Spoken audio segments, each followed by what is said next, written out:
Welcome to TEDxBerkeley 2022. I'm Sonali Lumba, one of the curators of TEDxBerkeley. And I'm Amisha Wadhwa, also curator of TEDxBerkeley, and we'll both be your hosts for the day. Before we begin our day of inspiring talks, we would like to acknowledge that UC Berkeley sits on the territory of the Hui-Chin, the ancestral and unceded land of the Choqueño-speaking Ohlone people. It is so great to see everyone back in person after more than 2 years apart. We've been through a lot, haven't we? Despite each of our own trials and tribulations, and the ones that the world has witnessed at large, we thank you for joining us on this journey to push the needle forward in this time of incredible inflection. How can food and cuisine teach us about our cultural identity and how we move through the world? What does the future hold for pioneering technologies like artificial intelligence and gene editing? At TEDxBerkeley 2022, we invite you to explore these questions and more. The theme for TEDxBerkeley 2022 is Kaleidoscope. The kaleidoscope, a delightfully simple object, offers us a new lens to the world. Take a peek through this assortment of mirrors, shapes, and colors, and your ordinary surroundings are cast in a light that seems nothing short of extraordinary. Shift the lens just a bit, and a whole new spectrum leaps to life as patterns project themselves in mesmerizing constellations. As everything refracts and revolves around us, we reflect on how the world is, but more importantly, what it could become. From prison reform to equitable health and everything else in between, today we will explore society's greatest challenges, and together we will shape solutions through new lenses. Just as a kaleidoscope transforms simple beads into something beautiful, it is up to us to combine our unique perspectives to fulfill a purpose greater than our own. Before we dive into today's event, a few short housekeeping announcements. For the safety of yourself and others, please put your mask over your mouth and nose at all times while in the auditorium. We thank you for helping us continue to bring back the magic of an in-person event with your safety and health top of mind. Please download our mobile app and read through our program on our website at TEDxBerkeley.org, where you can get all the information for today's event. You can find the schedules, speaker bios, and learn a bit more about the organizing team. This year, we're ecstatic to announce that we're bringing back a fan favorite, the Hallmark TEDxBerkeley Interactive Raffle. Check off as many of the activities as you can throughout the day to be entered for a raffle for some really cool prizes, including a Bay Area food tour, personal training sessions, custom wood decor, wine tasting, and so much more. Please engage with us on social media throughout the day. We'll be posting on Facebook, Instagram, and live tweeting as speakers present. Please join us with hashtag TEDxBerkeley and hashtag Kaleidoscope. And don't forget to check out the photo booth at the front of the auditorium, as well as our fun filters on Instagram. To create a more interactive event, we have an open seating policy. That means at the end of each session, please gather all of your belongings, as it is likely you will be returning to a new seat when you return. For lunch, feel free to check out the amazing restaurants that we have around Berkeley and around the venue. And if you're not sure where to go, feel free to ask a volunteer in a TEDxBerkeley t-shirt, and they'll have some wonderful recommendations for you. No videography or flash photography is permitted at any time. To be fully present, we also encourage you to minimize the use of other technologies. If you absolutely must use them, we recommend that you file back to the back of the auditorium to avoid distracting those around you. We also have a host of food and drink sponsors, as well as interactive exhibits for you out on Lower Sproul. We encourage you to check them out and engage with them during lunch and intermission. Just a reminder, there is no food or drink in the auditorium except for water. TEDxBerkeley has been carefully designed and is meant to be experienced in its entirety. Our day is divided into 3 sessions, no 2 of which are alike. Session 1, Shift the Lens, invites you to recolor your perspective. The kaleidoscope is a tool of transformation. When we shift its lens and send its prisms tumbling about, we're met with a refracted view of the world around us. Join us as we dare to reimagine the familiar. To start us off, we would like to welcome the 11th Chancellor of UC Berkeley, Chancellor Carol Christ, to share some opening remarks.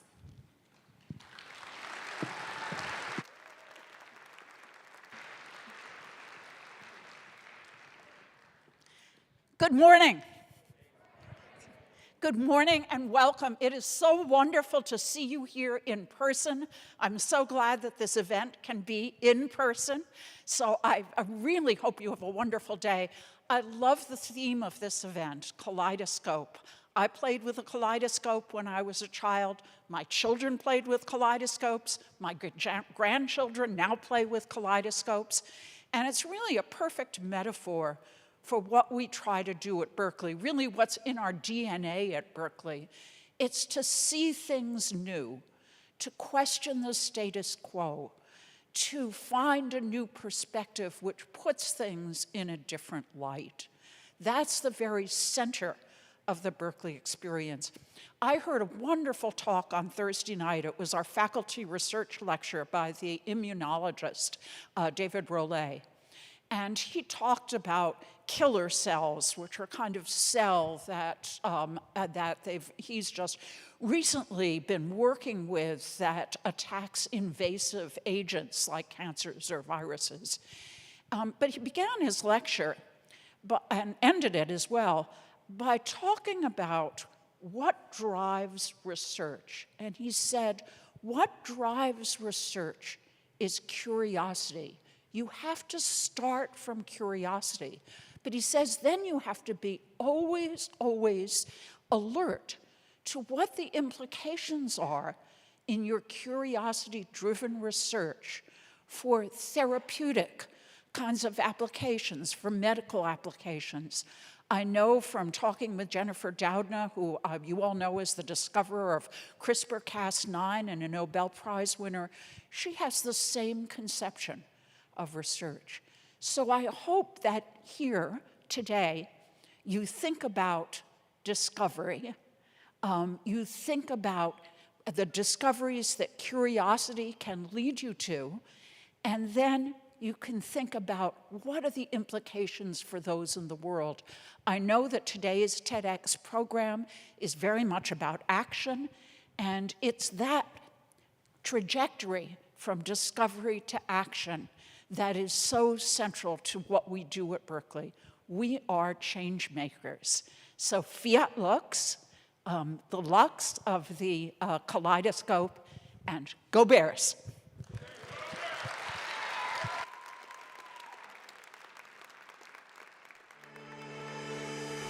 From Kenya to Colombia, from Iraq to Korea, in slums, in schools, in prisons, and in theaters, every day people gather at TEDx events around the world to hear the best ideas bubbling up in their communities. Today, you are part of a global conversation about our shared future. So what is this TEDx? TEDx is an initiative of the TED Conference, a nonprofit devoted to ideas worth spreading. We grant free licenses to allow TED-like events to spread globally. This event today is based on the TED Conference format and ideals, but is independently organized by your local community. So please make sure to thank the team of volunteers who worked so hard on today's event. It's their ideas, dedication, and time that made it all possible. It's they who booked all the speakers, and the views you'll hear today are, of course, those of those speakers, not necessarily of TEDs. But we hope their talks spark an exciting conversation among you. This is a day for curiosity and for skepticism, for openness and for critical thinking, for inspiration and for action. The more you enter into it, the more you'll take out. And now, on with the show.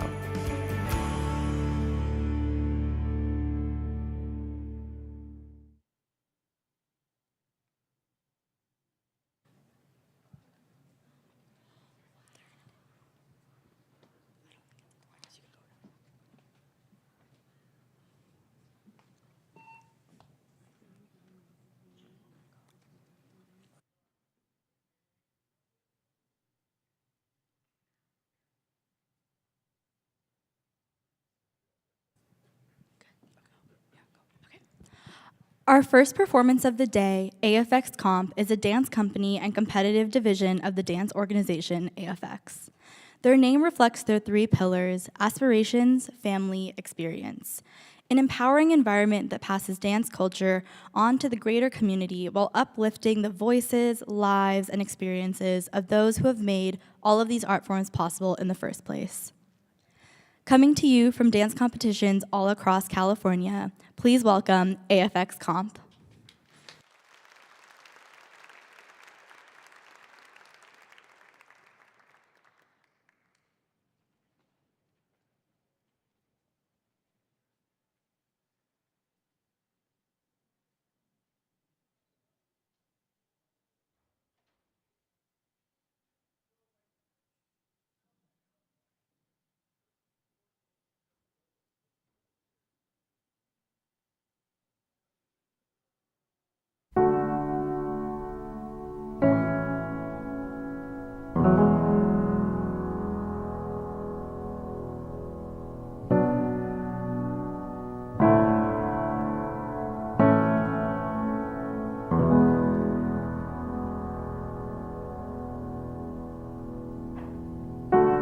There is a house built out of stone,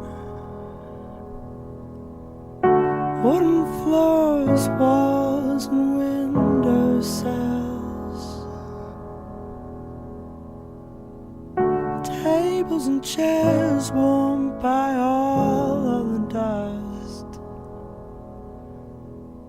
This is a place where I don't feel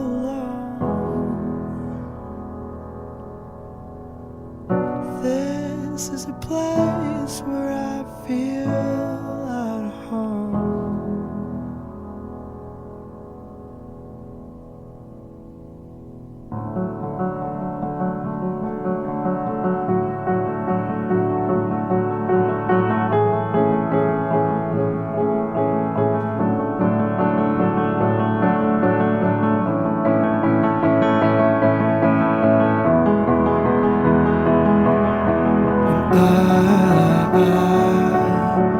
Built a home for you, for me, until you disappeared from me, from you.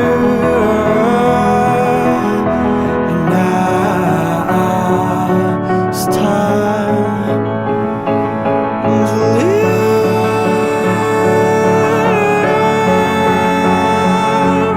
and time to die.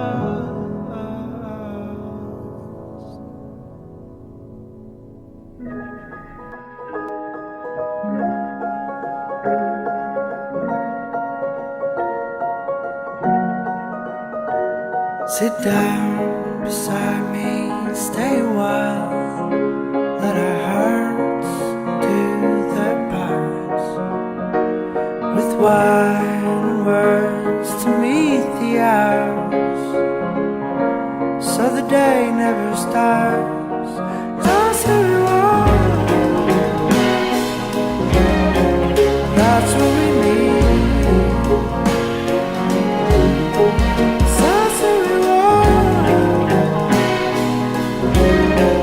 That's what we need.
Thank you, AFX Comp, for that touching performance. Up next, we have our first speaker of the day. Let's kick off the day by shifting the lens on healthcare and the way it serves our society. Dr. Julia Streletsky, Director for the Center of Emerging and Neglected Diseases here at UC Berkeley, focuses on the discovery of new tools for better health and is deeply interested in the processes that influence who gets care and who does not. Through grants to support underrepresented minorities, both here at home and abroad, Dr. Julia Streletsky is pushing the boundary of healthcare as we know it. Please join me in giving a warm welcome to Dr. Streletsky.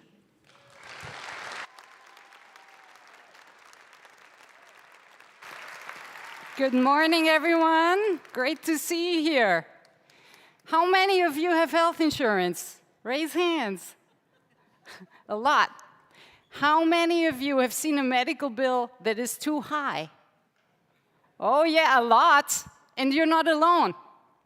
Every day, 1,000 American families declare bankruptcy, not because of luxury spending, not because of gambling, the Lamborghini, but because of medical bills. So it's not a surprise many of us feel anxiety about healthcare and if we're going to be covered if that day comes when we get seriously ill and need high-end care. And turns out this is not just a feeling, this is backed up by the data.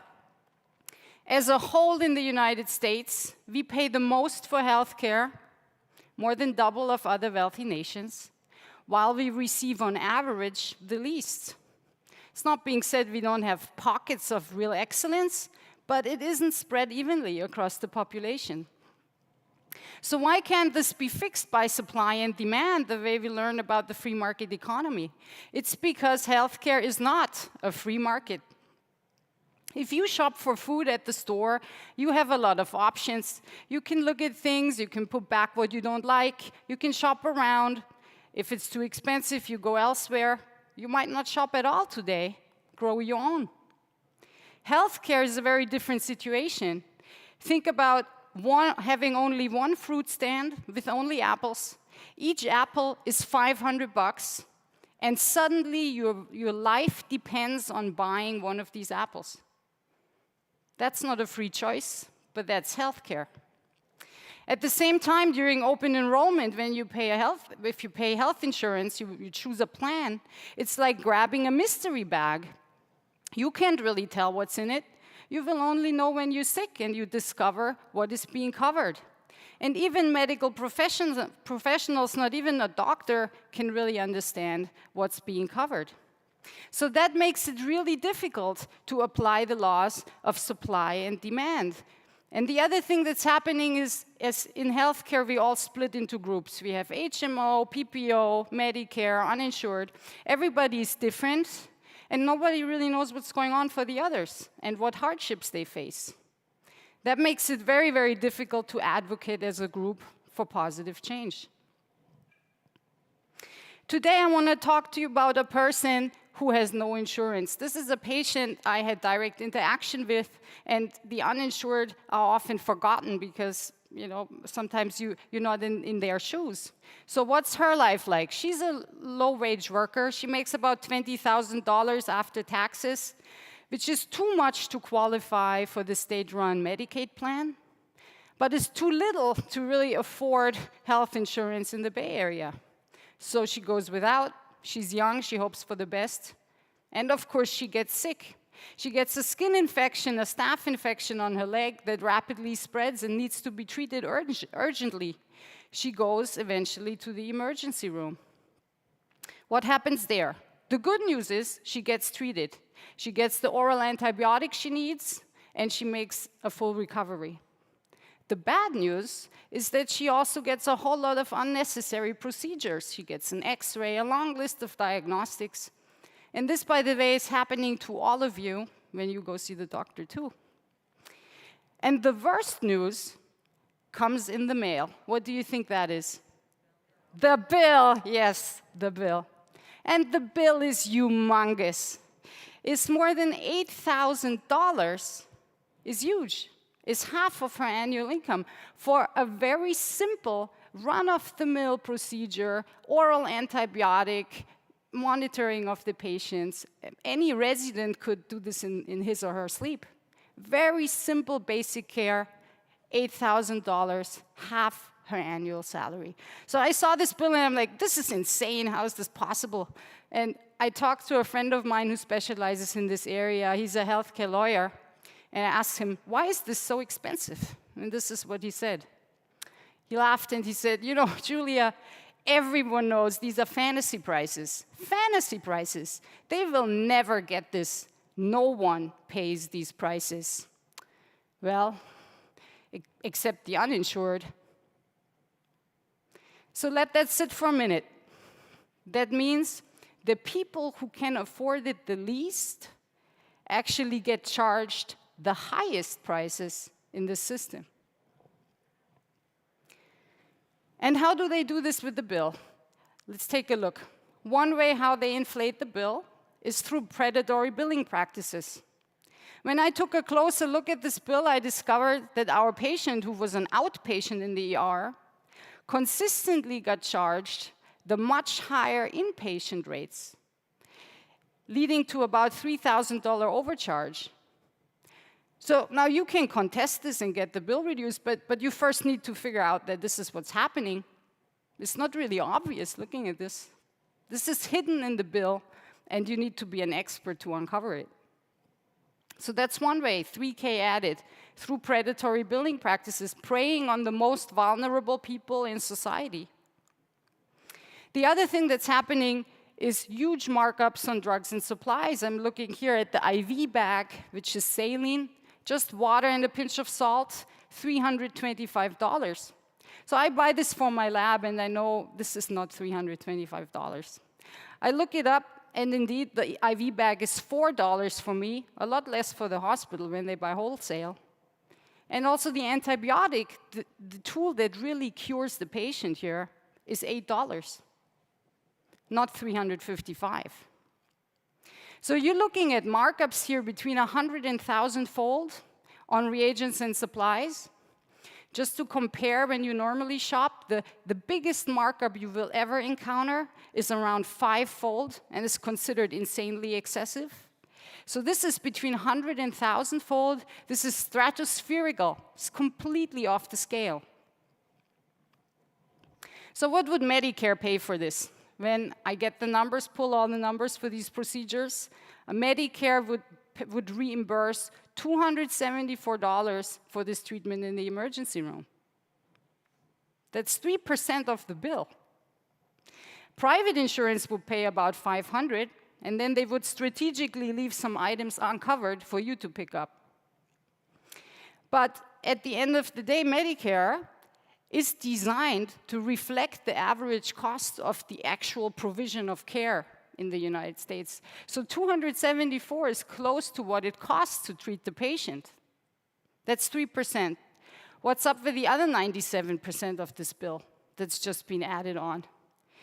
So this is really outrageous, this exploitation of the most vulnerable members of our society. Why is this allowed? Why is nobody putting a stop to this? And for this, it helps to look at the broken social contract that underlies this problem. We, the people, delegate authority to the governments, and in exchange, they're supposed to protect us, not only from outside threats, but also from predatory pricing and exploitation. The government sets up the marketplace for healthcare and carves out a space for healthcare providers to do business. They make sure it's regulated. Only licensed providers can enter. Not everybody can just go into healthcare. They give tax breaks, and they set this up. And they allow monopolies to form to treat the majority of Americans. This is really a sweet deal. It's like a license to print money for these providers. And indeed, a lot of profits are made in these so-called nonprofits at the moment. But the other part of the social contract is in exchange for getting this sweet deal and ability to make money at will, almost with a constant influx of consumers that have nowhere else to go. The other part of this bargain is the requirement for them to actually make the system work for all. So they have to provide reasonably priced, not free, but reasonably priced healthcare of high quality to all Americans. But also here, the social contract is broken because that's not happening. Instead, the focus is on having good relationships with the government, making campaign contributions, and also being at every table where decisions are made. And guess who's missing at the table? It's us, the patients. We're not there when decisions are made, and in the end, we left to hold the bag. So how do we make this better? I believe strongly that there are some simple things we can do to make already significant improvements. First of all, we need to redirect the money that's already sloshing around in the system in line with the mission. What's the mission? There's a lot of confusion around the mission. The mission is to provide reasonably priced, high-quality healthcare to all Americans. The mission is not to include, make everyone rich who's working in this system. The mission is not to increase return on investment for Wall Street, who's now owning 25% of all hospitals and 60% of emergency rooms. That's not the mission. The mission is to provide high-quality healthcare for all Americans. So we need to take a look at everything we do, and what's not in line with the mission needs to be scrapped. We need to protect the uninsured, the poor, seniors, the incapacitated a lot more, especially from predatory billing practices and upcharging, like you just witnessed. We need to stop fantasy pricing. And as a nation, we need to define what is medically necessary and then ensure that insurance companies will actually cover that. Right now, the insurance company gets to decide what is medically necessary and what they will cover, which is a classical case of the fox guarding the henhouse.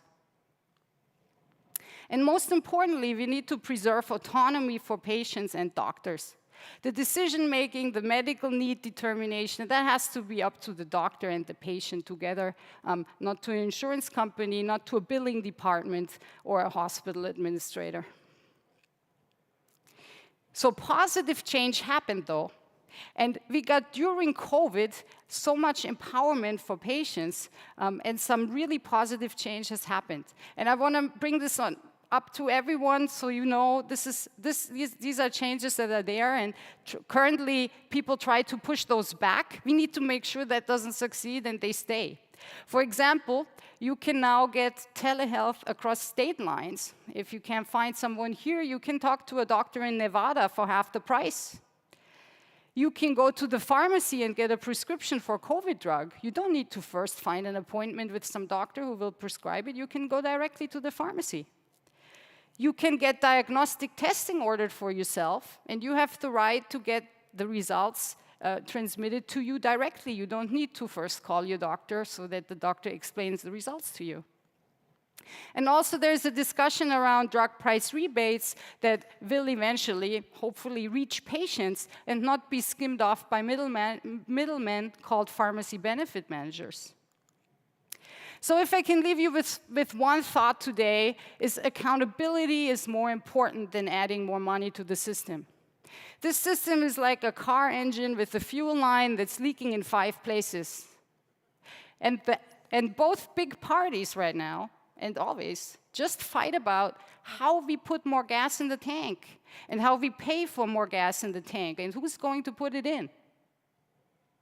And nobody is really looking at fixing the leaks. And that needs to change, because that part is critical for us to get that engine up and running. And I'm looking at this engine. This is a 60s Chevy Impala, and I'm thinking, a nation who can build such a beautiful engine can fix a couple of leaks in the fuel line. Thank you.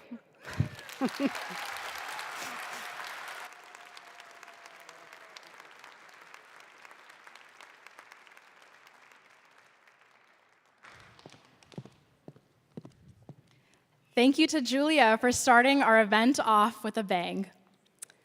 To give you a sense of the type of person our next speaker is, I saw his name pop up a few times on my YouTube homepage before deciding to reach out to invite him to today's event. Within just 48 hours of sending that initial email, we had already hopped on a call, decided his theme, and he had booked his flights to Berkeley. Needless to say, he is a go-getter in the truest sense. The former ringleader of a multi-million-dollar drug operation before completely transforming his life, our next speaker is no stranger to defying first impressions. Please join me in welcoming Cos Marte.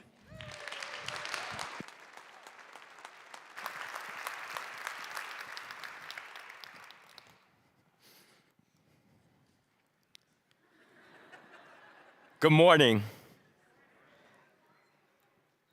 I'm Professor Cos Marte, and welcome to my class on how to sell drugs 101. So I want everybody to take out your notebooks, pens, papers, whatever you have to take notes with right now. Pull it out real quick. Come on. You really want to be a drug dealer? Yeah? I guess everybody knows where to buy drugs from. I'm here to tell you about the power of untapped talents. Does anybody know what this is? I know there's some old heads in the crowd, but I see a lot of young kids over here. This is the beeper. And it was a way we communicated pre-cell phone. It was a device that we used back in the day. And at 13, all I had was a beeper, an ounce of weed, and a dream of becoming rich. I wanted to be rich so badly because I grew up in one of the poorest and over-policed communities in New York City, the Lower East Side. In New York State, we incarcerate more people than any other country in the whole entire world. And back in the 80s and 90s, there were 7 neighborhoods that made up the whole entire, 75% of the entire prison population. 7 neighborhoods. And I belonged to one of them, which were made of black and brown people. So at 13, I got a beep from one of my clients. And so I went to go meet him, and I actually brought my 9-year-old brother with me. And at the time, he asked me, hey, can I get 2 bags, and do you want to smoke with me? And I said, hell yeah. So I took a bag of weed, rolled it up, lit it up, and all 3 of us began walking. And as I had the blunt right by my hand, a grown man grabbed my wrist, and he said, drop the blunt. And it was an undercover detective that cuffed me, and my brother began crying. At the time, my brother was wearing a starter jacket, and under the starter jacket, he had a DARE shirt. The DARE shirt stood for Drug Abuse Resistance Education. It was a program created in the Reagan era to keep kids off drugs. And so my brother screamed, let my brother go, I'm part of the DARE program! And the undercover detectives just laughed at him. But this was the beginning of my arrest record. And after this, jail and prison became a revolving door. See, every time I went in, I started contemplating on how to be a better drug dealer. There was no programs inside. There was nothing else to do but to sit in my thoughts in my prison cell and think about the things that I knew.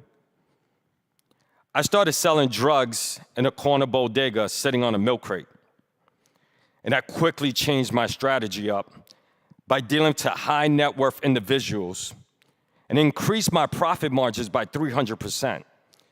And we actually marketed to them by using business cards and dressing just like them with business suits and ties.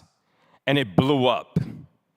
At 19, I was making over $2 million a year. I had run one of the largest drug delivery services in New York City, and I had over 20 people working for me.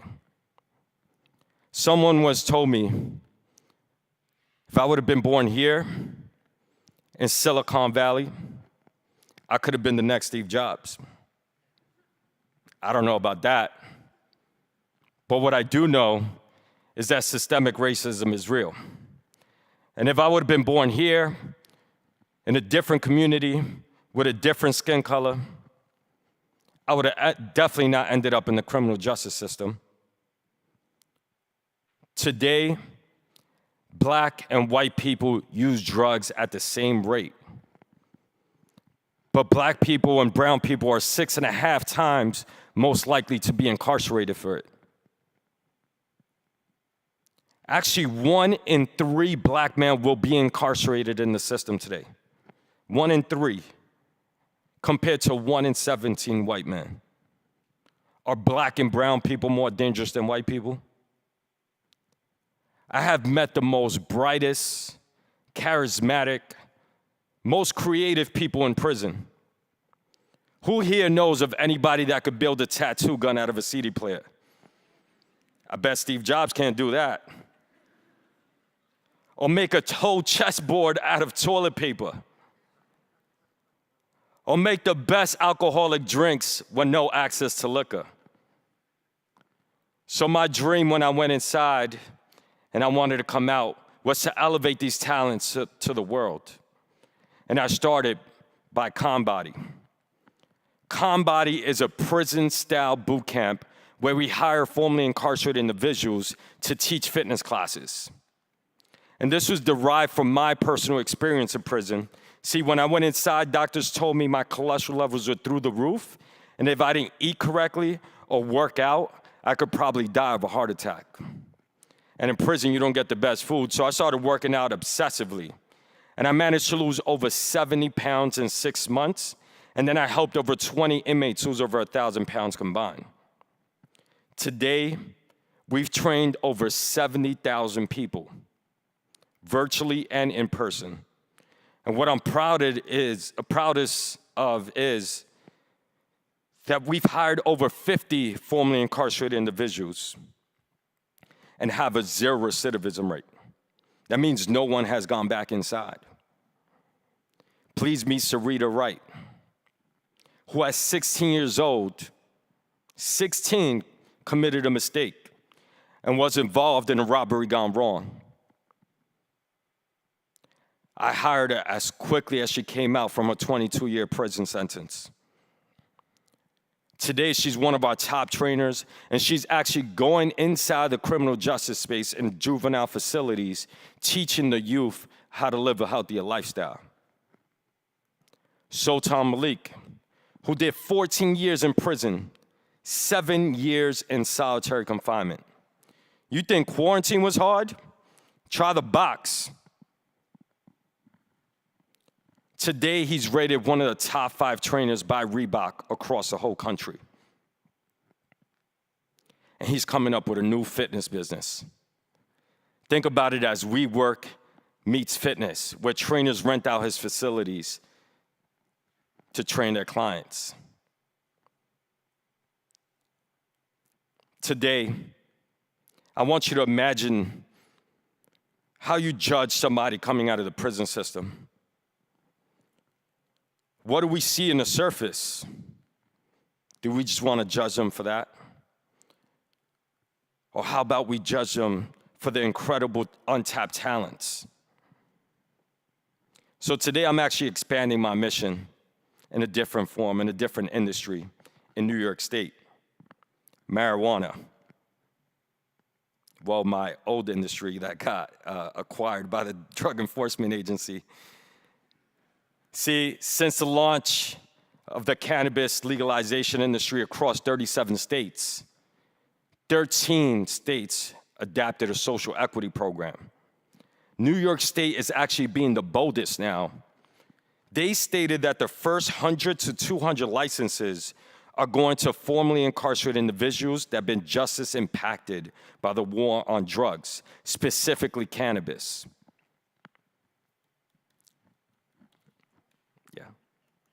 So today, my mission at ConBud, is to hire as many formerly incarcerated people coming out of the prison system that have been justice impacted on the war on drugs. ConBud will provide a real second chance because we have seen how rich, white, wealthy individuals make a fortune off of it while black and brown people still sit in prison cells for a couple bags of weed. I want to prove to the industry that we could be as smart as them and we could be trusted, reformed citizens that can run a legal, successful business. And I will use the same transferable skills that I use in the streets to the legal world. See, back in the day, I sold a great product consistently. I had an incredible team to deliver this product, and I believed in my product so much that I knew it was gonna be a success, and there was no room for failure. The only difference between an illegal business and a legal business is that I'm actually paying taxes now. So let's take a look at history. Some of the people that we glorified the most, that we believe in the most, have all been in the criminal justice system. I want you to think about that. How would you perceive someone in prison? And as you go out today and you become our leaders and our decision makers, I want you to think about how you view somebody coming out of the prison system. I want you to look at somebody coming out of the prison system as somebody who's a potential leader, entrepreneur, and most importantly, our neighbors. Because today's incarcerated individual will be tomorrow's neighbor.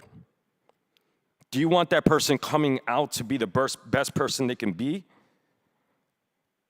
Or do you want that person reverting back to the streets because of the lack of opportunities? Think about it. And oh, by the way, remember that kid in the beginning of my story, my little brother with the Dare shirt?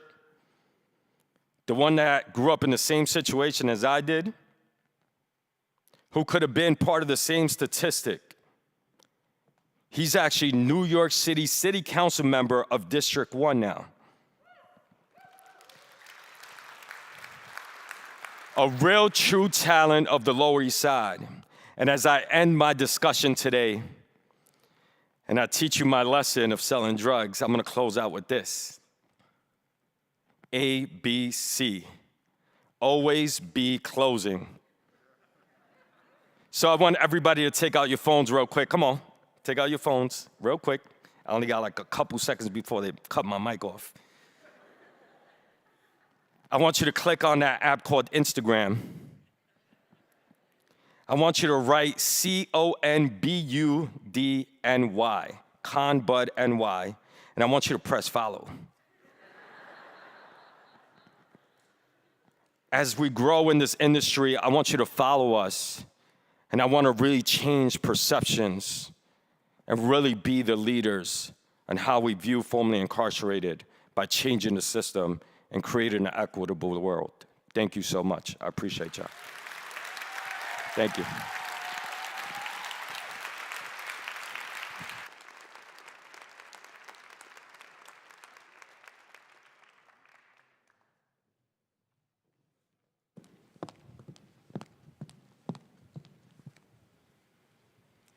Thank you for giving us a new perspective, Koss, and teaching us all a bit more about what's lying underneath the surface. Our next speaker has brightened up my week by sending the curation team a variety of cartoons that will put a smile on anyone's face. As charismatic as he is driven and intelligent, Fyodor Ornov is the director of the Innovative Genomics Institute and a pioneer in the field of therapeutic genome editing. While directing efforts to expand the public health footprint of Nobel Prize-winning CRISPR technology, Fyodor is pushing the boundaries of how this technology can be applied to solve real-world biomedical problems. Please put your hands together for Fyodor Ornov.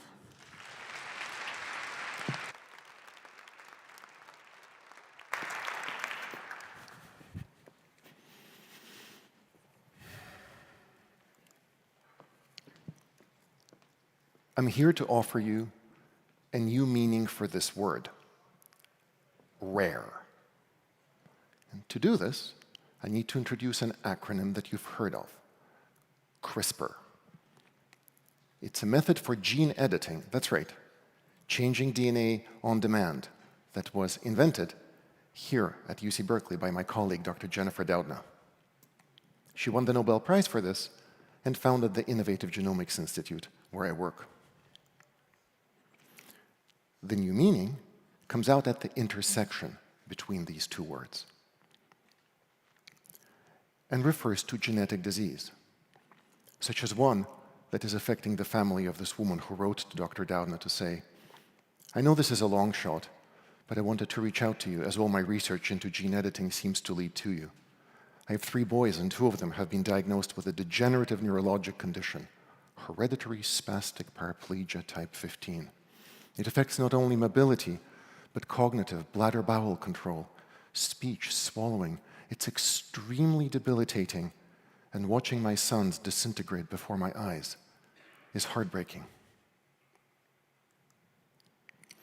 This person who wrote to Dr. Doudna on New Year's Eve has a different rare genetic disease. They write, "I'm 36 years old, and time is running out for me. A mutation in a gene has caused a devastating disease in every member of my family who has it. I have the same mutation."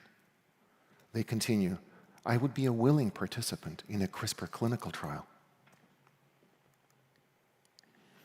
I really encourage you to read about the devastation that such genetic disease can impose on people, with them and their families, in this article in the New York Times about Monica Coonrads and her daughter Chelsea, who has Rett syndrome. Now, the rare genetic disease community has a poster child. Her name is Mila.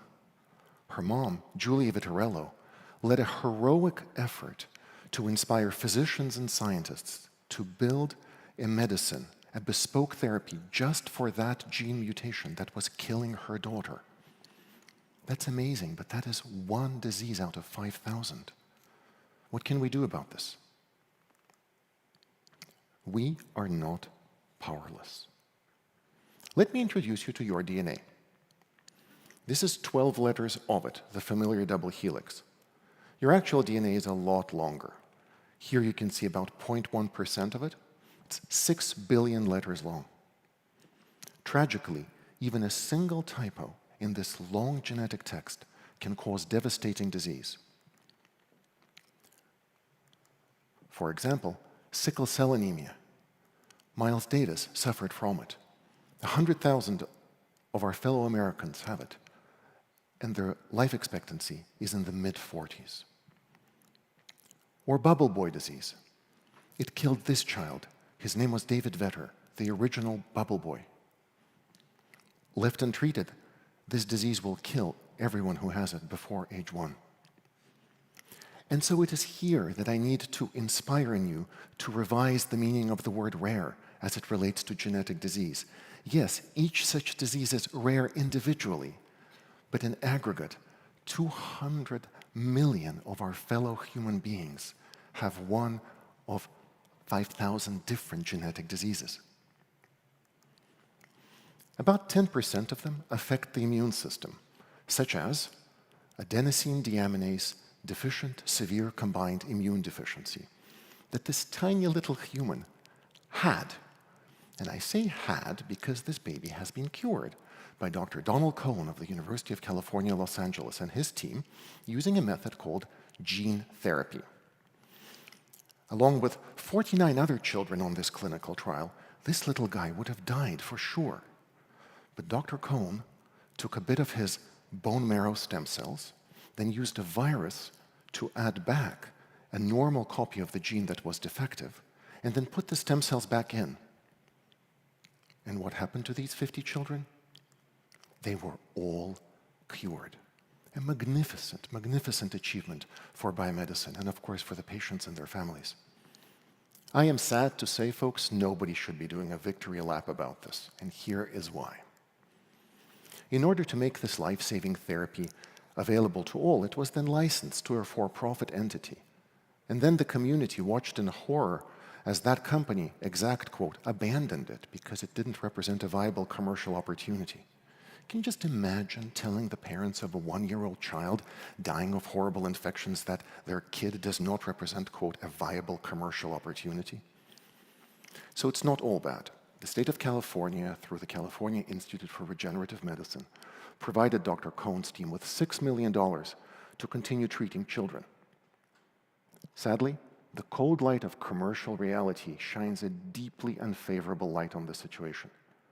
a for-profit biotech called Bluebird Bio developed a gene therapy treatment for sickle cell disease, and they were going to charge $2 million for it.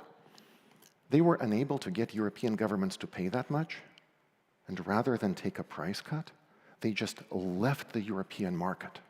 And recently, we were all sad to find out that the company is about to go potentially out of business. Making money on therapies for such rare diseases is not simple. And so, folks, the situation is dire, and the issue is stark. Rare genetic disease is not rare. What is rare are cures for them. And when these cures exist for about 10 out of 5,000, they're 2 million a patient, and the rest are, quote, not commercially viable. I would not be standing here if we did not have a path forward. And the solution that we aim to bring here is gene editing with CRISPR. So gene therapy that I told you about, using a virus to put a gene back, really works, but it is expensive and can be unpredictable. So by way of an analogy, gene therapy is like having a car with a flat tire and adding another wheel. Gene editing is repairing the flat. It's like having a word processor for your DNA. And the engine that powers gene editing is this wonderful molecule, CRISPR. Its power comes from the fact that it is relatively simple to engineer it to edit a gene of interest. How simple? I'll explain it to you in under 1 minute. Inside the CRISPR molecule is a snippet of a nucleic acid that's like a location code. It tells CRISPR where to go in human DNA to repair a broken gene. Let me show you how. Let's say you have this gene and it needs fixing, and you highlight 20 letters, only 20 of that gene, and you arm CRISPR with a tiny stretch of ribonucleic acid, RNA, that is a match to that 20-letter genetic word. CRISPR takes this location code, goes inside your cells, finds the gene that is the match, and this is why it's called gene editing. It's literally like clicking with a mouse on a bit of genetic text that you want changed. It makes a precise cut in your DNA to mark it for editing. And the amazing thing about gene editing, that this one mouse click, this precise cut in the DNA, can be used to get rid of a bad copy of a gene, such as, for example, the one that's threatening the life of that 36-year-old in Colorado, or to repair a gene, such as the one that is those two sons in that family are suffering from with paraplegia. Such CRISPR cures are not hypothetical. There are several for-profit biotechnology companies that have used CRISPR to treat people, including this man with severe genetic diseases of the nerve and the heart, this person with congenital blindness, and this woman, Victoria Gray. She had sickle cell disease. Had, because after being CRISPR gene edited, she's feeling healthy again. And yet again, we're faced with a stark fact that only a tiny fraction of such diseases are being pursued in the for-profit sector. And folks, when they get commercialized, they will be priced at $2 million a person. This is wrong. We have to fix this. This is a matter of health justice. What does it mean to act in the name of health justice? Well, I think Amanda Gorman said it best. We have to merge mercy with might, and might with right. All of this hits me very hard on a personal level. Before joining Jennifer Doudna here at Berkeley, I was a team leader at a biotechnology company here called Sangamo Therapeutics. And my team developed the gene editing approach for sickle that worked in the clinic. So let me tell you about one person. This is a 35-year-old woman with sickle cell disease. She had 10 episodes of severe pain in the 2 years before treatment. But then her physicians took her blood stem cells, then used gene editing to repair them and gave her the cells back. 2 years after gene editing, this person is pain-free. My older daughter is also an editor, but of books, not of genes. And she said to me, "Dad, what does it feel like to develop a treatment, a curative treatment for a devastating illness?"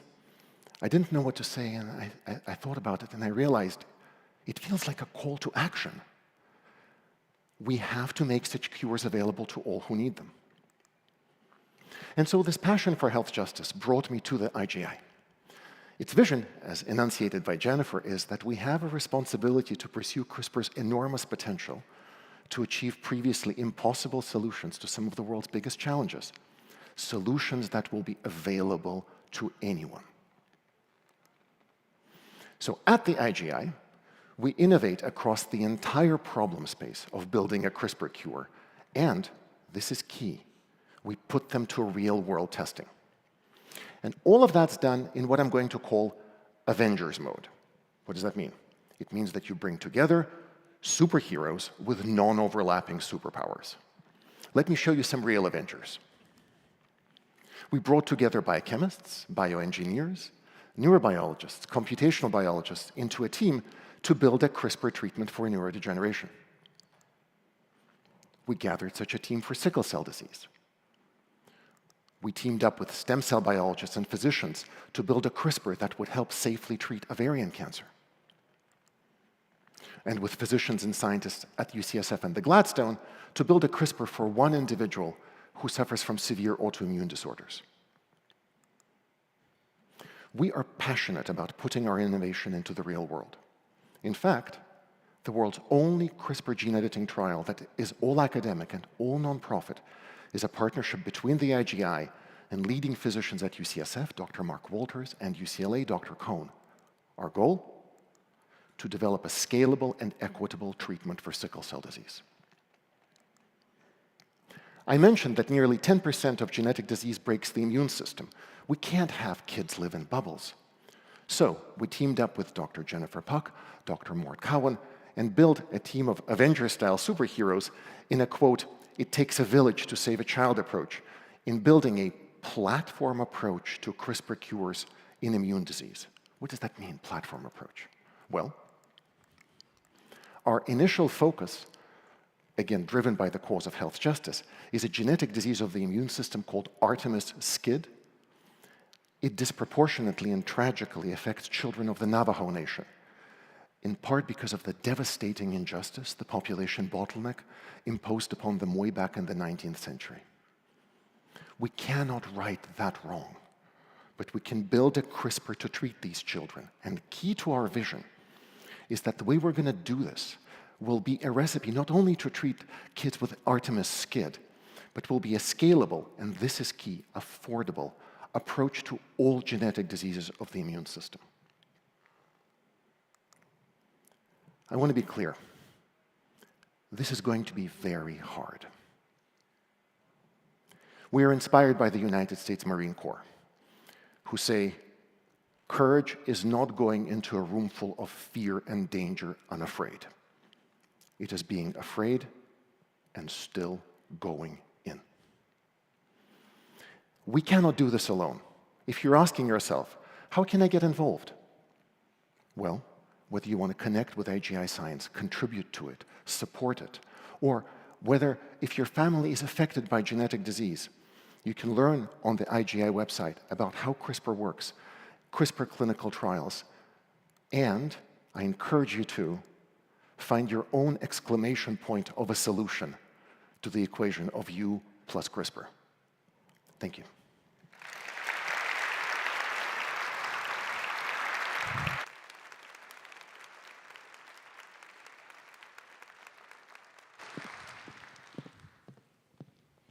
Thank you, Fyodor, for your inspiring leadership in this pioneering area of technology and for that amazing talk. Our next speaker is a psychologist, scientist, and social entrepreneur. She serves as the founder and CEO of the Consciousness and Healing Initiative, a nonprofit collaborative accelerator that connects scientists, health practitioners, educators, and artists to help lead humanity heal ourselves. Talking today about the science of how we are all interconnected, please join me in welcoming Dr. Shamini Jan.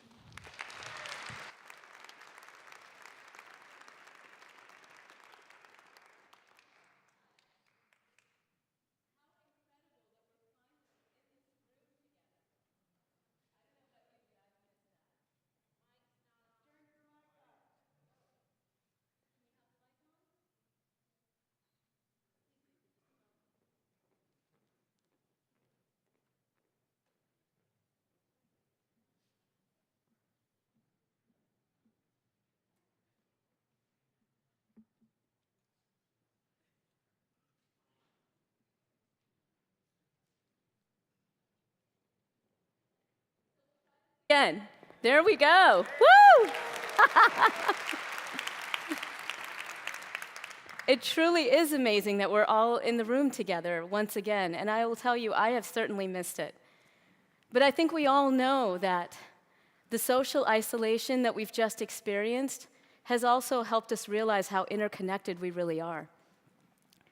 So we're just going through what is hopefully the tail end of a global pandemic, and now together we're all struggling to grasp the atrocities of war. Together we all hold the suffering of so many friends, family members, and even strangers. And I think we've learned that we truly don't have to be in the same room to feel each other. Now, what's interesting is the neuroscience of interconnection supports our experiences here. In fact, researchers at UCLA have found that the very parts of our brain that respond to physical pain also respond to social pain. But what if it goes beyond that? What if we're biologically wired to not only feel each other, but heal each other? So imagine this. You're in an fMRI scanner, a brain scanner, and you're playing a game of catch. Well, virtually, of course. You're playing this video game of catch with some strangers that you don't know, and you're just tossing the virtual ball around back and forth to each other, one person to person, just like you might have done during recess at school. It's just a pleasant way of interacting with each other, you know, tossing the virtual ball around, just bonding. Or so you think. Because what you don't know is that you're about to get socially rejected. The scientists have rigged the game. And in this case, you think you're playing with people, but you're actually not playing with anyone. And the game is set up so that the people you think you're playing with just stop playing with you altogether. Boom, for no reason. You're completely socially excluded. So it turns out when this happens, your brain lights up like crazy in very similar ways to what would happen if the scientists put your hand in a freezing cold bucket of ice. Your dorsal anterior cingulate cortex and your anterior insula light up like you've just experienced physical pain. Only you didn't. You just experienced social pain. But that's not all. If your friend in another fMRI scanner is witnessing you being socially rejected, the same brain regions light up in them. These UCLA researchers have found that your friend witnessing you in social pain will actually experience that social pain with you, down to their neurons firing the same way as yours. Why? Because your friend views you as an extension of herself. But what if your friend tried to support you?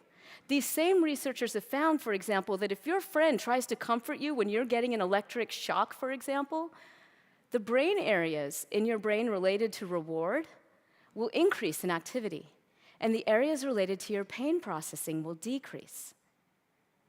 So the neurobiology of interconnection helps us realize that we're biologically wired to heal each other. But what if I told you that the science is taking us even further than that? That our very state of conscious connection can help heal another without even needing to touch or even engage in talk therapy. This is where the science gets really interesting. It's the science of human healing connection, and it's part of a larger field that we call biofield science, where we study the electromagnetic nature of our bodies, and we study the fields of energy and information that guide our health. Now, biofield science isn't necessarily mysterious. We know, for example, that we can place electrodes on the body to get a state of our brain and heart health, for example, using electroencephalograms and electrocardiograms. And we've known for a long time that we can put electromagnetic energy into the body to foster healing for things like bone fractures, wounds, depression even, and pain. We can even manipulate the voltage gradients across cell membranes to grow new neural tissue. So biofield science in the realm of bioelectromagnetics is poised to make huge breakthroughs in the areas of regenerative medicine and in neuropsychology. And these studies show us that much of what we Western scientists call the biofield is somewhat visible and measurable, just like the spectrum of light. And perhaps, like the spectrum of light, there may be some aspects of the biofield that are more difficult for us to see with the naked eye. Interestingly, though, indigenous medical systems all over the world, Ayurveda, Chinese medicine, Tibetan medicine, African medicine, native medicine, have all understood the vital role of what we Western scientists call the biofield for health and healing. And they described it as a field of vital life energy that helps connect us with our environment, and that by fostering a connection with the biofield through contemplative practices and practices like yoga, even breathing, we can foster a connection with mind, body, and spirit. And healing practitioners for thousands of years have also described the use of this biofield to not only help heal ourselves, but also heal others. Healers describe going through what may be even considered a meditative process when they connect with the biofield. And it's a way that they find that they move beyond their conditioned, egoic mind into a deeper sense of connection with their patient, as well as what they view as the source of healing, which they may call things like universal life energy, divine consciousness, many names. And through that connection, they're able to better channel the currents of compassion to their clients, allowing them to augment their own healing response. Okay, now wait, what just happened? Did I just go from hardcore bioelectromagnetics and neuroscience into the woo-woo of person-to-person healing? Isn't that pseudoscience? I mean, that's not real science, is it? Well, that was certainly what I was taught in school, where I had the privilege of attending some of the best universities in the United States. And in fact, I even had this particular statistics professor tell me that whole systems medical approaches like Ayurveda and the practices contained with them were simply primitive medicine. Primitive medicine? Well, that floored me, as you can imagine, and I began to wonder, why was he saying that to me?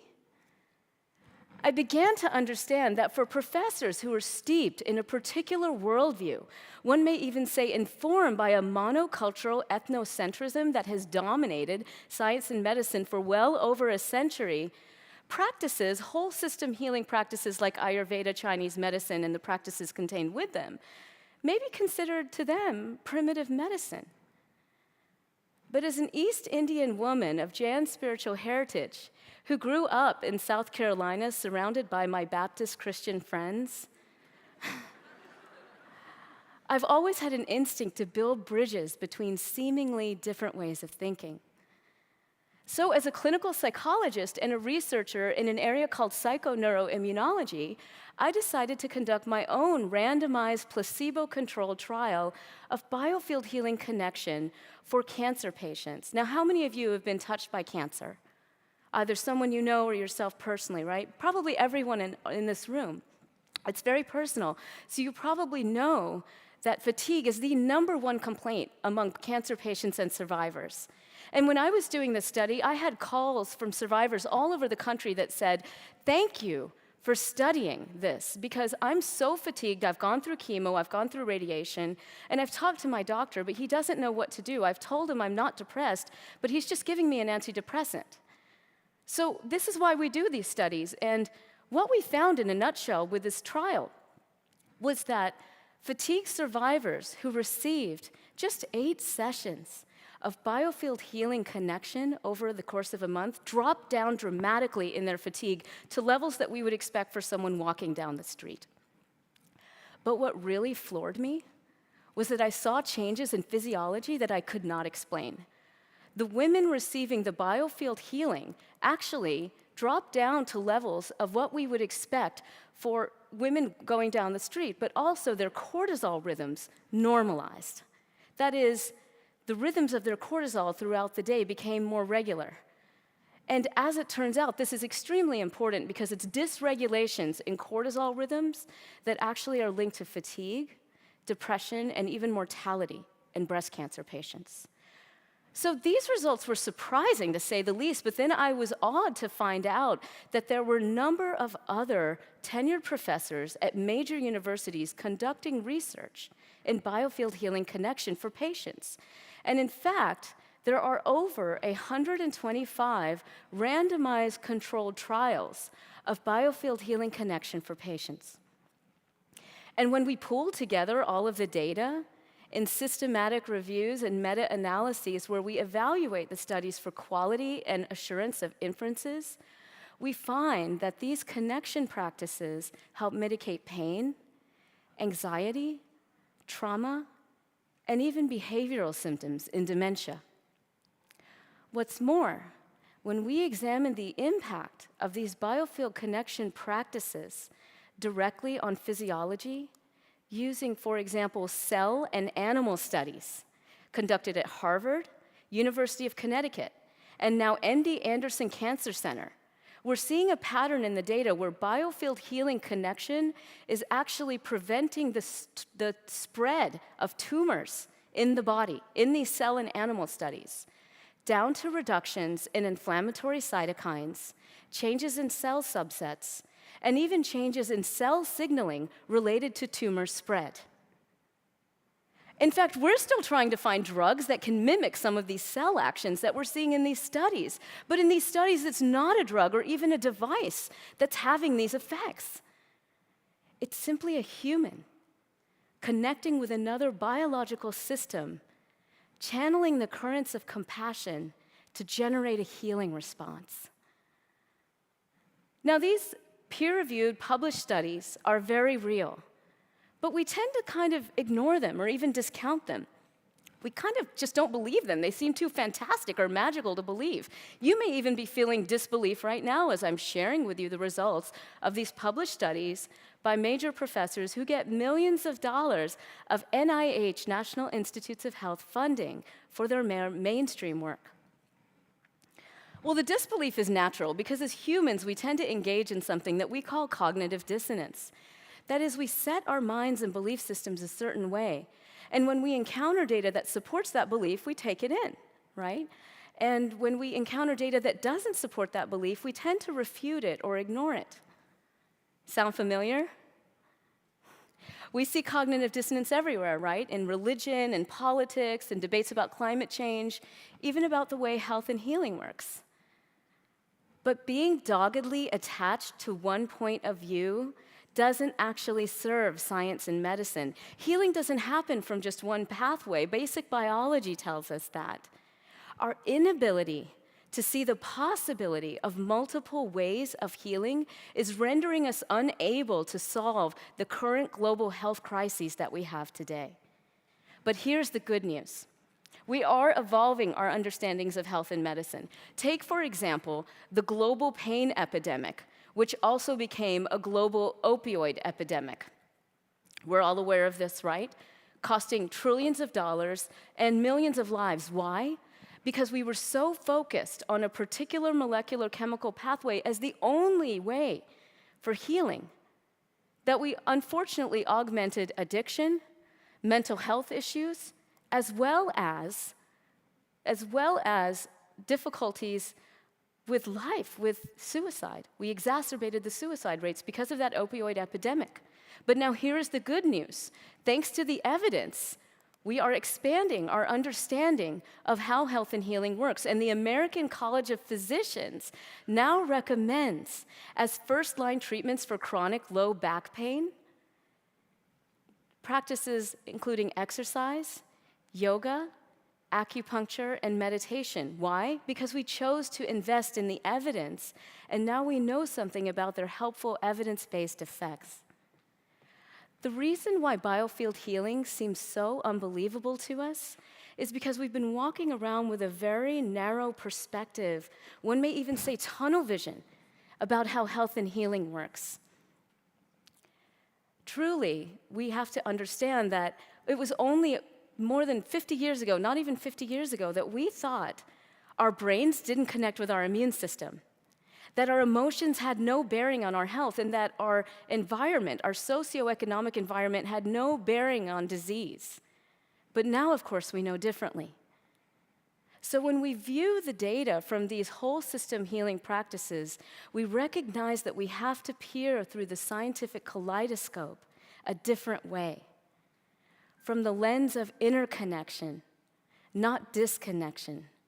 Because all of these indigenous medical practices have shown us that every single part of us, our environment, our relationships, our mental capacities, our emotional capacities, and even, yes, our spiritual and energetic health are all powerful interconnecting forces to guide our health and the health of others. So now you may be wondering, okay, well, this is really interesting. How do I make use of this data? What does it mean for me? Should I go try to find a healer? Should I take up a yoga class, meditate? How can I show up for someone who is deeply suffering? Here's our critical action step. First, look at the data, trust your instincts, and forget the hype. There are plenty of people who want to sell us something, whether it's a pill for our latest ills or the latest wellness craze. Remember that you, all of you, are an incredibly powerful force for your healing and the healing of others, because the studies are very clear here. Our compassion is literally a superpower. And when we show up in compassionate support for someone else, whether it's physically, emotionally, financially, simply showing up with compassionate presence and asking for compassionate support when we need it can very literally reduce our suffering down to the physical level. And the biofield science and healing work is telling us that even when we feel alone, we're always deeply connected.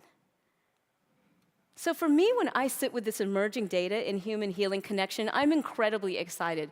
And I great hope that those that are in a financial position to support this groundbreaking work in human healing connection will step up, pay attention, and invest in this research and the healing practitioners that are doing so much to mitigate suffering across the globe. But mostly, when I look at all of us, and I take in this data and I realize that we're just waking up to our interconnection, it makes me so full of joy because we're finally realizing that we can release the shackles of separatism and the false things that have been taught to us about how disconnected we are, coming into our full capacity for human healing connection so that we can foster flourishing for every member of our society and be in right relationship with the earth. Because truly, there's never been a better time for us to understand that we are literally wired to heal each other. Thank you so much.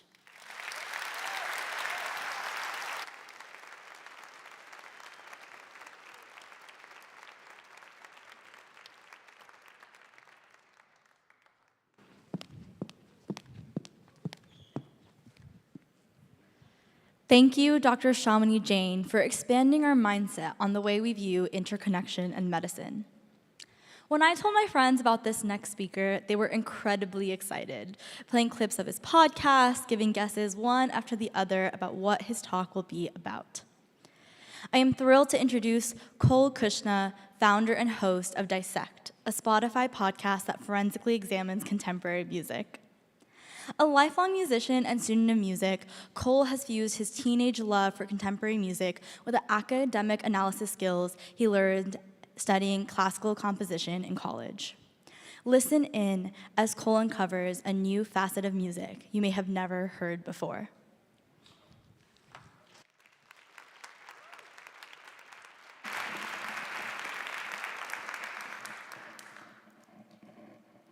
Let's start with some music. The final moments of Ariana Grande's 2017 album, Sweetener. Now, it's going to be pretty quiet, so if you could all be as silent as possible, I'd really appreciate it. All right, let's listen.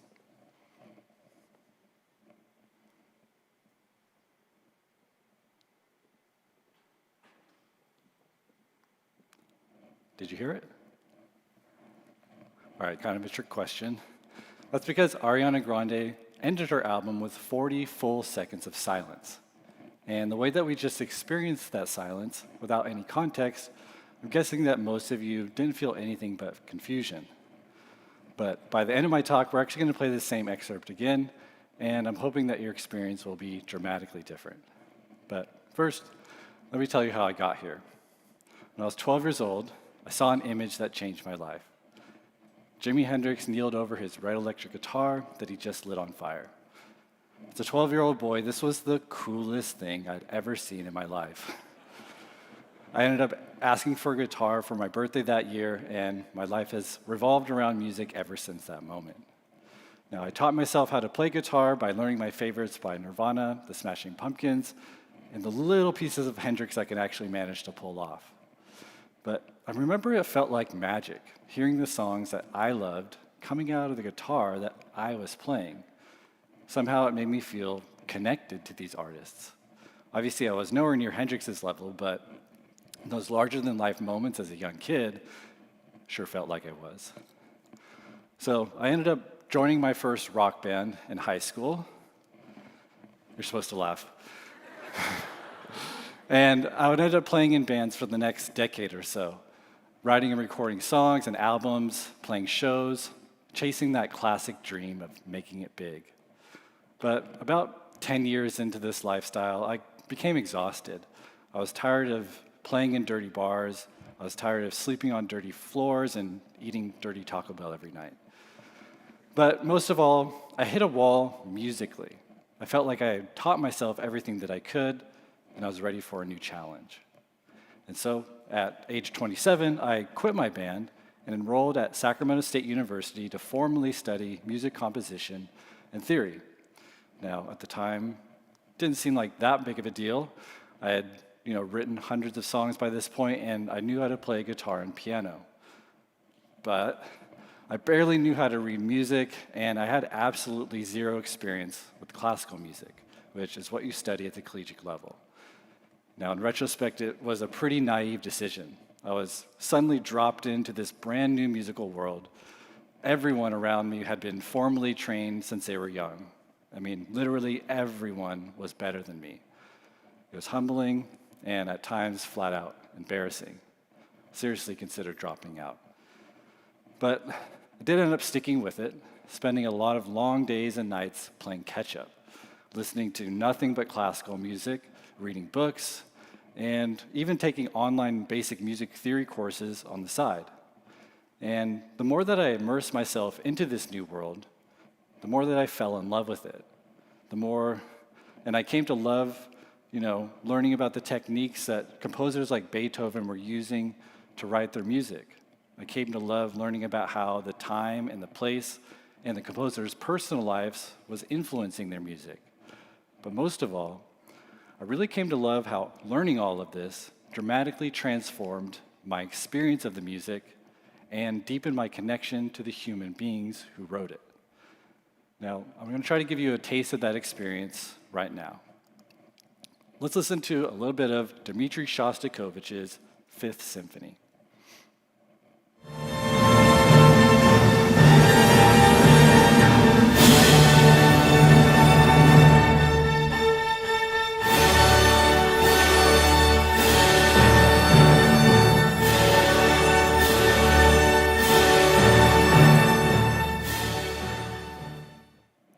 All right, what'd you think? Kind of intense, heroic, kind of triumphant even. But now let's add a little context. This piece was written by Soviet composer Dmitri Shostakovich in 1937, a time when the Soviet Union was ruled by the murderous dictator Joseph Stalin. Now, Shostakovich was one of the most celebrated and popular composers during this time. But everything changed for him when one day Stalin himself went to go see Shostakovich's hit opera, Lady Macbeth. Extremely displeased with what he saw, Stalin walked out before it was over. Yeah, not good. 2 days later, a damning, ominous review of the opera appeared in the official newspaper of the Communist Party, which was Stalin's official mouthpiece. Titled Muddle Instead of Music, it criticized the opera for being too experimental, stating that Soviet music should be uplifting, accessible, and celebrate the state. They wanted propaganda music. And this review ended with a clear threat, stating that if Shostakovich kept composing experimental music, quote, things may end very badly. This wasn't a joke. In other words, Shostakovich was to compose propaganda music, and celebrate the state, or he'd be executed. And so the symphony that we just heard was the first public work that Shostakovich premiered after this terrorizing review. The stakes, of course, could not have been higher. He was quite literally writing for his life. And on the surface, the symphony does toe the party line. To Stalin's ears, he heard it as a heroic celebration of the state. But to our ears, ears armed with the proper context, and we can feel the terror just beneath the surface of the symphony's empty bombast. Indeed, we can hear the piece for what it truly is, someone smiling with a gun to their head.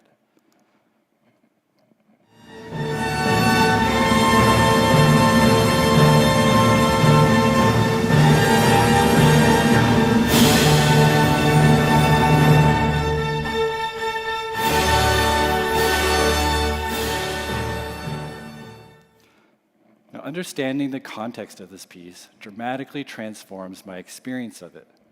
And despite living in a different time, country, and under vastly different circumstances, I can empathize deeply with Shostakovich's experience through my experience of his music. And this became my biggest takeaway from college. Context became my entry point, and it dramatically transformed my relationship with classical music. Now, when I graduated, I did what a lot of us music majors do. Got a job at a coffee shop. But I came to realize that I had this somewhat unique musical background now. I grew up loving and playing popular music and later came to love and play classical music. I started to wonder if there was a way to bridge these two separate musical worlds together. Specifically, I started to wonder what would happen if I took the analysis skills that I honed in college, skills traditionally reserved for the same handful of dead composers, and applied them to contemporary music, music being made right now. Well, let's try it together. From his 2010 album, My Beautiful Dark Twisted Fantasy, here's an excerpt of Kanye West's Power. I was drinking earlier, now I'm driving. What a bad bitches, huh? Where you hiding? I got the power, make your life so exciting.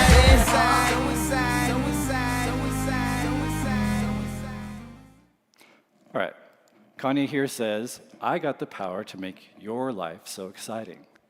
Sounds like typical arrogant Kanye, at least on the surface. But again, let's add some context. Power was written in the aftermath of three pivotal events in Kanye's life: the sudden death of his mother, the breakup with his longtime fiancée, and most immediately, the enormous public backlash that followed his interruption of Taylor Swift, the 2009 VMAs. You might remember this moment. Kanye became the butt of every joke. His tour was canceled, and the sitting president, Barack Obama, even called him a jackass. And this mix, this cocktail of grief, heartbreak, and public exile actually sent Kanye into an extremely dark period. He would flee the country for a few months and would later admit to having suicidal thoughts during this time. And it's with this context in mind that I want to listen to that same excerpt of Power. This time, notice how the words "so exciting" echo and transform into the word suicide. I got the power, make your life so exciting.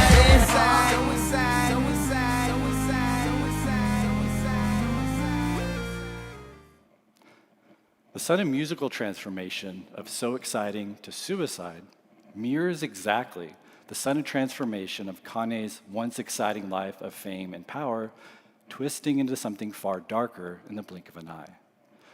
Now, just like my experience with Shostakovich, careful listening, guided by context, dramatically transformed my experience of the music. It revealed a new layer and connected me to the human being behind it. And yeah, so I was feeling this new connection with Kanye that I had never really experienced before. And I came to wonder, this meaningful exchange between artist and audience. It felt increasingly at risk in a world that's pushing us to consume everything at a faster and faster rate. And so, in 2016, I started a podcast. It's called Dissect, and on the show, I examine the music, meaning, and lyrics of one album per season, one song per episode. It was my attempt to preserve a space for this meaningful dialogue between art and audience. It was essentially what I used to do studying composers like Shostakovich in college, only now applied to contemporary artists and albums. For example, in season 6, myself and Dr. Titi Shodia examined Beyoncé's Lemonade, a profound piece of art in which Beyoncé uses a conflict in her marriage to educate us on the generational effects of slavery and systemic oppression. In season 7, myself and Camden Ostrander analyzed Childish Gambino's Because the Internet, a transmedia world in which Gambino searches for meaningful connection in the age of the internet. And what I've found season after season, album after album, is that these great works of art offered me an education. Just like studying Shostakovich's Fifth Symphony taught me more about the conditions of the Soviet Union, these great works produced today teach me more about the world I was living in right now, teach me more about experiences that are far from my own. After all, the music made today is inherently a reflection of today. And what better way to learn more about the world we live in than to study its music that it's producing in real time? In other words, what better way to learn than through the transformative power of listening? And to me, this lesson ended up transcending music.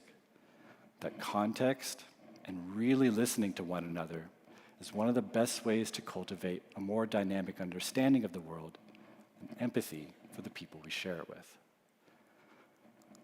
So, let's return to Ariana Grande and that 40 seconds of silence that ends her album. What's the context? Well, on May 22nd, 2017, Ariana Grande performed in Manchester to over 14,000 people. As concertgoers were leaving the arena, a suicide bomber detonated an explosive that killed 22 people and wounded 1,000 others, many of whom were young teens and children. Sweetener was the first album that Grande released after this terrorizing event. And the album's last song, Get Well Soon, was dedicated to the victims of the bombing. The end then seems to be a fitting moment of silence for all those who were lost. But why exactly 40 seconds of silence? Well, it brings the song's total running time to 5 minutes and 22 seconds. 5 for May, the month in which the bombing occurred, and 22 for both the day it happened and the number of victims who were lost. And so with this context in mind, let's listen again.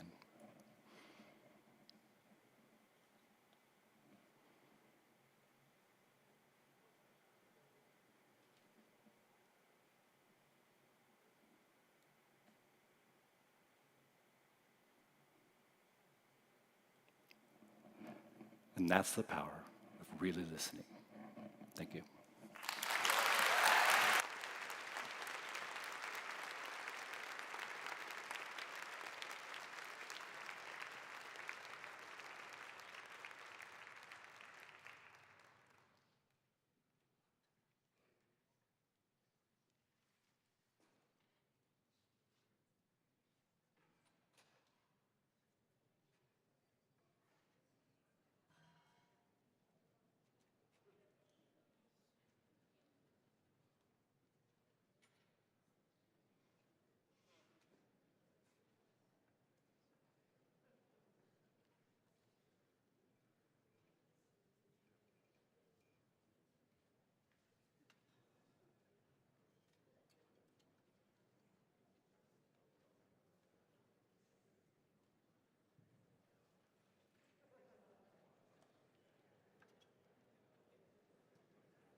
Let's hear it one more time for the amazing Cole Kushna.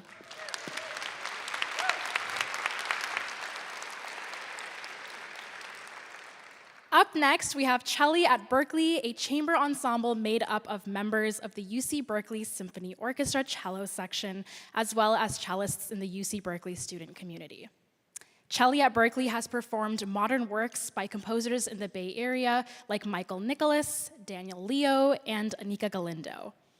We're honored to have them close out our first session of the day. Please put your hands together for Celli at Berkeley.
Charlie at Berkeley, what an enchanting way to close out our first session.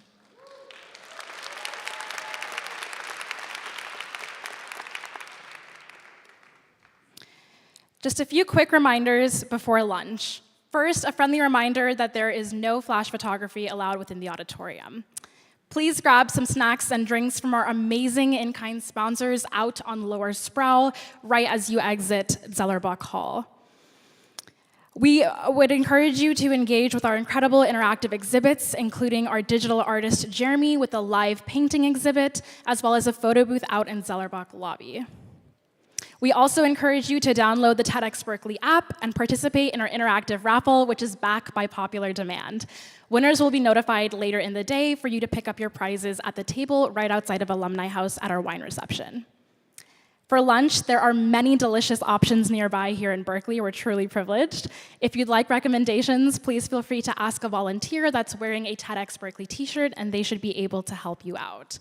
If you feel like you have lost or misplaced any items, please ask for a house manager right outside the Zellerbach doors, and they'll help you get situated. Please remember to return promptly at 1 p.m. as we will start session 2 right away.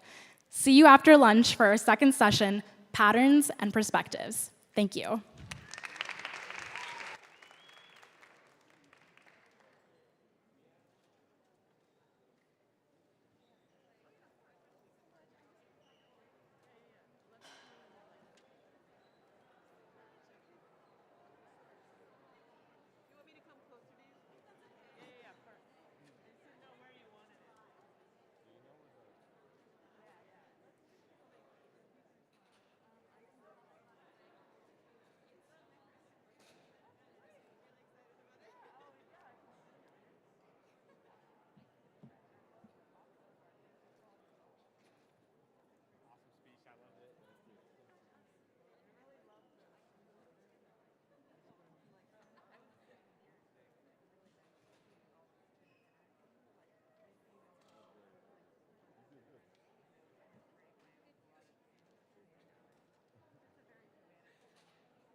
what do you want it?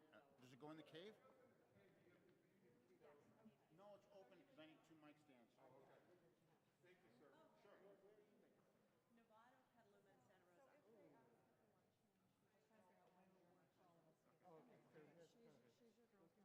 Okay, perfect. After you. Oh, thank you very much. Sure, and welcome from Canada. That's great. From whereabouts in Canada?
Founded in 2008, our first performance back from lunch highlights the a cappella talent of students here at Berkeley. They have been described as a diverse group of caring, dedicated, and talented students who come together to share in their passion for performing and love for one another, and furthering the craft of a cappella in new and innovative ways. Welcoming us back from lunch, please put your hands together for none other than Drawn to Scale.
I can feel the tension.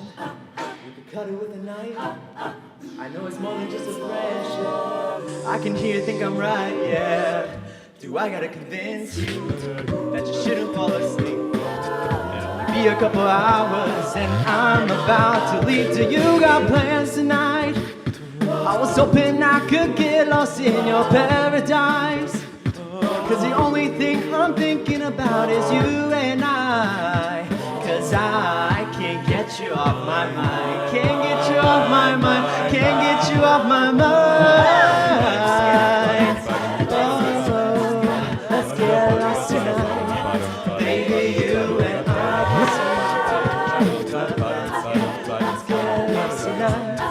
Let's get lost tonight. Baby, you and I. You got plans tonight?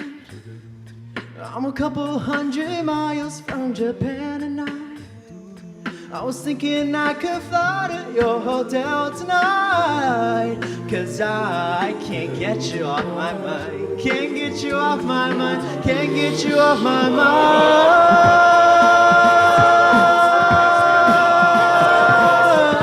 Oh yeah. I can't seem to get you off my mind. I'm a couple 100 miles from Japan tonight, and I can seem to get you off my mind.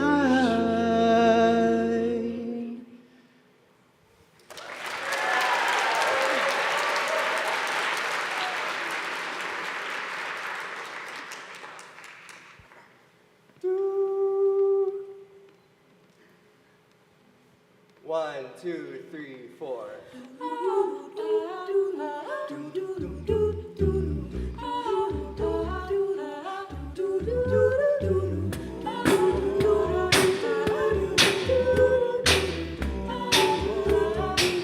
Not like I'm counting the days,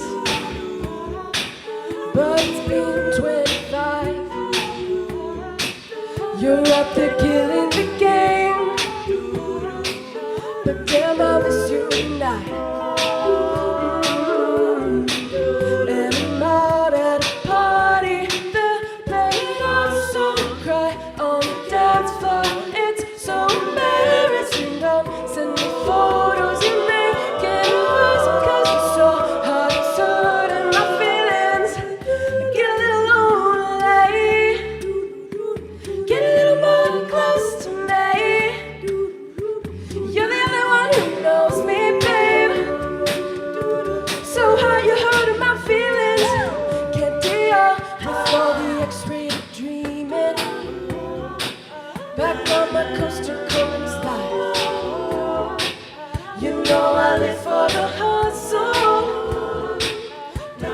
on this tonight. And I'm out at a party, they're playing our song, cry on the dance floor. It's so embarrassing, don't send me photos, you make it worse, 'cause you're so hard in my feelings. Get a little lonely, get a little more close to me. You're the only one who knows me, babe. So hard you're hurting my feelings. Can't be out. Show me the banana. Show me the banana. Show me the banana. Show me the banana. And I'm out at a party, they're playing our song and cry on the dance floor. It's so embarrassing, don't send me photos, you're making it worse, 'cause you're so hard at hurting my feelings. Get a little lonely, get a little more close to me. You're the only one who knows me, babe. So hard you're hurting my feelings. Can't deal. So hard you're hurting my feelings. Can't deal. So hard you're hurting my feelings. Can't deal. So hard you're hurting my feelings. Can't deal.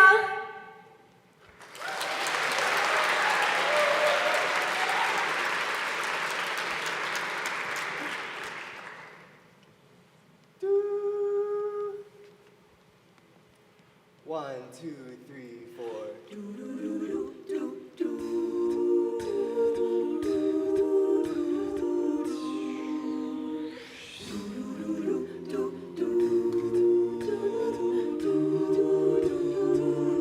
We get it almost every night. When that moon gets big and bright, it's a supernatural delight. Everybody's dancing in the moonlight.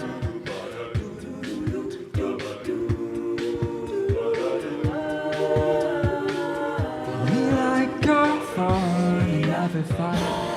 You can't dance to stay uptight. It's a supernatural delight. Everybody's dancing in the moonlight. Dancing in the moonlight. Everybody's feeling warm and bright. It's such a fine and natural sight. Everybody's dancing in the moonlight.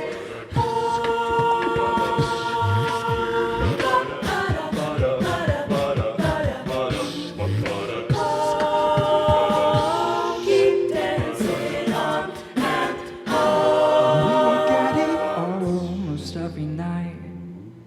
When that moon gets big and bright, it's a supernatural delight.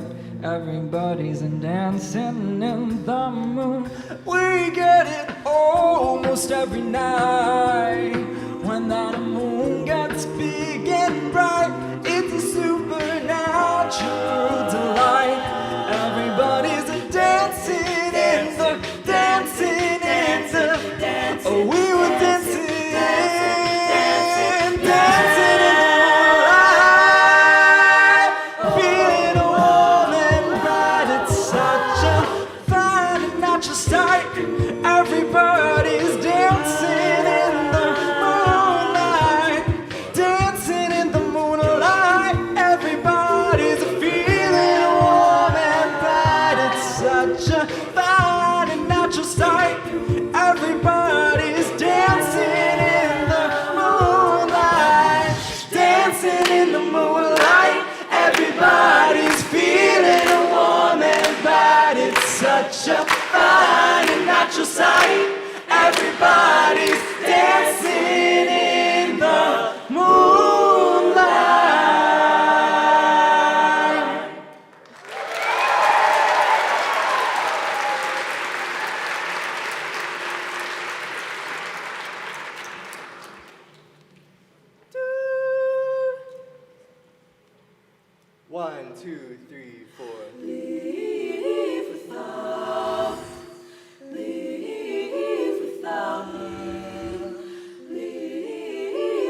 tornado flew around my room before you came. Excuse the mess I made. It usually doesn't rain in Southern California, much like Arizona. My eyes don't shed tears, but boy, they ball when I'm thinking about you.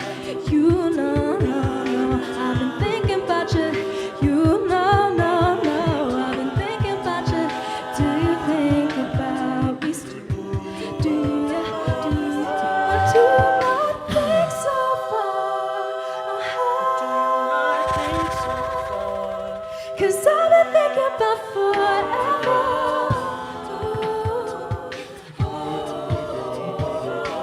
But do you not think so far? Cause I've been thinking about forever.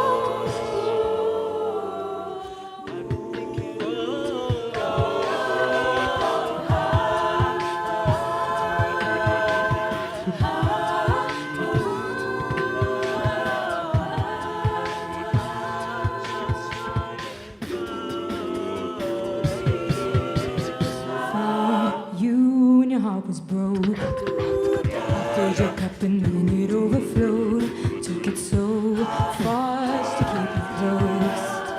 I was afraid to leave you on your own. I said I'd catch you if you fall. And if they laugh, then fuck 'em all.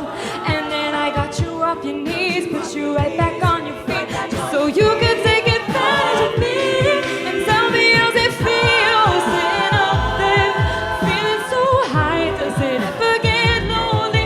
You know I'm the one who put you up there, name in the sky. Does it ever get lonely thinking you could live without me? Thinking you could live without me? You know I'm the one who put you up there. I don't know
The kaleidoscope has been shaken.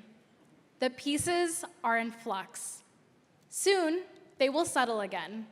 But before they do, let us reorder the world around us. Tony Blair's quote from the turn of the century reminds us to pause for a moment and try to find the magic in this messy and multicolored madness that is the kaleidoscope. During our second session, Patterns and Perspectives, we invite you to embrace the many patterns of our world and challenge all that is given to us. Before we begin the second session, another reminder, there is absolutely no flash photography allowed in the auditorium. To kick off session 2, meet evolutionary cosmologist Brian Thomas Swim, co-creator and host of Emmy Award-winning PBS documentary Journey of the Universe. His current work features the YouTube video series The Story of the Noosphere, which delves into the mind sphere surrounding our planet. Brian shoots for the stars and will show us patterns in society that can help us transcend individual, human, and geopolitical boundaries. Please welcome Brian Thomas Swim.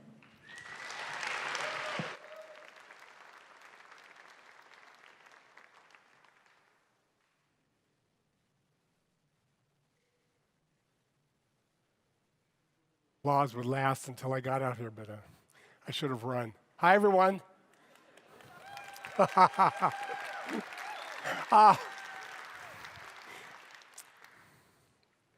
Okay. Thanks for that introduction, Sonali.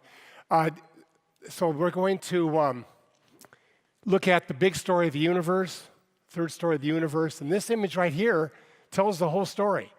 We starts off on the left and goes to the right in terms of time. Now, right there at the very beginning, the universe consists of elementary particles. And you notice how it's expanding out as we go on. The elementary particles from that moment on are involved with all of the transformations in the ensuing 14 billion years. And what's amazing to me is that the elementary particles of our bodies are right there. So we have a graph indicating the movement of the universe as a whole, but we have to realize that this is our story right here, the story of the elementary particles that we are composed of. So right away, the universe spreads out and develops into galaxies a billion years later. The number of galaxies we've counted so far are 2 trillion. Now, every galaxy has around 100 billion stars. I'm not going to deluge with numbers, but that's a good number. There are 2 trillion galaxies, each one with 100 billion stars. And here's the next fact that I want you to move forward in life with. At the beginning, the universe was the size of an acorn, even smaller. Now, this is not a fact that is maybe in doubt. All mathematical and observational cosmologists are quite convinced that the universe of 2 trillion galaxies was once the size of an acorn. Now, if that doesn't boggle your mind, that something as small as an acorn gave birth to the entire Milky Way galaxy with its 200 billion stars, plus another 2 trillion galaxies. You see, I can throw the words out, and then we get a sense of, okay, yeah, that's what happened, but we need to feel our way into that. We need to be astonished, like I say, and we need to have our minds boggled, because what we've learned has amazing implications for how we are to live our lives. Now, so the first transformation in the universe is elementary particles into the galaxies, the stars. The next one is when we have rocky planets. Rocky planets come out of stars that explode. So we have the stars themselves build up the elements, and then when they gather again after the explosion, we have rocky planets. Where is the site of interactions between molecules that give birth over time to life. Life which goes all the way around the planet, but wait, hold it. We regard, in general, the dirt and rocks as lifeless, all right? Though the dirt, not soil, the dirt and rocks gave birth to life. This is, I say, the second major transformation, but this too should cause us a moment of reflection. How is it that a planet that's molten rock gives birth to all these amazing life forms? That's the second major transformation. And now, Earth has entered the third major transformation. We're in the midst of it. The transformation began with the emergence of humans. And this image here is to depict the way in which, once we emerged in Africa, we spread out in all directions. And then very, very, very rapidly, we encircled the earth. And now we have, with our own development, we have created a thin envelope of thought around the planet called the noosphere. So this is, in a very brief summary, the third story of the universe.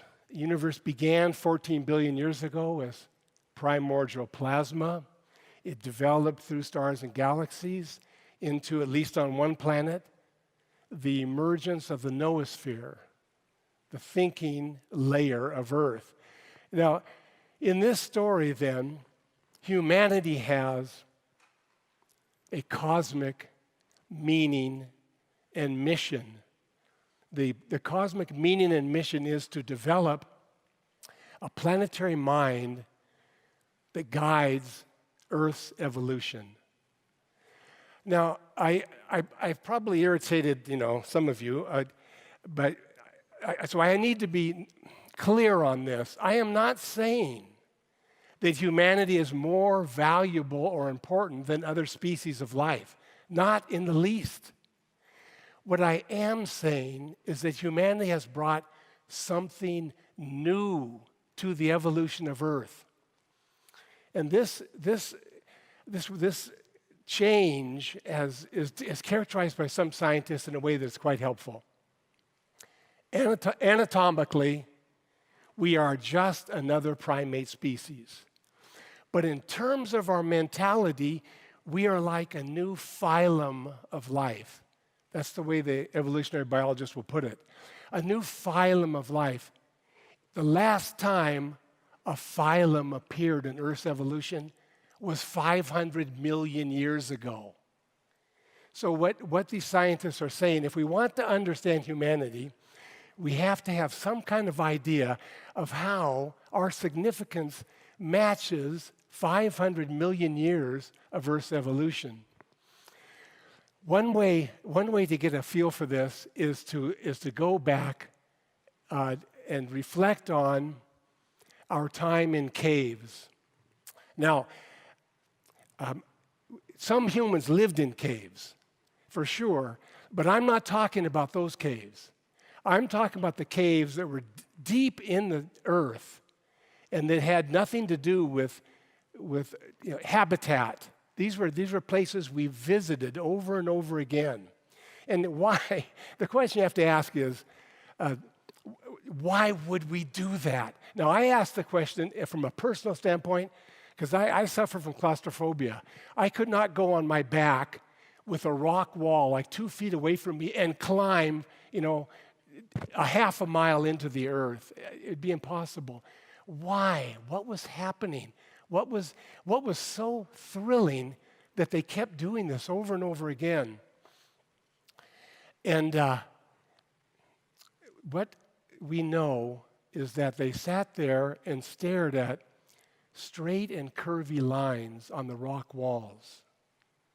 Now, I say straight and curvy lines because I'm trying to emphasize the strangeness of it. We stared at straight and curvy lines until they exploded as a galloping horse. Now, we need to understand how different this was. One of the reasons, this is an interpretation, of course, but one of the reasons they went to caves that were far, far away from horses was so that they could really bask in the thrill of having the power to make present a horse that was not physically there.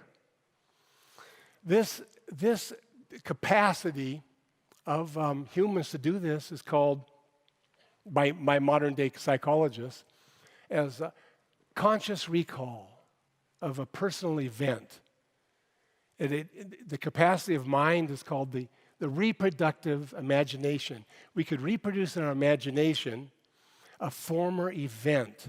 Now, as a way of indicating how different this was, I came up with this little story here. Okay, imagine this wildebeest has just escaped being eaten by some lions, all right?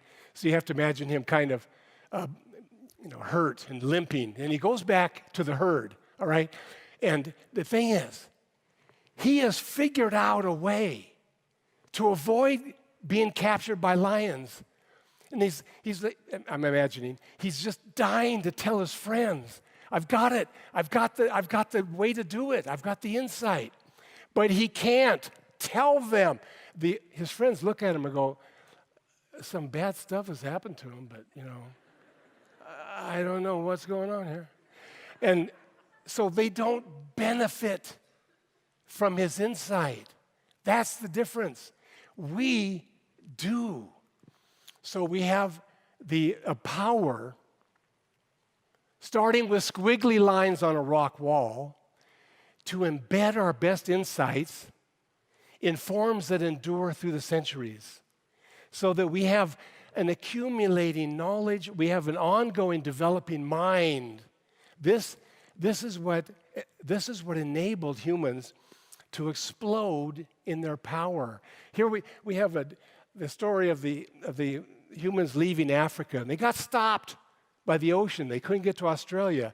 So every one of them started developing different boat styles on the different islands of Indonesia, until finally, they came up with the form, not this one, I just use this as an image. They came up with a form that enabled them to go over to Australia. Who invented that? The answer is the collective did.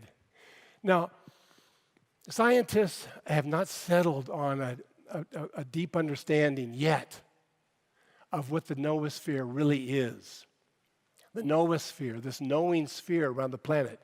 The conservative view among scientists is that the noosphere consists of computer systems that are linked up with data banks. But a more radical proposal is on the table. It's this, that maybe the deepening relationships among humans is bringing forth a planetary mind. And it's uncomfortable for a lot of people to think about being part of a larger organism. All right, so I wanted to give you a way of beginning to think about that with the James Webb Space Telescope. Here it is, amazing. This is a radical move beyond what we've had before with telescopes. Hubble telescope, fantastic. It's in an orbit 300 miles above the surface of the Earth. The Webb telescope is 1,000,000 miles above the surface of the Earth, with a sensitivity 100 times that of Hubble. We are starting an exploration of the universe that will be unlike anything before. We will learn more things than ever before. We're certain we will learn about how the galaxies were formed right after the birth of the universe. Expectations are very high that this telescope will enable us to be the generation that empirically verifies the presence of life throughout the Milky Way galaxy. We will see. But the amazing thing is this. We ask the question, who built the Webb telescope? Who built it? Well, the quick answer is the engineers, and that's true. Engineers from 14 different countries coordinated their thinking and built the telescope, but they drew upon the collective as well. For instance, Isaac Newton, he invented the equations of gravity. Scientists studied them, found out, wow, theoretically, there are these strange points in the Earth-Sun system where the gravitational forces balance out. That means that theoretically, if you put a body there, it would just stay right there. Well, 3 centuries later, we've gone there. We've put the Webb telescope at L2, the equilibrium point, 94 million miles from the sun. And this is, how to understand this? We send messages from our brain to the muscles around our eyeballs in order to determine what to look at. Well, the same thing is going on with the Webb.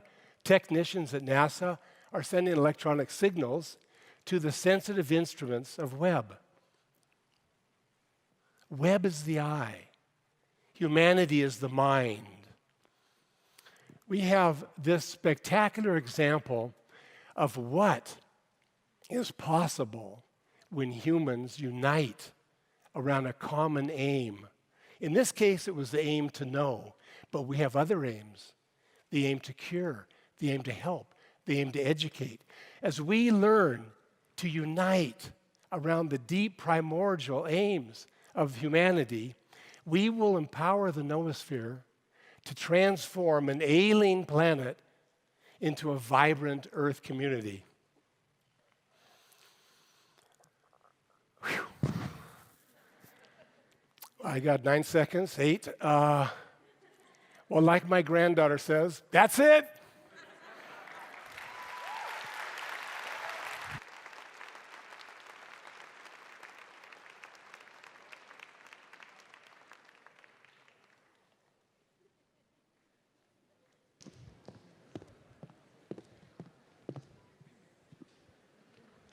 Thank you, Brian, for that incredibly eye-opening talk.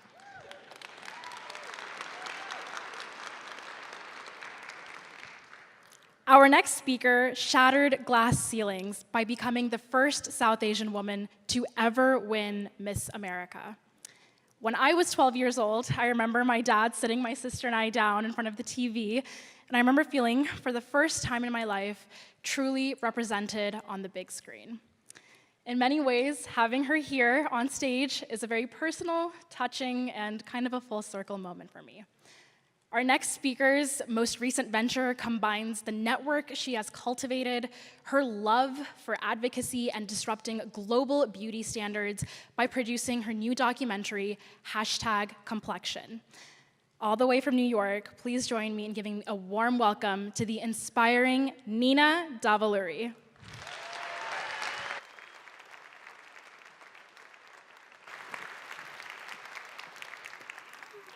Hello, everyone. It is so wonderful to be here. I'm Nina Davaluri, and I have not said this in a very long time, but I was Miss America 2014. Well, thank you. But the image you see here is probably not matching the image you see in front of you today. Because coming here today without a full face of makeup, with my hair naturally curly and no extensions, and trading in my 5-inch stiletto heels was a very conscious decision and yet somewhat scary decision. Because my introduction to beauty started from a very young age. Yes, this is little 8-year-old Nina. I'm with my sister. She's the golden child. She's a physician. But although I was born in New York, I actually grew up going to India to visit my grandparents every summer. And growing up there, I was berated by Fair and Lovely ads and fairness creams, which is a huge industry. And flashback to 8-year-old Nina, and I was visiting India, and I had a patch of eczema on my skin. And so I was taken to the dermatologist. The dermatologist looked at me. He gave me a cream. I could have cared less about the eczema. And I looked at him and I said, "Can you give me a cream that will make me lighter?" And I was 8 years old. Now, I went home empty-handed that day, but what was interesting is that when I came back to the US, I would hear comments like, "Oh my goodness, I love your skin. You're so tan, I wish I had your color." Now, the skin whitening and tanning industries are both opposite and opposing messages, and yet they're both billion-dollar industries. So I have to ask, Where do these beauty standards come from? Who's perpetuating them? And what if we wanted to dismantle them? Is it possible? Where do we even begin to talk about this? Well, we're going to get right into that today. That's why I'm here. And in order to answer that question, I get to tell you some very vulnerable details about my life, so get ready, whether you want to hear it or not. But when I was in middle school, growing up here, looking at my environment and media and people around me, things I was watching, I realized very quickly that there were 3 simple steps to beauty. And the first was to have straight hair. Now, I remember the Pantene ads that said, "Hair so healthy it shines." As you can see, I did not have that, so my mom literally caught me ironing my hair in the basement, and that was when she took me to buy my first flat iron and all products that would make my hair less frizzy. Step 2. When a young boy in 6th grade said, "Oh my goodness, Nina Davalori has a bigger mustache than my dad," it was time to start investing in all hair removal creams, laser treatments, waxing, threading, you name it, I have done it. And step 3 was a little harder. Step 3 was to be skinny. Now, growing up in a South Asian culture, your body is commented on like it is their own. There are no boundaries when it comes to body. And so growing up, just everything that was wrong with my body was always brought to my attention by my family. And so I was constantly warned about the freshman 15. And I was so excited that I didn't gain the freshman 15 that I did not see the sophomore 60 coming. And that is true. I gained 60 pounds within the matter of a year. And looking back on it, I realized that was really the first time I was struggling with not only body image and body dysmorphia and eating disorder. I was also struggling with depression. And I had just graduated college. I had moved back home with my parents. I had no idea what I was doing. I was applying to medical school, even though I knew that's not what I wanted to do.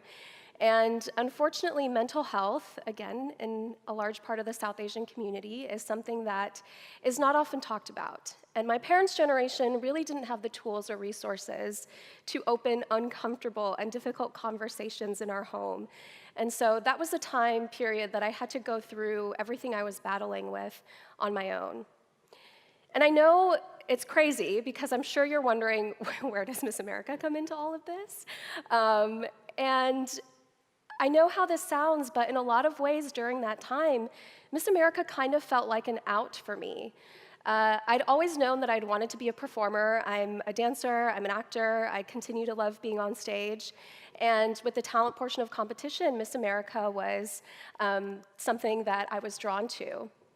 And so when I started competing, of course, everyone said, "Nina, if you're really serious, lose the weight, you gotta be swimsuit ready." And so I lost the weight, didn't even bat an eye, didn't even question it in unhealthy ways. Like I would say the episode of Kelly Kapoor in The Office where she's doing that like juice cleanse and she's like, "I just bought some size 2 bikinis, gonna look amazing," is like a very accurate depiction of how I was feeling. And I don't say that lightly, but that was just something, the beauty standard that I had internalized as a young teenager and into my adulthood that I didn't even think twice. And so when I went to Miss America, I will say the one thing I competed with was with the core belief in one idea. And that idea was that the girl next door is evolving as the diversity in America evolves. She's not who she was 10 years ago. She won't be the same person come 10 years down the road. And it was time that Miss America reflected the diversity in the organization that was representative of what America is today. And so when I competed, I performed a Bollywood dance. I'm actually a classically trained Bharatanatyam and Kuchipudi dancer.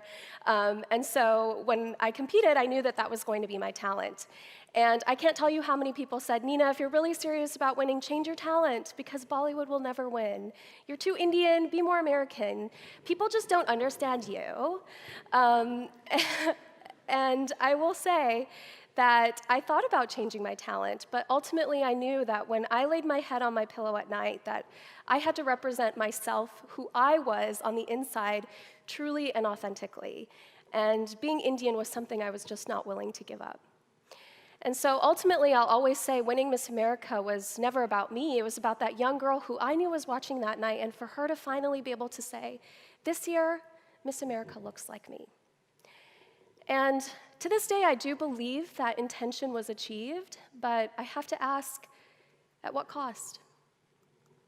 Well, in the era of 2014 was Twitter, and xenophobia was part of that cost. Twitter erupted in a slew of racist and xenophobic comments, which, sadly enough, I was ready for. I was prepared for that, but what I was not ready for was what came the next morning. And to paint you a picture, I just won, I come off this high, I'm in this dreamlike state, I slept with my crown, and I wake up and I open Twitter and I see this headline.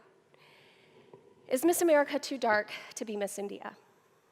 I keep scrolling and I see about 50 more of these headlines on my feed. Is Miss America too dark to be Miss India? And my immediate answer was yes, probably. And flashbacks to my younger years ensued. Don't Go Out in the Sun came echoing back. The Fair and Lovely ads were just flashing before my eyes. It was a very dramatic moment. But in all seriousness, I remember thinking and sitting there and asking myself, really? Am I still not enough? And I thought back to 8-year-old Nina, who was asking for that skin whitening cream. And I realized that I owed it to her and to all the other young people out there who were dark-skinned to say that I look like you, we're dark-skinned, and together we're worthy of changing the narrative for all of us. And so colorism was really the first beauty standard that I set out to dismantle. I made that my mission during my year, in addition to being the perfect Miss America, which is just not possible because you are constantly judged on everything from not only your race, religion, but what you're wearing, what you're doing, what you're saying. It's not, there's always something. And I think it's poignant to say this because I rarely felt beautiful during that year because I often felt that I was picked apart like clothes on a sales rack at TJ Maxx. And what hurt even more is that I didn't, no matter where I was speaking, whether that was a Fortune 500 company, a college or university, or even the White House, there were always two questions I was asked. The first was, do you eat? And the second was, what foundation do you use? And looking back, I knew that all I wanted in that moment was to be recognized for more than just my beauty or my outward appearance. And while I was struggling with just the image of everything that Miss America is and was and what that comes with and the stereotype, I was also struggling with something else that was new to all of us, and that was social media. This was really the time of the rise of the influencer era that we see today. And this was just starting. And so overnight, what it felt like to me overnight, suddenly in the rise of these influencers, I was insignificant. It didn't matter if I was Miss America. No one cared about my accomplishments. My worth was suddenly defined by my number of followers. I was simply just a handle on an Excel spreadsheet. And that was a game I was not willing to play, so I opted out. And no one tells you this, but when you opt out of social media, it's kind of worse than participating in it in a lot of ways, because this leads to a lot more self-doubt when you're just a viewer, when you're seeing everything happening around you, and you see the highlight reels, right? And so I started questioning my self-worth and value in the world. Why do all the pretty selfies get more likes than the pictures of people doing actual good in the world? Should I just play the game? If I'm not beautiful, will I have a voice? Do I really even have a voice now? And for the first time, I just started spiraling day and night. These were the thoughts running through my head. And I knew at this point that I needed significant professional help. And so I think this is where I recognize the difference between my parents' generation and our generation, is that in regards to mental health, when we know better, we do better, as Oprah says. And ultimately, I wanted to get better. And so I made that decision for myself to start therapy. And I've been in therapy for the past 6 years. Don't worry, I will not take you through those 6 years. But I say that to tell you because it wasn't until 2020 that I really started making profound connections between beauty and self-worth. Because in 2020, the world was undergoing transformative change, as we all know. And at that time, I launched a campaign called See My Complexion to end colorism. And I'd sent an open letter to the CEO of Unilever, which produces the hero product, Fair & Lovely. And in that open letter, I had said the following. Groups such as the entertainment industry, media conglomerates, and companies producing whitening products have poured billions of dollars into creating one very false, hierarchical, and racist image, that fair skin is the only type of worthy skin. This image has trickled down and seeped into the mindsets of people so much so that the majority doesn't realize that they're buying into an ideology that directly feeds into their own oppression. Now, as I wrote this, I paused and asked myself, isn't that true of every beauty product that we buy? And every time I purchase any beauty product, am I directly feeding into my own oppression? And as I dug deeper, the very obvious answer was yes. Because the entire beauty industry is built on the idea that we need beauty to have power or to feel empowered. Now, we know that social media causes mental health issues, especially with teenagers and young girls, fueling eating disorders, low self-esteem, self-harm, and suicide from all these unrealistic images. And yet, we all do things in the name of beauty, myself included. Whether that's skinny brows, thick brows, tanning, skin whitening, no matter what, the beauty trends are always changing. But there's one thing that will forever remain the same, is that these standards, whatever that standard is impossible, unattainable, and unrealistic. Beauty is often messaged to us as empowering and more recently a self-care movement, but do we really need a 20-step routine or a face mask to take care of our mental health? No. And if we need a product to feel empowered, we're by default in a state of disempowerment. And I say this all to say because not only have I bought into this unrealistic, impossible, unattainable standard of beauty, but I've perpetuated it. I used to say that Miss America was empowering and that it gave me a voice, and I have to recognize that I probably wouldn't be here if that hadn't happened today. But what may have temporarily empowered me as an individual does not empower the collective with the beauty standards associated with it. When I woke up after being 8 years removed from pageant world, like I say, I asked myself, did I really allow myself to be on stage in a swimsuit and ask others to give me a score of 1 to 10 on my body? And it's really cringeworthy when you say it like that, but the answer is yes.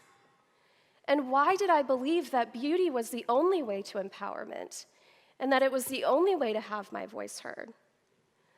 Because it's not only pageant world that gives out 1 to 10s, it's our entire society that does it in all facets of our life, and we've just accepted that standard. Which brings me back to my original question.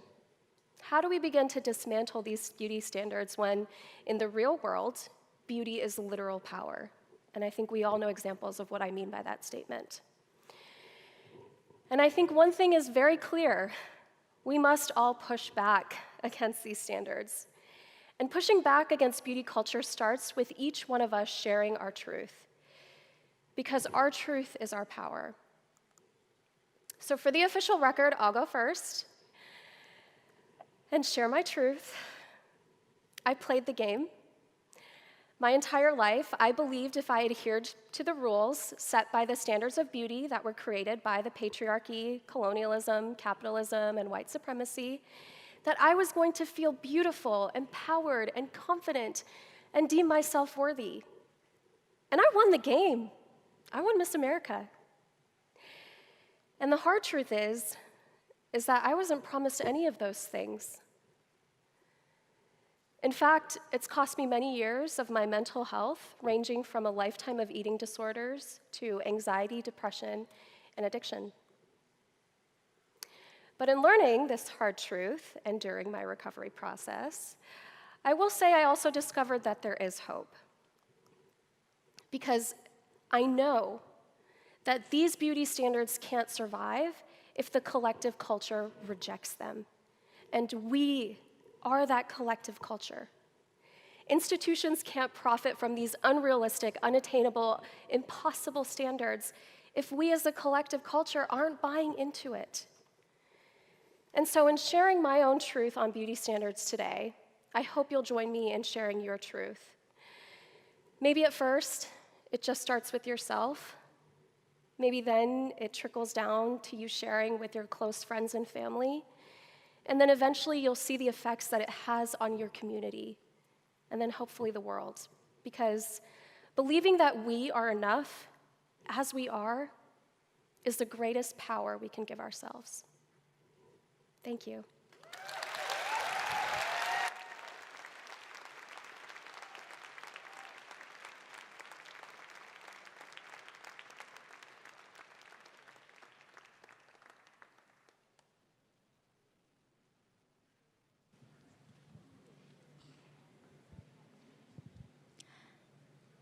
Thank you, Nina, for that wonderful talk and the reminder that sometimes we may have fallen into down these patterns when it comes to how we see ourselves as well as others.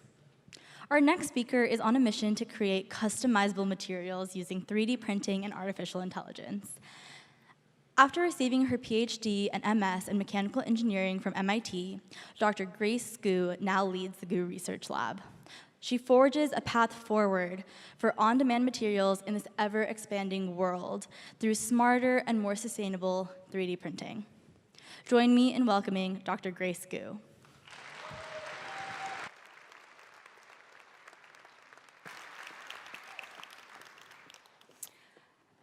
Have you ever wondered how the Brooklyn Bridge in New York survived Superstorm Sandy in 2012, one of the most devastating hurricanes in recent history?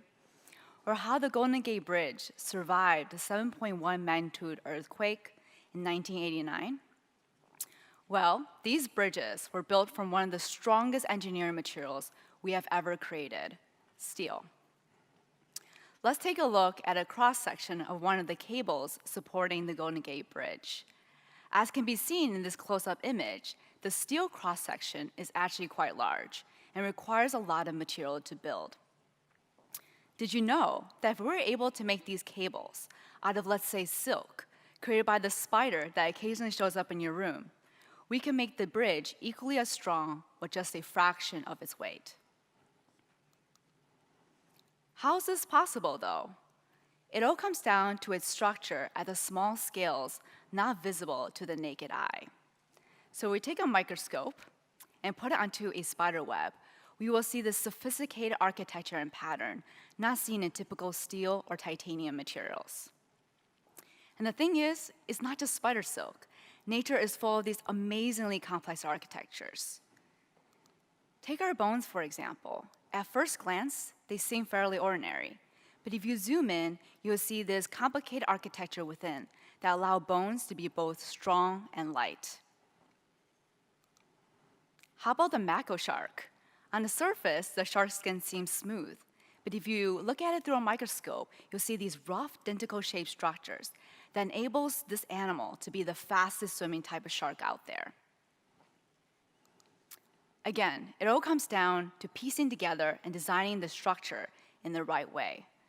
I hope to show you today that the creatures from nature offer us a lens into a whole new world of understanding, development, and ultimately, optimization of materials. Let's take a look at conch shells, one of the toughest seashells seen in nature. On the surface, it looks like a shiny pink rock. But if you enlarge the structure, you'll see this beautiful architecture within that allows the seashell to protect itself against predators and survive. We have studied how to mimic the architecture seen in seashells and develop impact-resistant materials.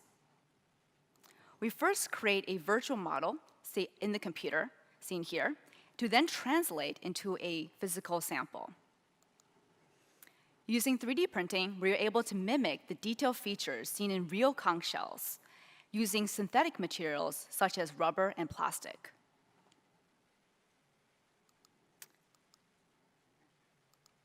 This is an image of the Kangxiao-inspired prototype that we have 3D printed. We then test this material by dropping a steel object onto it.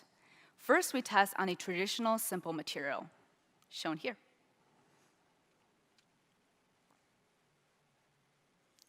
And you can see that it shatters very catastrophically.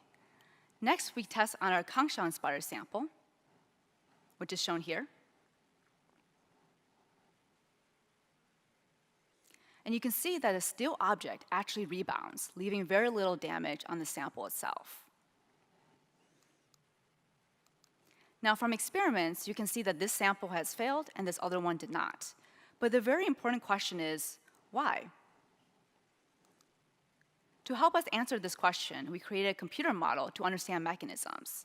This is a model of our seashell-inspired sample, and you can see that the complex architecture seen in conch shells actually trap cracks from growing through the sample, enhancing their impact properties.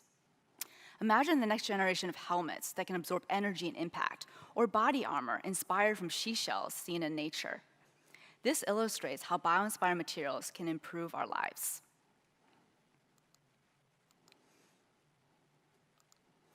Now, nature seems to have all the answers if we know where to look.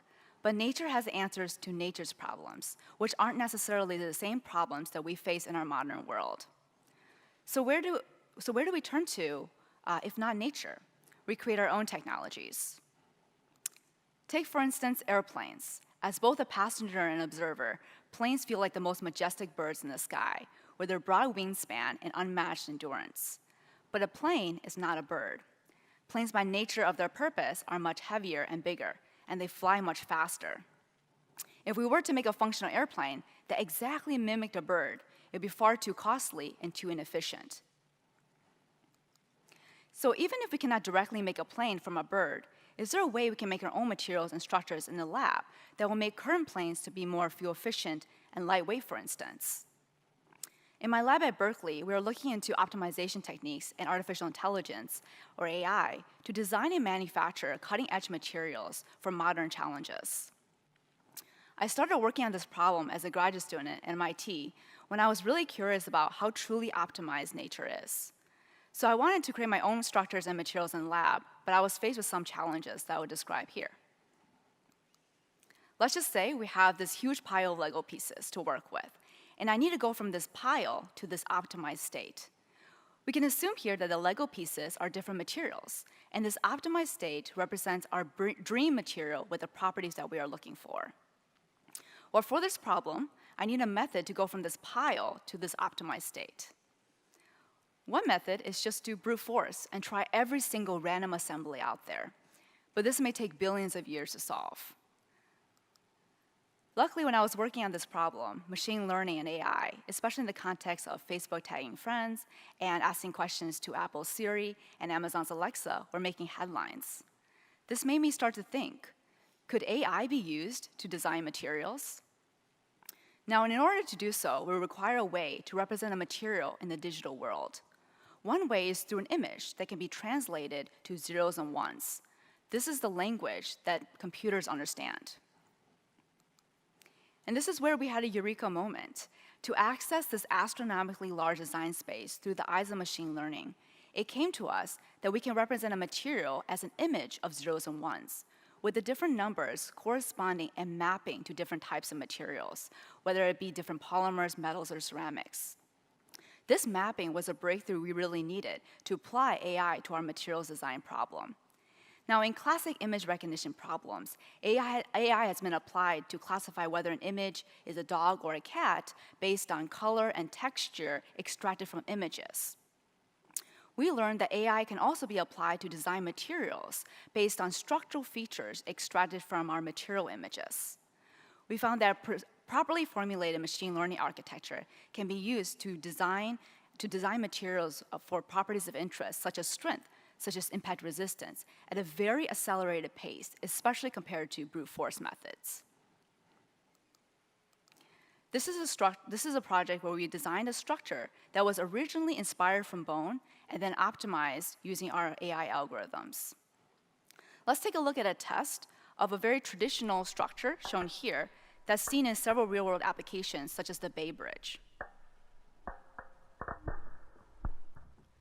You can see that this structure has failed very catastrophically without any warning whatsoever, which can be very undesirable and likened to a sudden building collapse, which can be very dangerous. Now let's take a look at a test on a structure designed by our AI algorithms.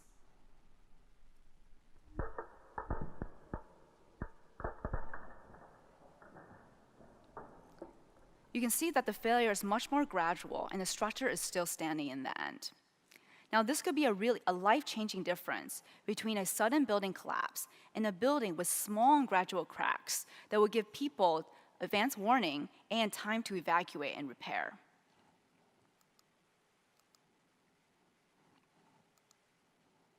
What our algorithm is essentially doing is moving material around to the most critical areas to efficiently maximize their use with minimal material needed.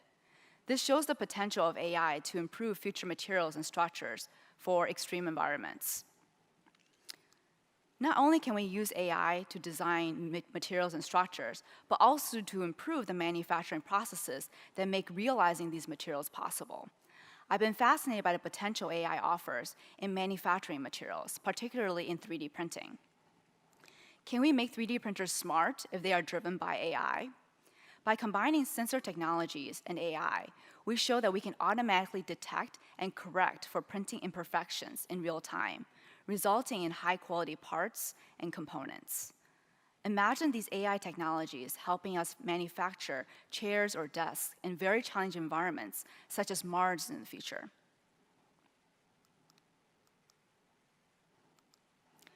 When we are thinking about any major challenge that we're facing today or need to face in the near future, materials are often the solutions to our problems. For instance, vehicles are responsible for over 15% of carbon emissions, and we can reduce this number significantly if we can develop stronger and lighter materials that use less energy. This means that we can achieve net zero goals and help to fight climate change. Better materials mean stronger and tougher synthetic tissues and organs, which can have a huge impact on healthcare in our lives. This means no more long wait lists for organ donors and just making the tissues and organs in the lab on demand. With new technologies based on bioinspiration and AI on the horizons, we can get closer to solving these challenges, improving the quality of life for people around the globe. Thank you very much.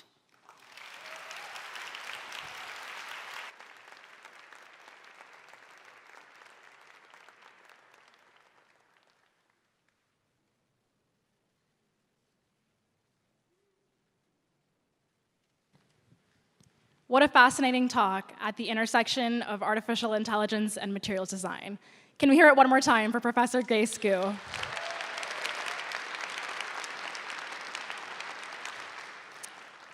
Now, if you've ever thought to yourself that you're too young to make a difference, our next speaker will blow you away with what she's been able to accomplish. Zuriel Oduwole is perhaps most well known for being the world's youngest filmmaker and a tireless advocate for girls' education in Africa. At just the age of 10, she was the youngest person to ever be profiled by Forbes magazine, and she was listed as one of 33 women who had changed the world by Elle. She's interviewed over 30 presidents and heads of state, and has inspired millions of people worldwide. Please join me in welcoming Zuriel Oduwole.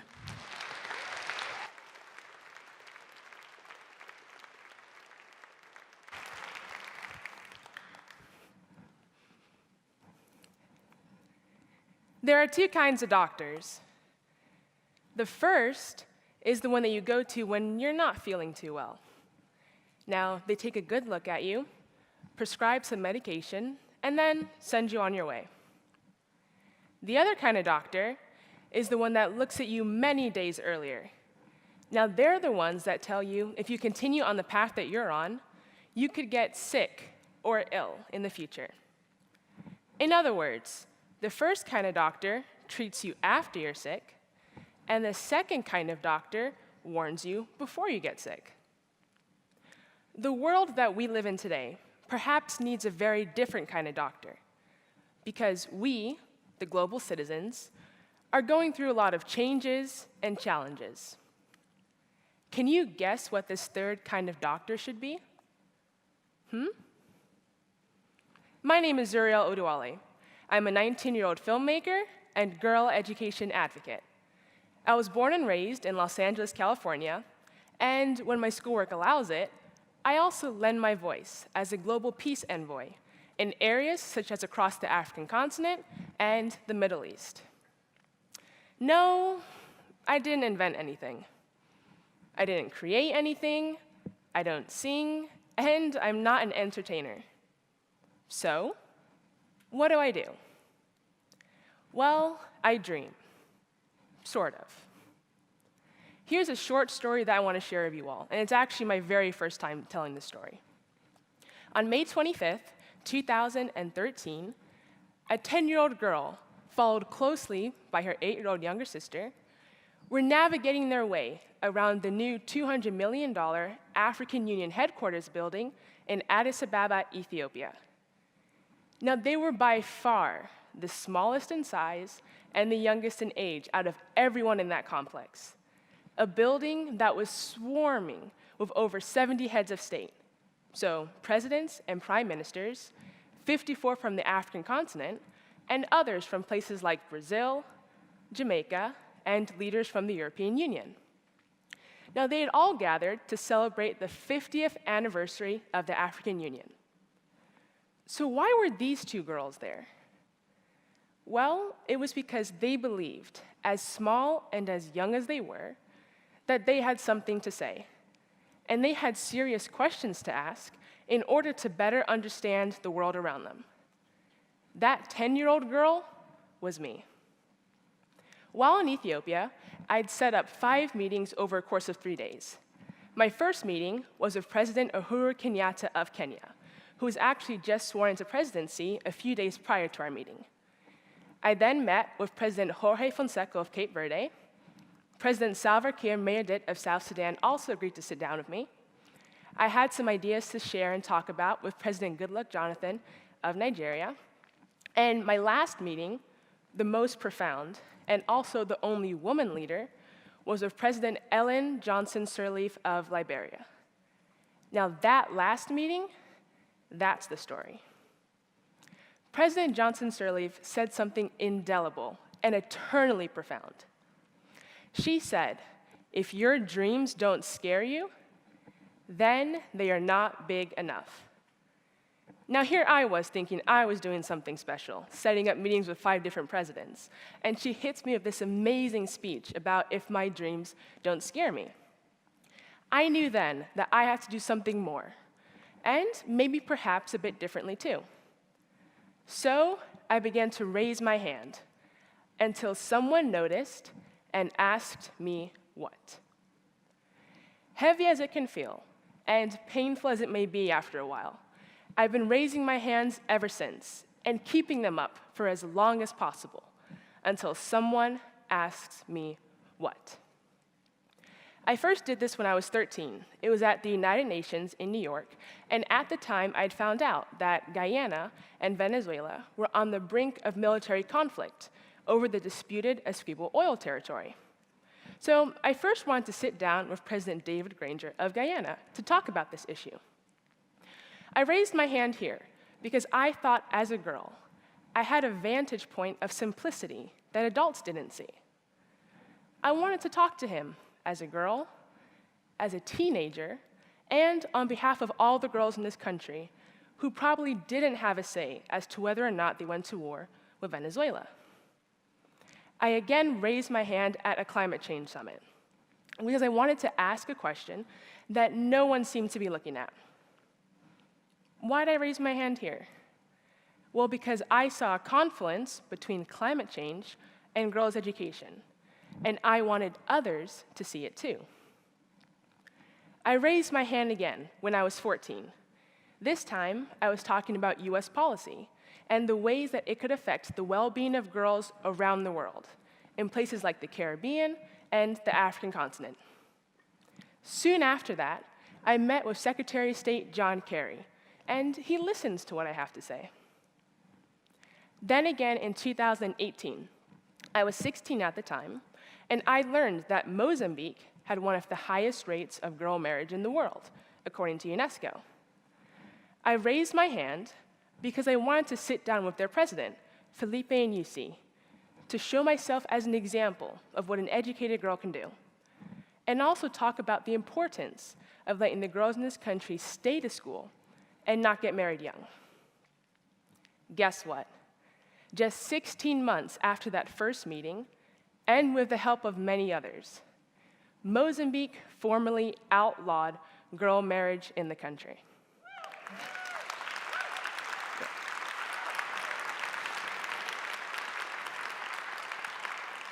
Thank you. So how did all of this start? Well, I'm the oldest of 4 children, and my parents, who were immigrants, they always valued education, so we had no choice but to learn. Growing up, our dad always had this rule. He thought that if we wanted adult privileges, like playing with what we wanted to, when we wanted to, we also needed adult responsibilities, such as learning things we didn't necessarily want to be learning. So what was this adult responsibility? Well, we had to watch the news 1 hour a day, and not US news either. We had to watch foreign news, so things like BBC and Sky News. Then we would have to identify a problem, and he would ask us a very simple question. If you were president, what would you do to fix that problem? I'm sure you can imagine, as a 6 or 7-year-old, this isn't exactly what I wanted to be doing or how I planned on spending my spare time. But I liked the adult privileges part of the deal, so I dug in. Now, just quickly, I want to do something. By show of applause, how many of you remember math class in school? So yeah, there you go. Okay. So most of us, right? Now, how many of you liked math class in school? Oh, okay. I was expecting a lot less applause. Good for you guys. So if you recall, I'm sure you'd remember, the kids who would always raise their hands to ask or answer a question. Now, the teacher couldn't help but call on them because of the attention that raising that hand drew. And that shows the simple power of putting up your hand. My dad taught me this very simple math equation. Nothing plus nothing equals nothing. In other words, if you do nothing and you expect someone else to do something about something, then ultimately you get nothing. Here's something about this issue of education, girls' education, and out-of-school children, and why we all should be raising our hands too. Yes, we need gender parity in all aspects of society. Why shouldn't we have it? But in order to get there, we first need to start with education parity, hence this issue of girls' education. Now, every year, we hear of this large number of out-of-school children, mostly girls. And I think the last time UNESCO counted, it was somewhere around the 260 million mark. Now, I think that we should change the metrics that we use to measure child development from out of school to not educated. The famous saying is, don't let schooling get in the way of your education, right? Well, if we focus on education in addition to schooling, then we're providing opportunities for children to learn skills like coding, entrepreneurship, or in my case, I teach filmmaking because that's what I know. I started my filmmaking workshop when I was 13, and I've now done it for over 520 students in 6 countries. In that very first workshop that I had, one of the young women who attended, she took everything that she learned. She went out, borrowed a camera, and made her own full-length film. And she got to shop it around to TV studios in her country as well. Now that shows the power of education. Yes, school is still important. But with education, we have the opportunity to reach those who either didn't have access or maybe missed out on the opportunity to go to school completely. So, to everyone here, know that everyone has a voice. small, loud, shaky, tiny, or high-pitched. It's still a voice. Use that voice by raising your hands and keeping it up until someone asks you what. Now, I want us all to do just one more quick exercise. It'll take no more than 3 seconds. Can I have everyone here just raise your hands? Yeah, just like that, everyone. Now, imagine how much attention that would draw. It's that simple. And when they ask you what, speak, because your voice matters. Remember at the beginning, I said that there were 3 kinds of doctors. Well, that third kind is you. Yes, you and me. It's the kind that makes you whole. See, the first kind of doctor fixes the problem, and the second kind of doctor anticipates the problem based on signs and trends that they're seeing. But that third kind of doctor prevents the problem from happening entirely. We are that third kind of doctor. Through compassion, making peace, helping our neighbors, volunteering our time. We all know what is right, and that's why we must raise our hands until someone asks us what. I didn't say that raising your hand was easy, with everyone watching you and second-guessing you. But we must, you must, if you believe, and if we youth ever want to truly change this world definitively. Thank you all for allowing me to share my little experiences with you all today. Thank you very, very much. Thank you. Thank you.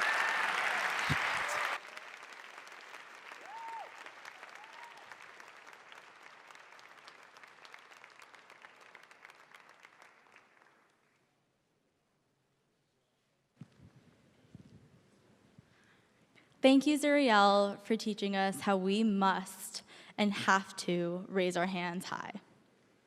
Our next speaker, Alexander Wang, is the founder and CEO of Scale AI, the data infrastructure for AI.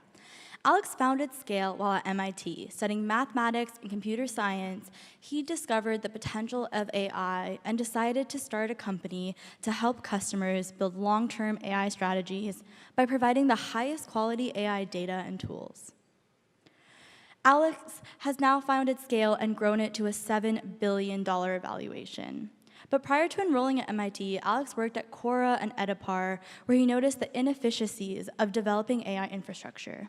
He recognized that he could accelerate companies' abilities to deploy AI by combining a machine learning-powered data labeling system with human insight to ensure models are trained on high-quality, trusted data sets.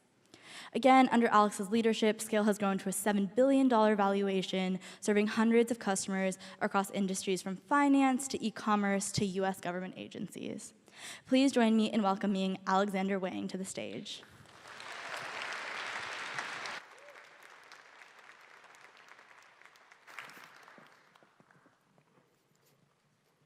When most people think about AI, they picture a sci-fi dystopian future with man versus machine.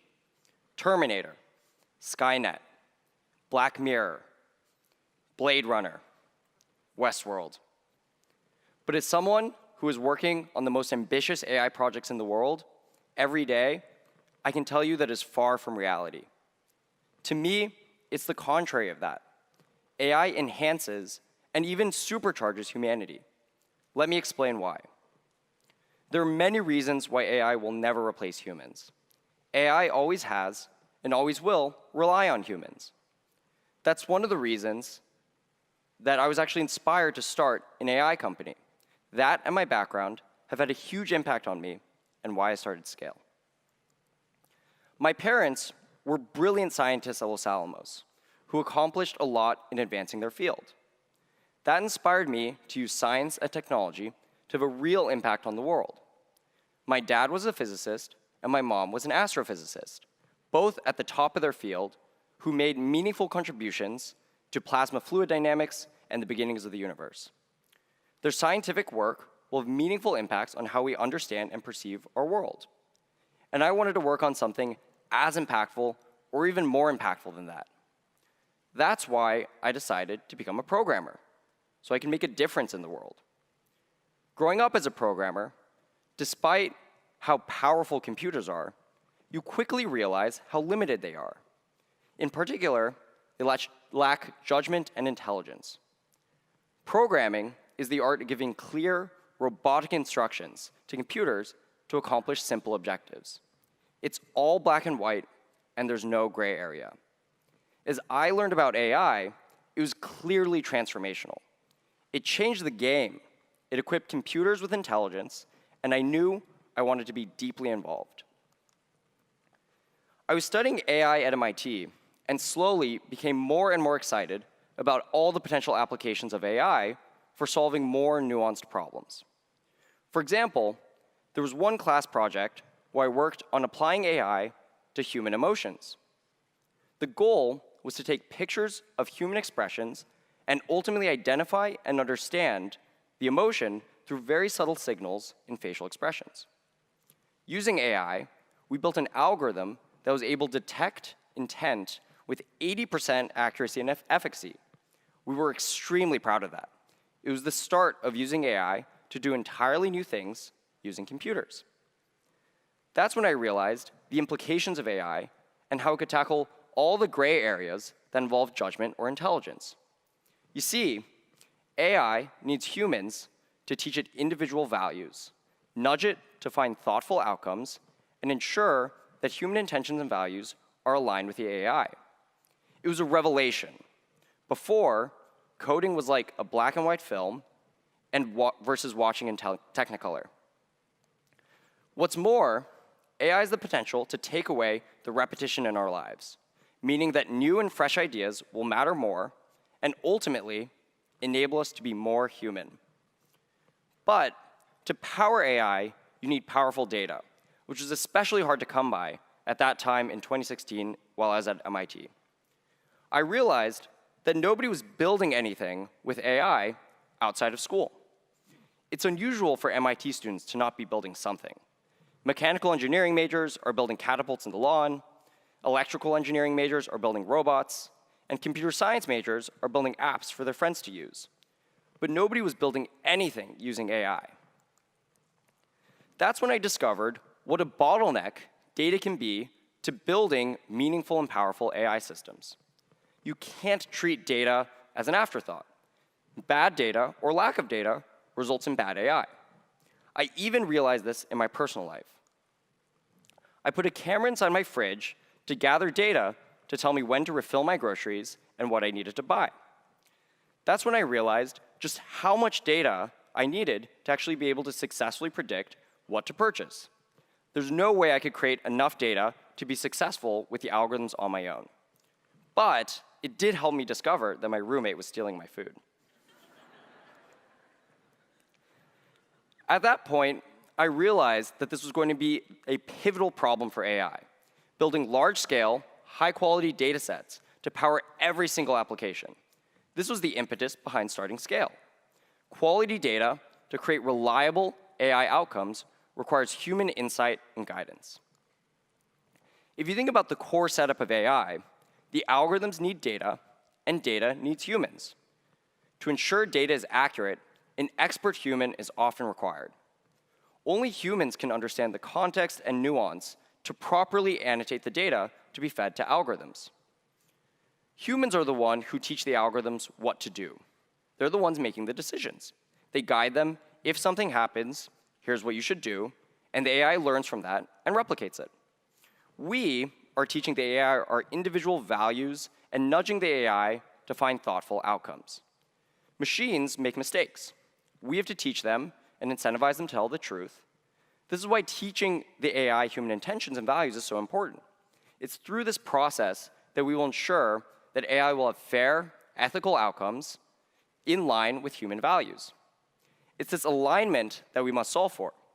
The constant alignment of AI to human intentions will always require humans.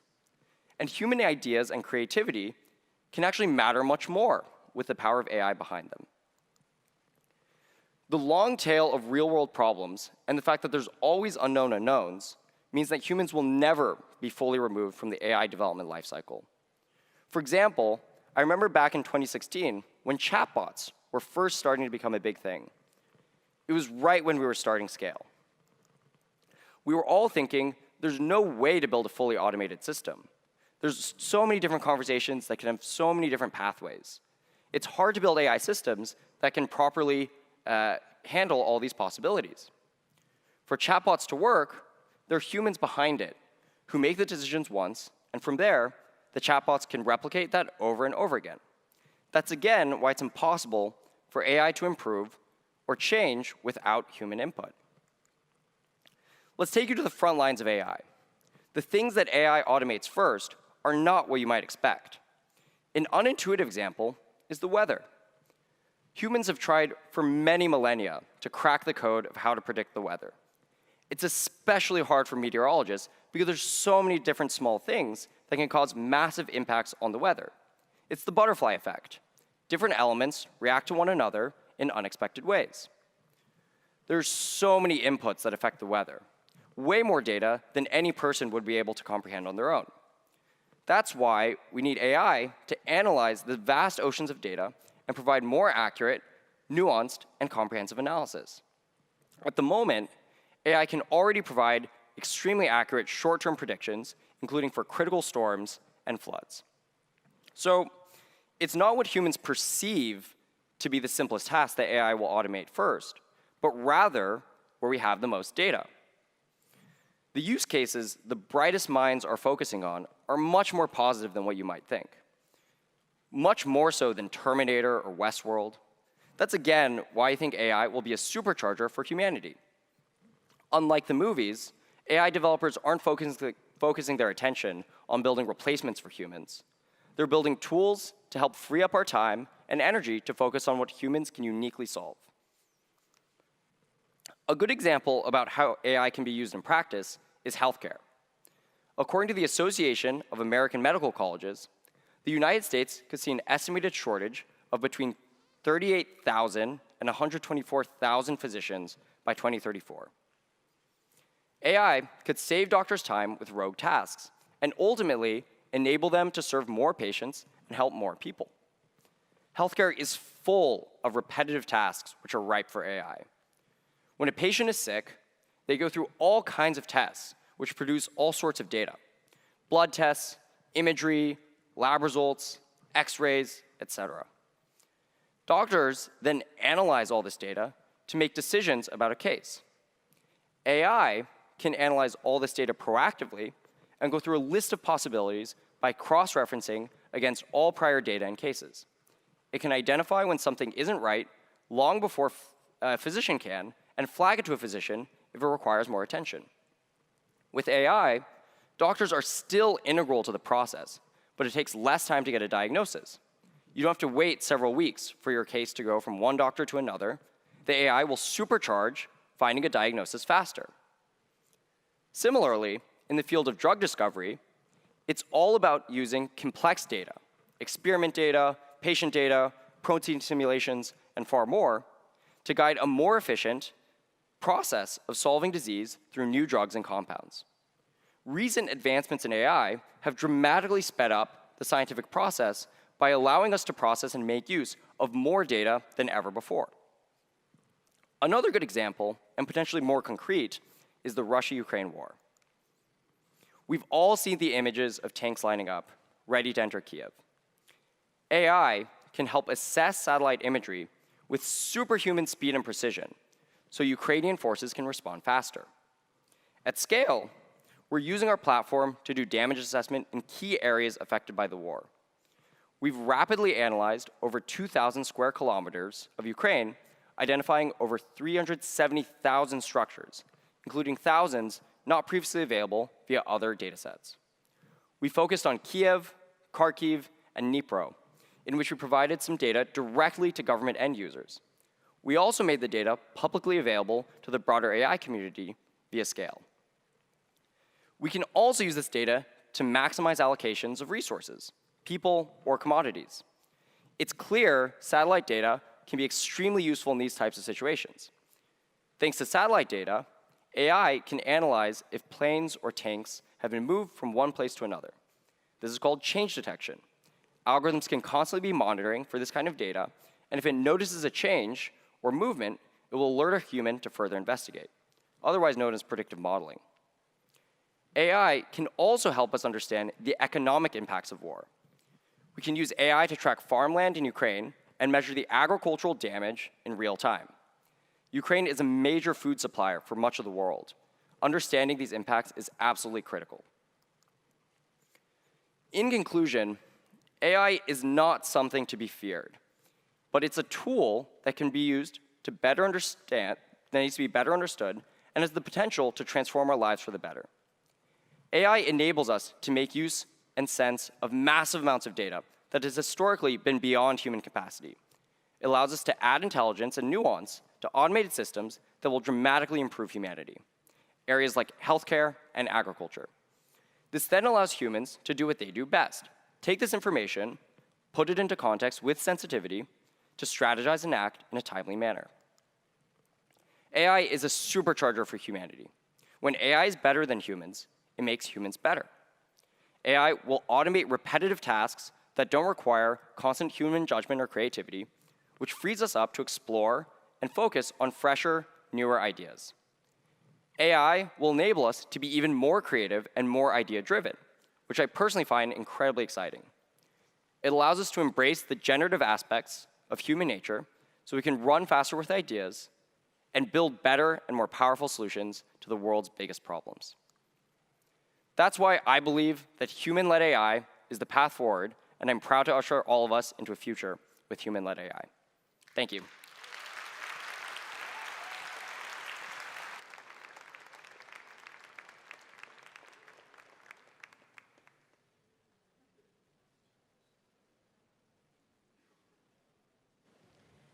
Wasn't he just incredible? Let's hear one more time for Alex.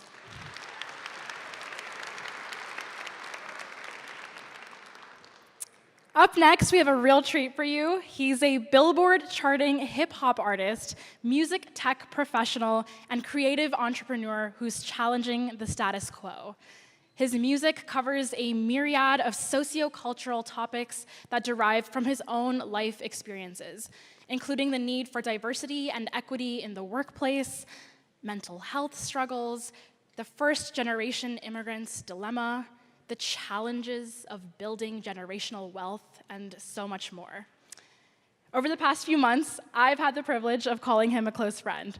Please give it up for the electrifying Call Me Ace. Jamisha, what's good, y'all? What it is, what it is. All right, very excited to be here. First of all, as you already heard, Call Me Ace. You could just call me Ace, so you don't have to call me Ace, because we're family now, okay? I want to talk about making dreams come true, and I want to do it by incorporating some raps. Is that cool with y'all? Can I spit some bars? Yeah? I bet. So one request, though. I normally don't rap to a bunch of people while they're sitting down. So if you could, if you're able to, please stand up with me. That'd be fantastic. Yeah, I receive the energy that you're giving me right now. Ooh la la. Ooh la la. Yeah, yeah, yeah. I bet. Let's get it. I think we're ready now. All right. Who's excited to be at TEDxBerkeley right now? Make some noise. Nah, that's not believable. That's not believable. Who's excited to be at TEDxBerkeley right now? Make some noise. Aight. Feel free to do whatever you want, okay? Just vibe with me.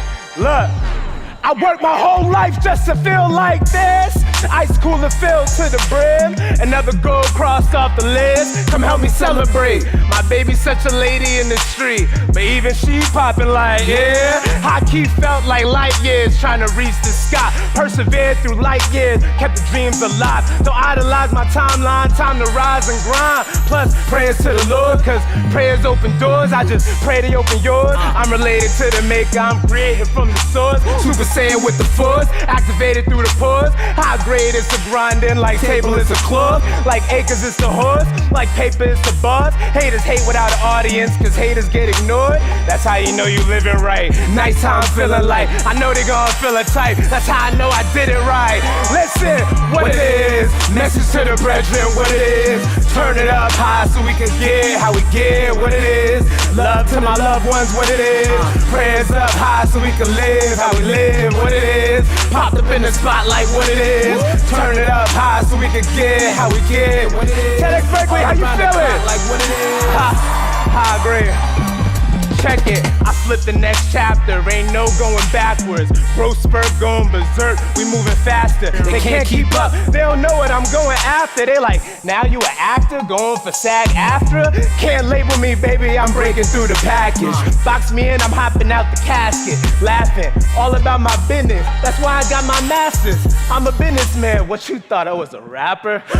No, silly, you can't classify what's in me. Only thing that you can do, just be for me or against. Either way, you won't offend me. I move like almond butter, guess and make the haters jelly. Try to tell me something, ain't nothing they can tell me. I'm chilly by the pool, rubbing wifey belly to feel my baby kicking like Cali weather feeling nice. Stars keep it lit at night, a long way from city life. Ha, what it is. Message to the brethren, what it is. Turn it up high so we can get how we get what it is. Love to the loved ones, what it is. Prayers up high so we can live how we live, what it is. Popped up in the spotlight, what it is. Turn it up high so we can get how we get what it is. All around the clock like what it is. Man, I've been waiting to perform that song. How y'all doing?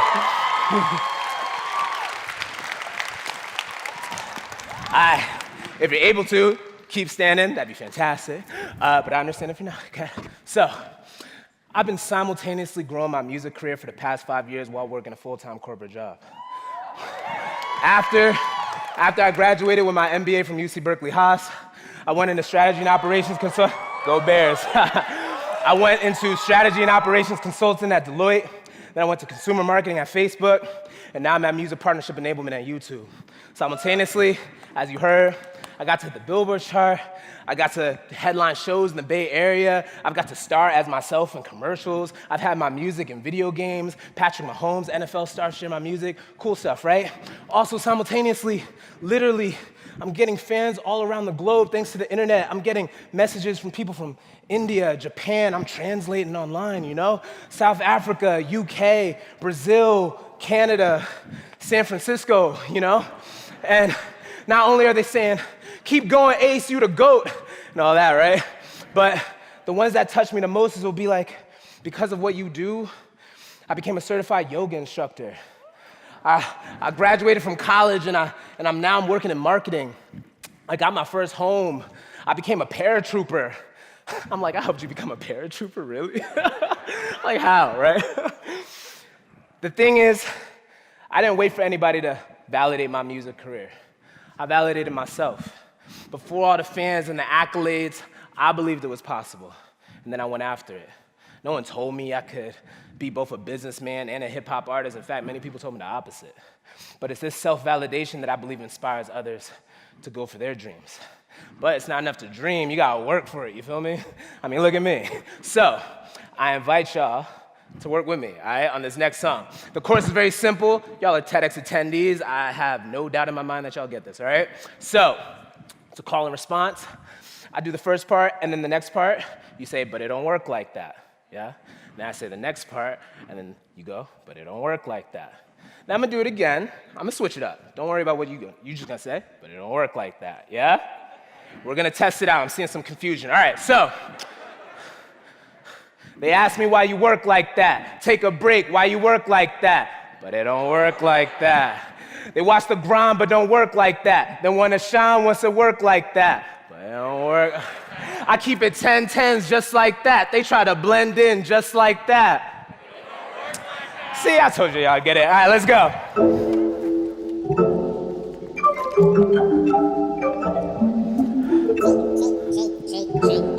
Are you ready? Alright, check it. They ask me why you work like that. Take a break, why you work like that? Hey, they watch the grind but don't work like that. They wanna shine, wants to work like that. I keep it 10-10s just like that. They try to blend in just like that. It don't work like that. Nah, it don't work like that. Y'all are good, y'all should be up here. Now, I don't wanna force you to love me or think of me. I just wanna know if you down for a get bubbly. We on the rise, horizon looks sunny. Struggle just as much beautiful as was ugly. Grew up in the dirt looking muddy and all. How you gonna say that we was lucky you wasn't involved? You claim to know me, but you really ain't study at all. So you would feel like I just blew it from nothing at all. It's funny how some people just suddenly call. They wanna plug with my mind for nothing at all. They see my worth, but get mad when I come with a charge. Dandruff on the shoulder, I'm just brushing them off. That's the cost when you move like a company, dog. You either let them stunt your growth or you're gonna evolve. The footprint getting bigger, don't know when to pause. I'll stop when I reach the top, like once and for all. Y'all know ambition don't work like that. Yo, they ask me why you work like that. Take a break, why you work like that? They watch the grind but don't work like that. They wanna shine, wants to work like that, but don't work. That's right, I keep it 10-10s just like that. They try to blend in just like that, but it don't work like that. Nah, it don't work like that. Aight, y'all good, y'all good. Alright, so they asked me, what drives me, right? And it's crazy to think, I was born in Bridgeport, Connecticut, and here I am performing in front of y'all at TEDxBerkeley. For y'all that don't know what Bridgeport is, Business Insider called Fairfield County, which is where Bridgeport is, the most unequal place in America. That's because on one end of the county, you got mansions and hedge funds and old money. And then on the other side, you got poverty, war on drugs, mass incarceration. And they're literally 15 minutes away from each other. It's the Rio de Janeiro of America, and that's where I'm from. Just the other day, I spoke to my pops, and he told me it's not my responsibility to save my family from generational struggle. And he's the same one that taught me how to hustle. He'd wake me up at 2 a.m. to hit the streets, throw newspapers on people's lawns before 3. I was paying bills at 13. Had bills in my name before 7, but couldn't touch the electricity. Now we got excellent credit, no need to check it, barely withdraw from the debit, real estate investing, connecting tenants with a resting place. I'm steady working, rarely resting. I'm feeling like Catan the way I'm settling, brick by brick. Entering spaces my people never been, I could see it in their face, they look at me like who let them in? Even with locked doors, I'm going in. Airplane mode, you already know what the setting is. I came a long way from Connecticut. Bridgeport, that is. Still got loved ones and memories there, really the only things that tether me there. And the way that gentrification going, I'ma have less of both and more of a neither. Loved ones getting evicted, looking for cheaper. I'm out to my last breath, pulling no sleepers. I need a breather, feeling like the hole getting deeper. Talk to my niece, she see and treat me like a teacher. Somebody that had dreams and knew how to reach her. I told her it don't matter how long I ain't seen her, so long as I'm still breathing, then I ain't gonna leave her. My cousin once told me I was the family leader, cause what once was impossible, I do for my leisure. I'm trying to share the knowledge of the things that I've seen, but no matter how much I preach, I can't make you believers. I carved out a path, but can't make you walk though. Cause spread your lips open, can't make you talk though. I try to do my part, I keep lending from the heart. The more I give to connect, the more we growing apart though. Am I responsible? Lord, am I responsible?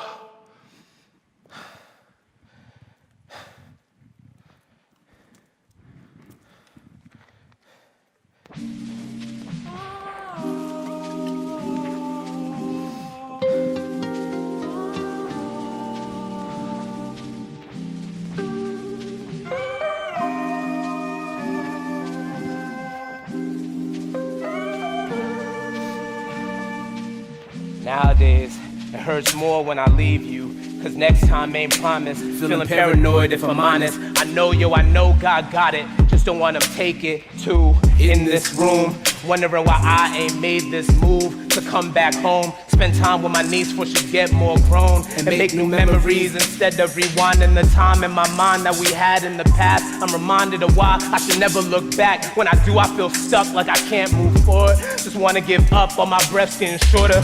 Bathtub running while I'm feeling underwater. I'm just trying to watch my body as my mind brainstorming inside. Gotta prioritize what's important, and I'ma sleep it off till the morning. Don't wanna lose hope. I ain't trying to lose hope.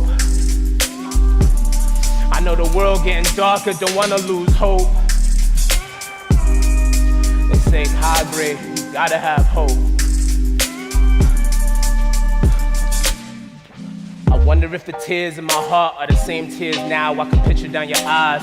I remember picking up the phone in the back, hearing no daddy why. Had to see a mother brutalized. He used to call me bro, to find out he a wolf in disguise. Another big fool with a pride, beating on my sister. Pick on someone your own size. Almost had me going backslide, almost flew out from the base. Sliding down the corner, rolling with my bloody cuzzo, all just for the freedom you deserve. Tired of all these people around you stealing your worth. I'd rather their face than yours be in the dirt. Lord knows I try to stay strong, but it hurt. I'm praying hard for you and I'm praying that it works. I'm working hard for you just to get back in return. And get back in return without you worrying about what I get back in return. I use all my reserves on you to keep you preserved. Money drains just to be surged, that's what I learned. I'd rather burn it all on you than burn or earn. I know your value is way more than you earn, way more than you seem to find in your research. I know the Lord's good, you'll find after you search. You're trying to follow my lead, but how can I be first when I'm about to lose hope? I'm about to lose hope. I know the world getting darker, I don't wanna lose hope. Nah, they say you gotta have hope. They say you high grade, you gotta have hope. I don't know some nights, but I don't have hope. They pray in the morning that I'ma have hope. When I look outside, I don't see hope. But I gotta have hope.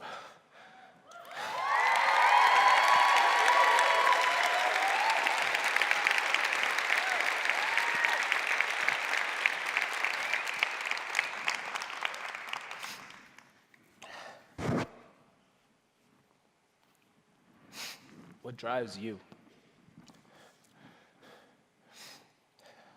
What are you pursuing? And why? Who are you responsible to? What are you responsible for? How are you using your time and your God-given talents on this side of eternity?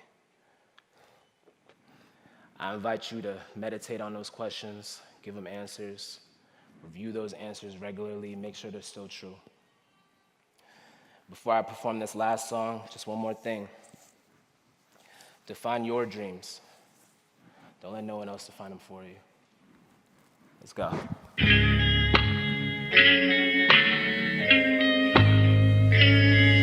Yeah.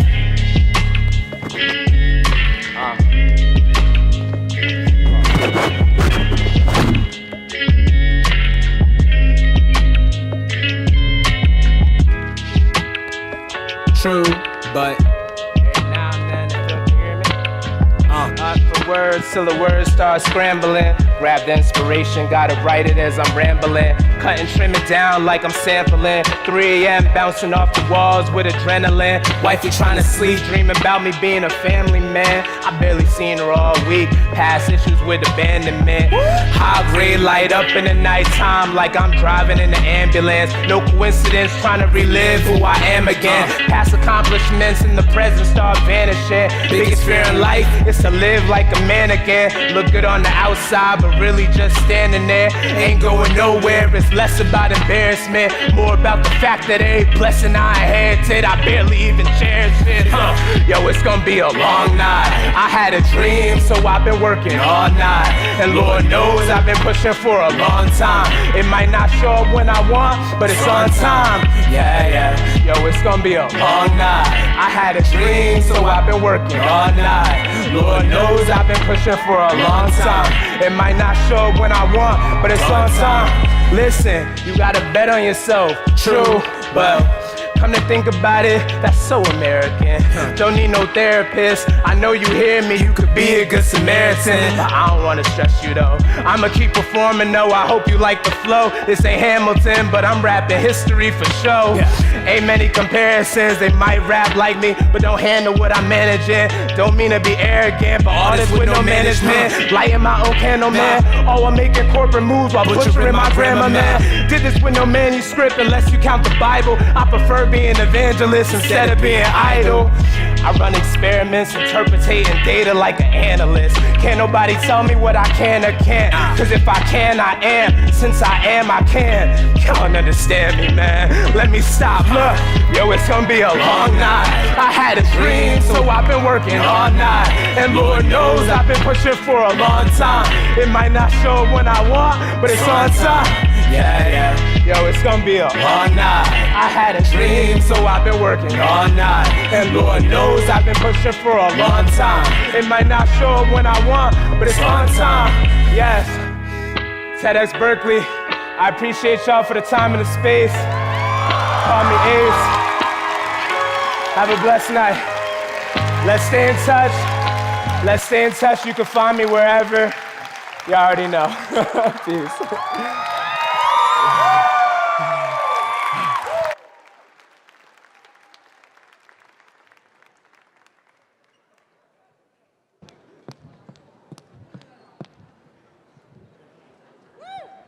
Thank you, Ace, for that amazing performance, bringing just a bit of a concert today to TEDxBerkeley. We're going to have a brief intermission before resuming for session 3, Reflection. This intermission is your last chance to participate in our interactive raffle. Just download the TEDxBerkeley app on iOS or Android for the chance to win over 20 prizes. We'll be announcing the winners later in the day. See you back here again at 3:30 sharp.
Ballet Folclórico Reflejos de Mexico, referred to as Reflejos, is a Mexican folklorico dance group that promotes cultural diversity in Berkeley and the Greater Bay Area.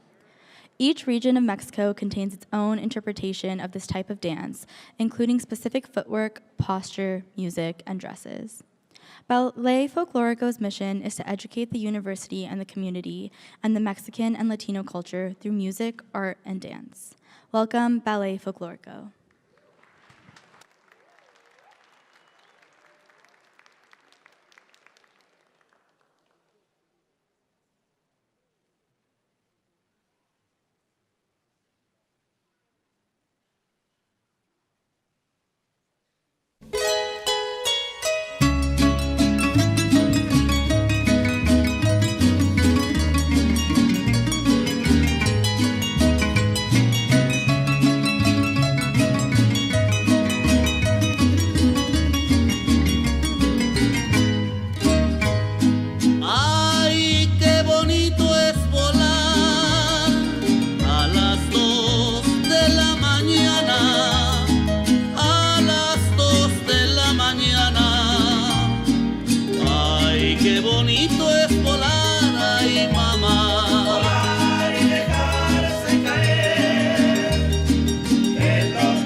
Cuando a mi mujer la encuentro durmiendo, le jalo las colchas y salgo corriendo.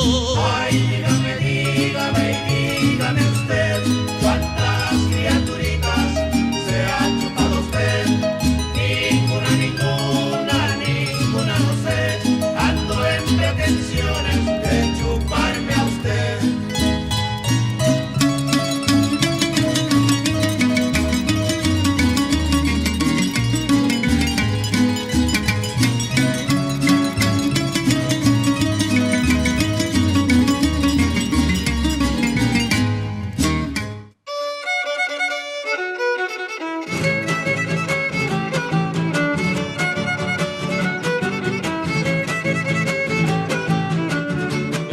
La cervecita para el que está desvelado, para el que está desvelado es buena la cervecita.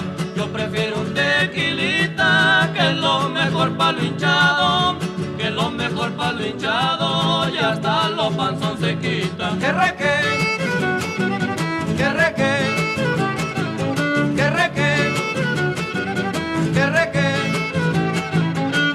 Del whisky y el aguardiente, ¿cuál es el mejor licor?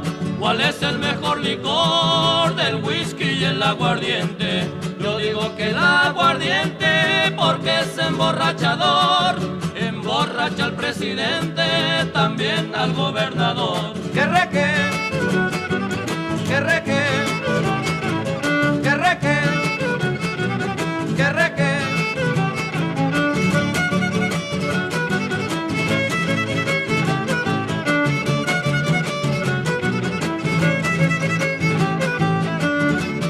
encontré con la huesuda sin saber que era la muerte, sin saber que era la muerte, me encontré con la huesuda. Me dijo la testaruda, no bebas el aguardiente, vas a morir de una cruda, que amarga será tu suerte. Que reque, que reque, que reque, que reque. Cuando la muerte se inclina a llevarse a los mortales, a llevarse a los mortales, cuando la muerte se inclina, no vale la medicina, ni vidas artificiales, ni los caldos de gallina con todos sus materiales. Que reque, que reque, que reque, que reque.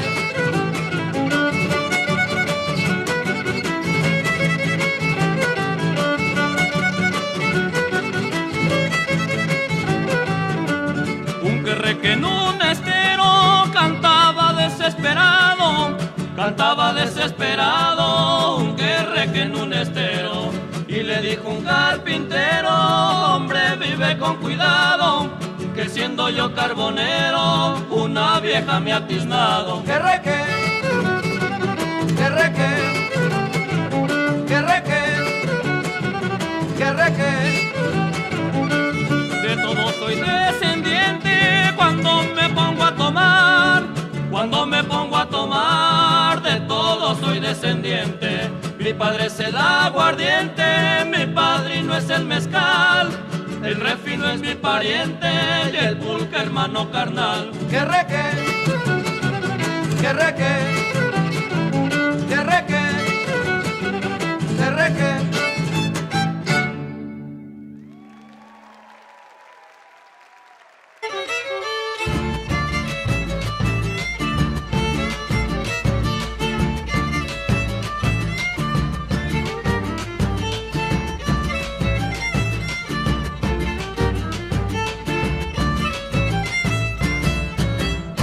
Volaron las amarillas, calandrias de los nopales, ya no cantarán alegres los pájaros cadernales. A la tiranana, a la tiranana no, ya no cantarán alegres los pájaros cadernales.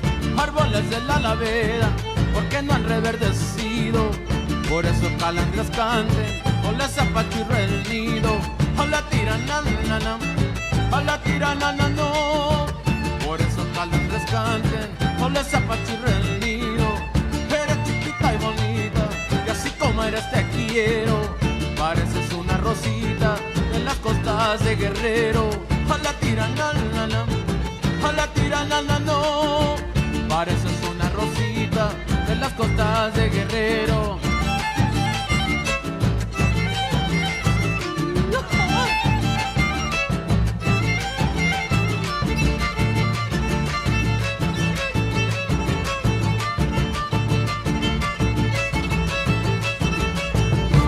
En la medianía del mar suspiraba una ballena, y en el suspiro decía el que la seca la llena. A la tiranana, a la tiranana no, en el suspiro decía el que la seca la llena. Mi padre fue gavilán y yo nací pico pico, soy como el tarrantantán, donde quiera meto el pico.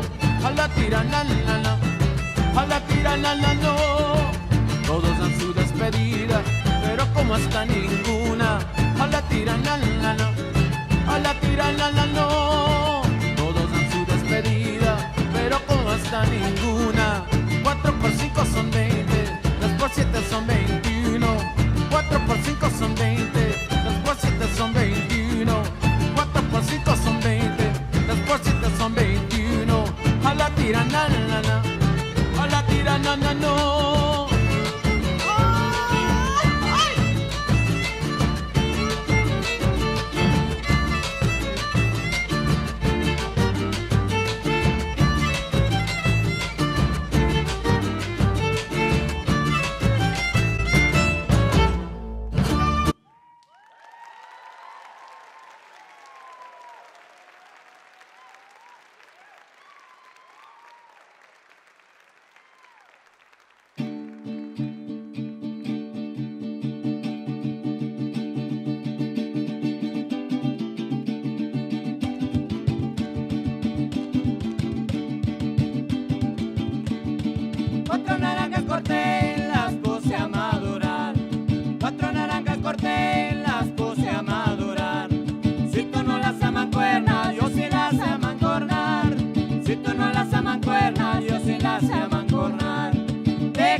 le quitaré las. ¿Cómo no he de sentir yo si me dejas y te vas? ¿Cómo no he de sentir yo si me dejas y te vas? Déjala que vaya, que ella volverá. Déjala que vaya, que ella volverá. Si amores la llevan, celos la traerán. Si amores la llevan, celos la traerán. Quereré, quereré, quereré, quereré, quereré, quereré, quereré, quereré, quereré, quereré.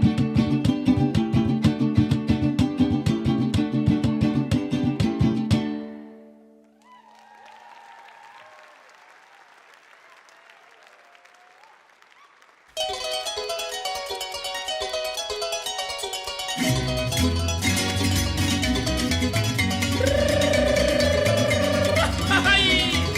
¡Chula bambina, primo hermano! ¡Sí, señor! Para cantar la bamba, para cantar la bamba se necesita una poca de gracia. ¿Y qué más? Una poca de gracia y otra cosita y arriba y arriba. ¡Arribita! Arriba y arriba y arriba iré, yo no soy marinero. Yo no soy marinero, por ti seré, por ti seré, por ti seré. En la bamba, señores, la melodía que nos pone en el alma. ¿Qué cosa? Que nos pone en el alma luz y alegría y arriba y arriba. Ay, arriba y arriba y arriba iré, yo no soy marinero.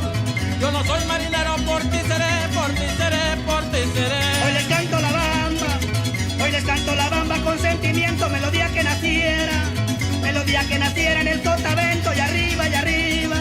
Ay, arriba y arriba y arriba iré, yo no soy marinero.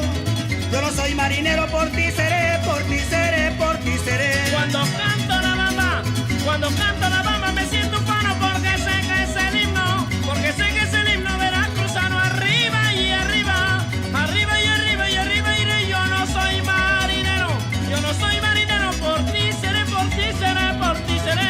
Una vez que te dije que eras bonita, se te puso la cara coloradita y arriba y arriba. Ay, arriba y arriba y arriba irán, yo no soy marinero. Yo no soy marinero, soy capitán, soy capitán, soy capitán.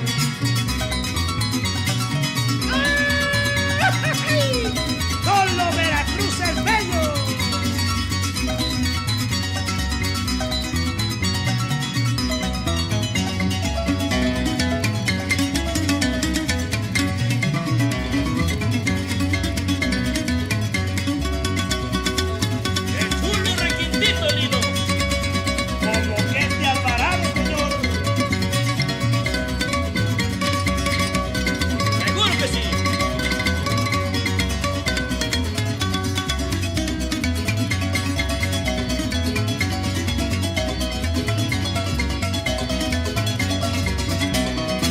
Qué bonita es la bamba, qué bonita es la bamba en la madrugada cuando todos la bailan, cuando todos la bailan en la enramada y arriba y arriba, ay arriba y arriba y arriba iré, yo no soy marinero, yo no soy marinero, por ti seré, por ti seré, por ti seré. Ay te pido caramba, ay te pido caramba de corazón, que se acabe la bamba, que se acabe la bamba y venga otro son, ay arriba y arriba, ay arriba y arriba y arriba iré, yo no soy marinero.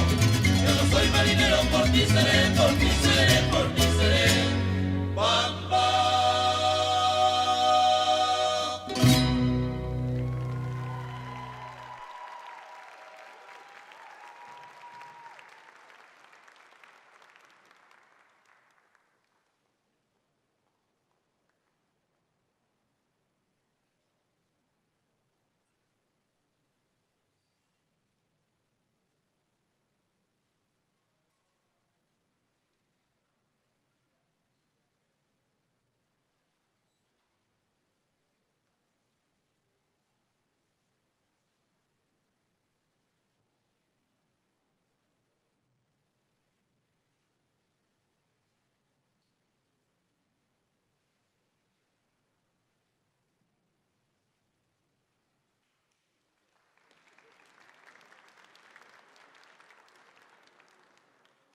Perhaps a natural conclusion to our event, Session 3, Reflection, invites introspection.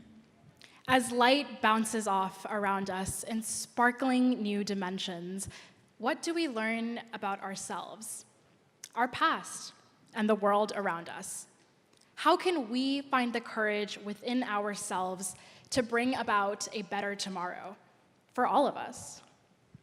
To conclude our event, our final session will capture the wonder of bringing together new ideas to collectively see our world in new color.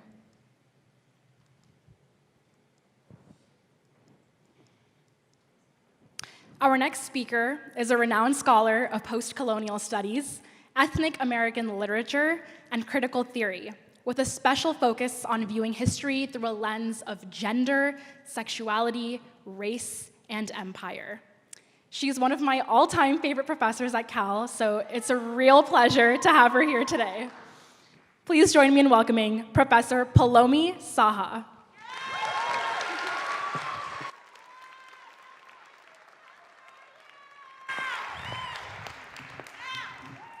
Thank you.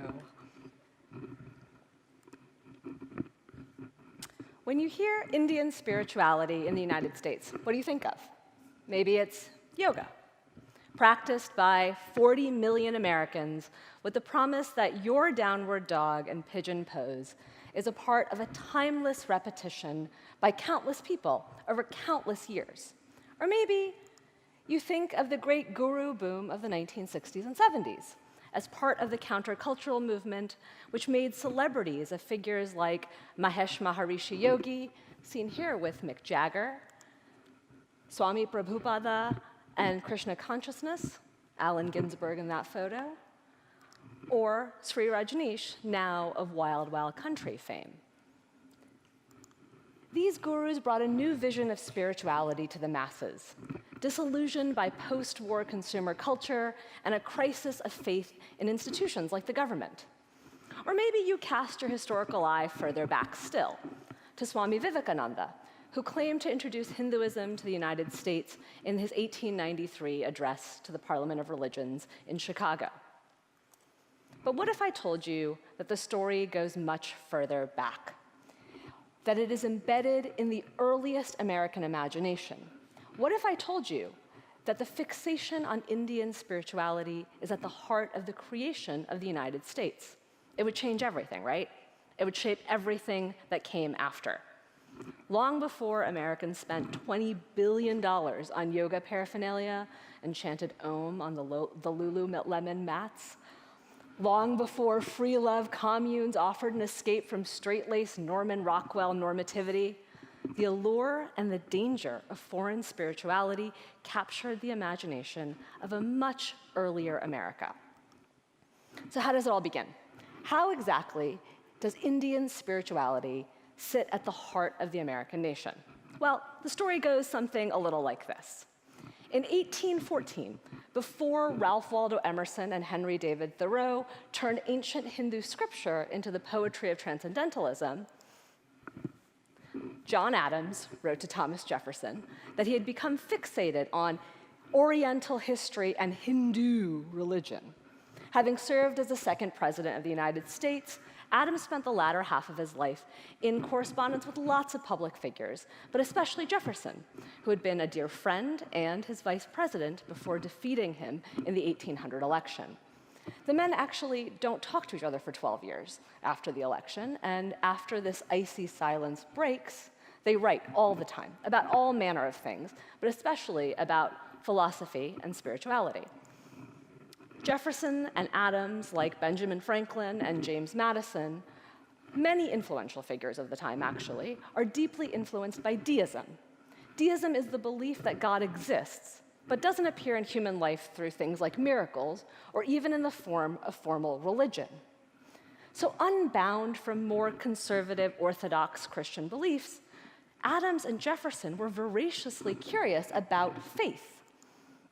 They read widely and debated with each other, with theologians, even with laymen, and they disagreed about almost everything.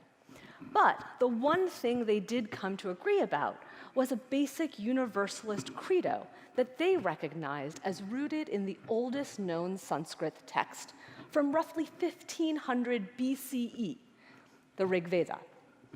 Written more than 3,000 years after it was composed in Bronze Age India, Adams and Jefferson really thought about this phrase, "The truth is one, sages call it by various names."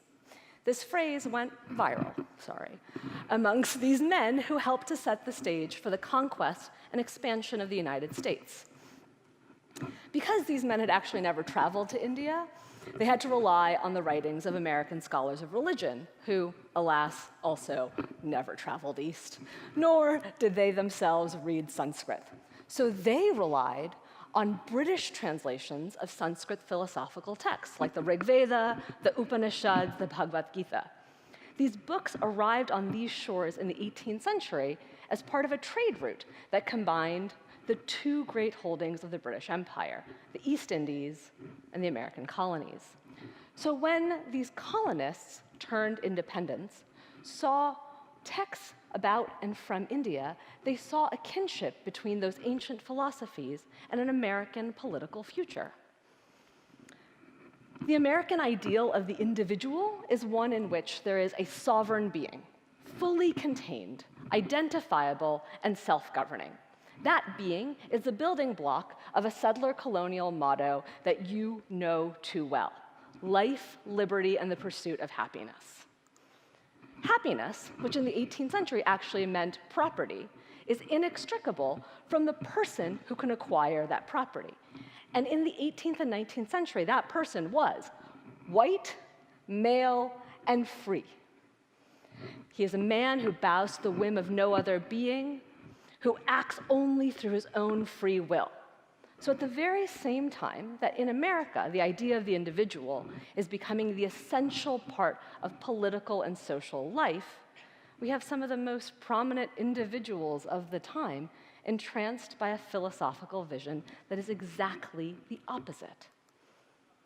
What is it that makes John Adams write to Jefferson that he had read everything he could find, every voyage, every travel log, every history? It isn't an interest in India, the place, actually. It's not even an interest in Hinduism, the religion. He is actually interested in a concept that underpins all of Vedic philosophy. It is the idea of a self that is pure consciousness and utterly one with the universal. It is a self that is uncontainable and infinite. In this philosophical vision, any concept of being an individual is an illusion. It's a misapprehension of your true being. The singular being of the American political imagination is impossible to reconcile with the goal of the Vedic imagination. That goal is transcendence. Transcendence is overcoming and becoming beyond the limitations of our physical existence, this material world, our entire scope of knowledge. So here's the dilemma. The philosophical ideal is totally alluring, and the material reality is totally destabilizing, especially to these men who helped to build laws and institutions designed to individuate and segregate. Free, sovereign, landowning men on this side, slaves, free blacks, women, native peoples on this side. Private religion on this side, public secularism on this side. So maybe it's actually not that surprising that as they worked through what they understood to be the place of religion and law, or what we now think of as the separation of church and state, Adams and Jefferson looked eastward.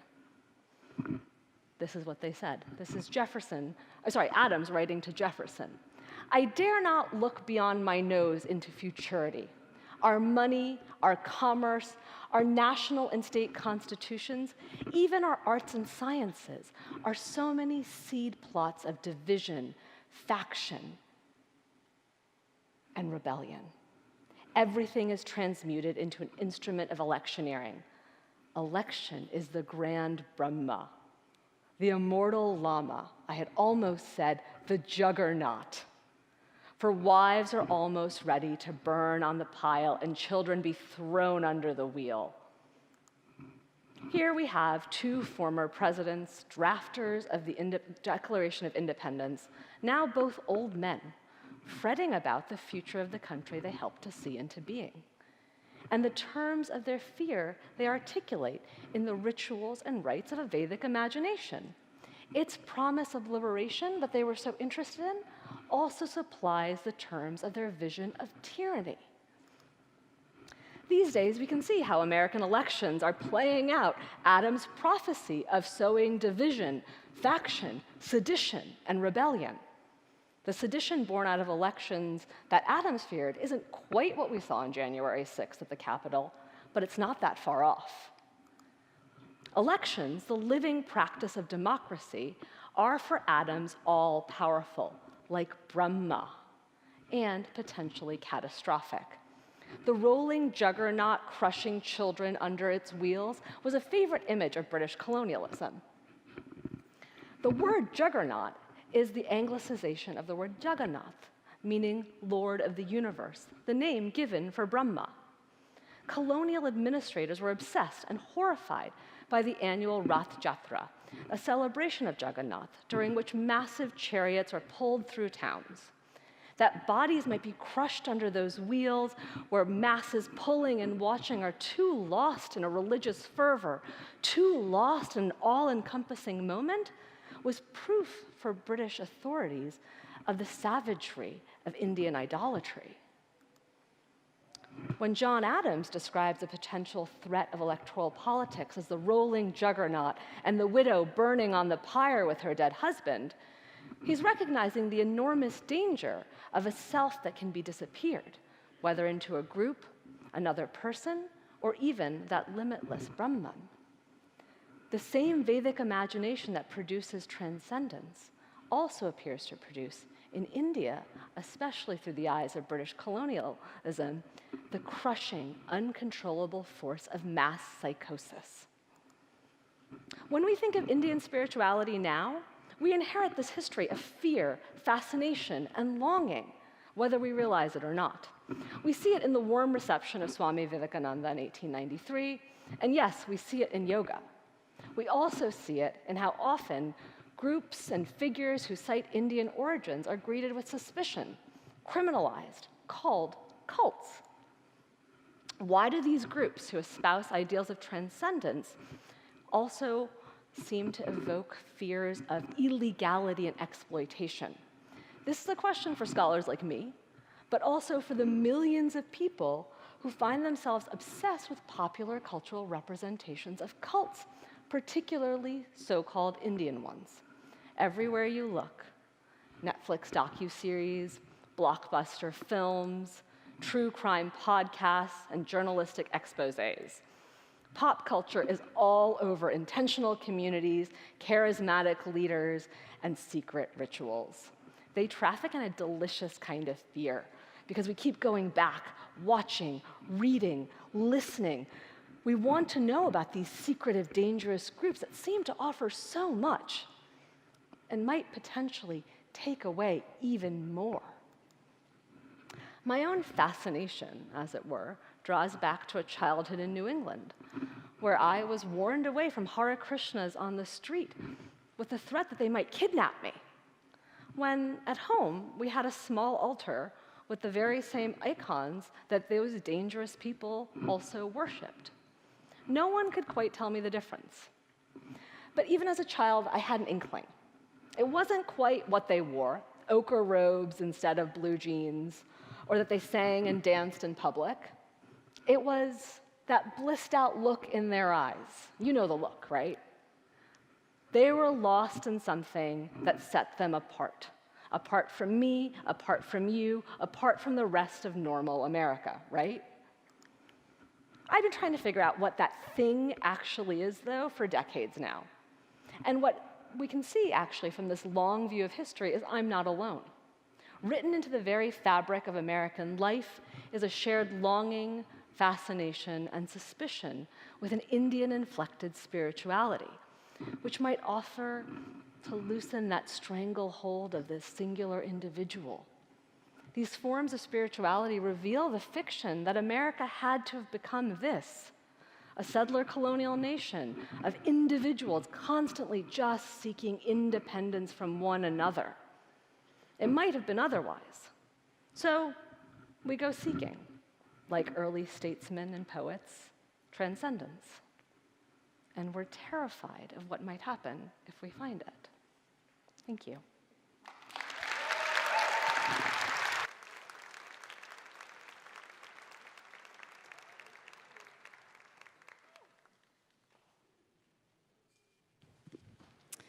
And that's why she's my favorite professor.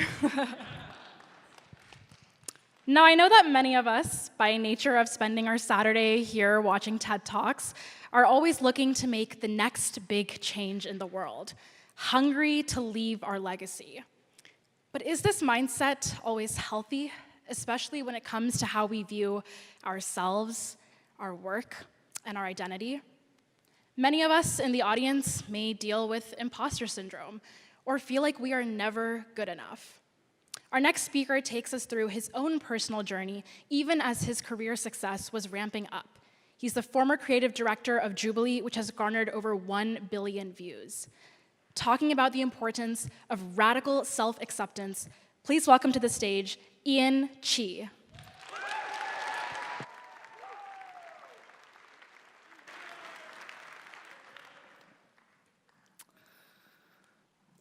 Today, I'm going to share with you about how I came to accept the fact that I hate myself, how it's one of the best things that ever happened to me, and why I think we should stop trying to change the world.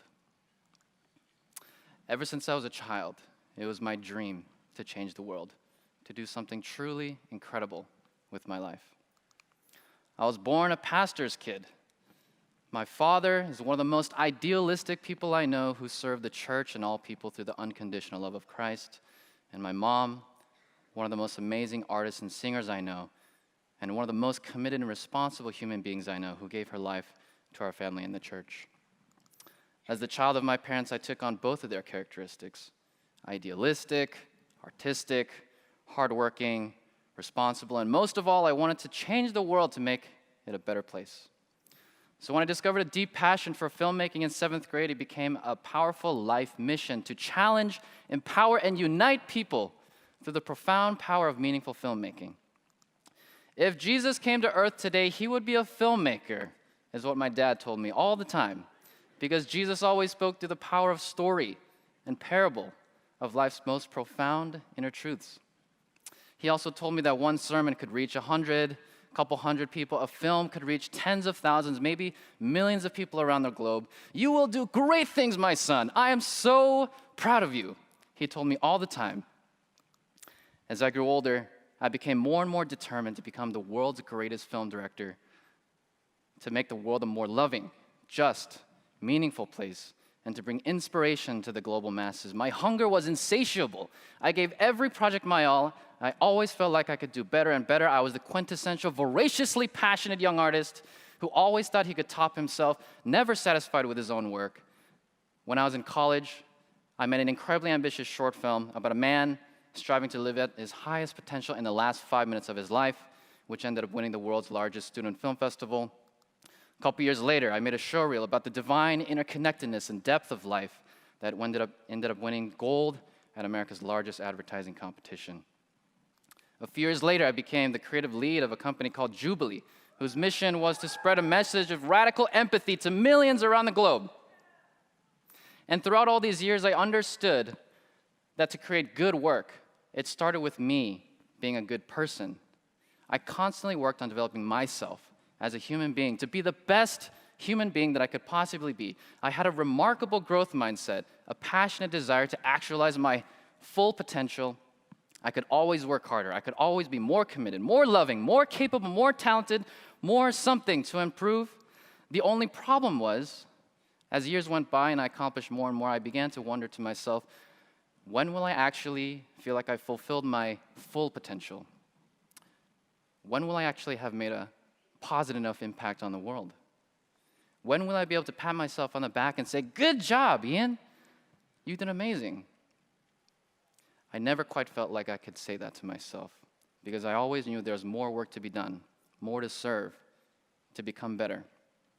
As time went on, I began to notice how hard I was being on myself. All the all-nighters, masses of people I'd impacted, it always felt like I could do more. In my ruthless idealism and ambition, I was always falling just a little short of the ideal.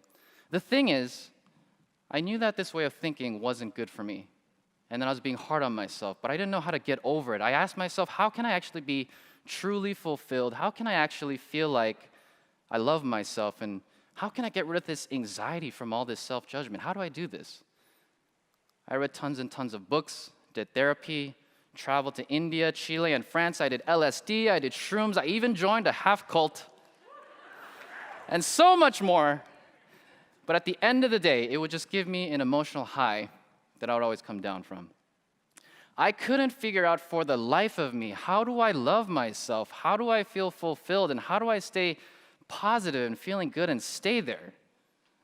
I was starting to get desperate for answers. By 2020, Jubilee had millions of subscribers, over 1 billion views. We had grown faster than all these huge digital media companies like BuzzFeed, Vox, and Vice, and we had hit world trending plenty of times. We could confidently say we made a dent in global culture. But on the inside, I was more exhausted, more confused, more insecure than ever. Up to now, I thought that if I could be the best person that I could be, and if I dedicated my life to something meaningful to serve others, that it would make me happy.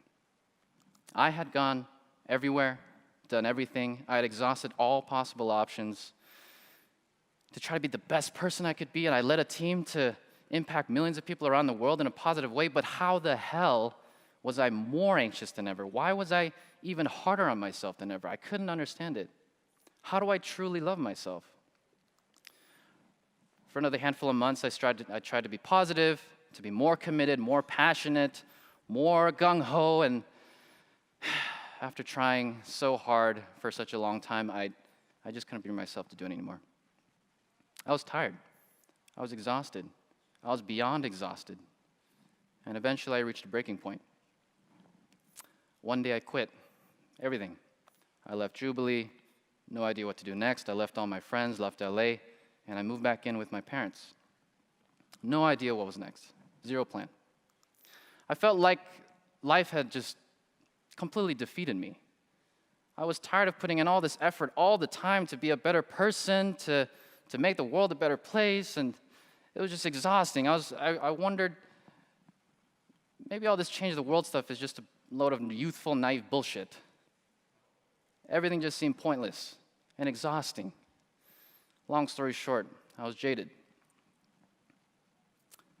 One day I was at home in my childhood bedroom. I was sitting on my bed, and I was just thinking to myself, like, how did I get here?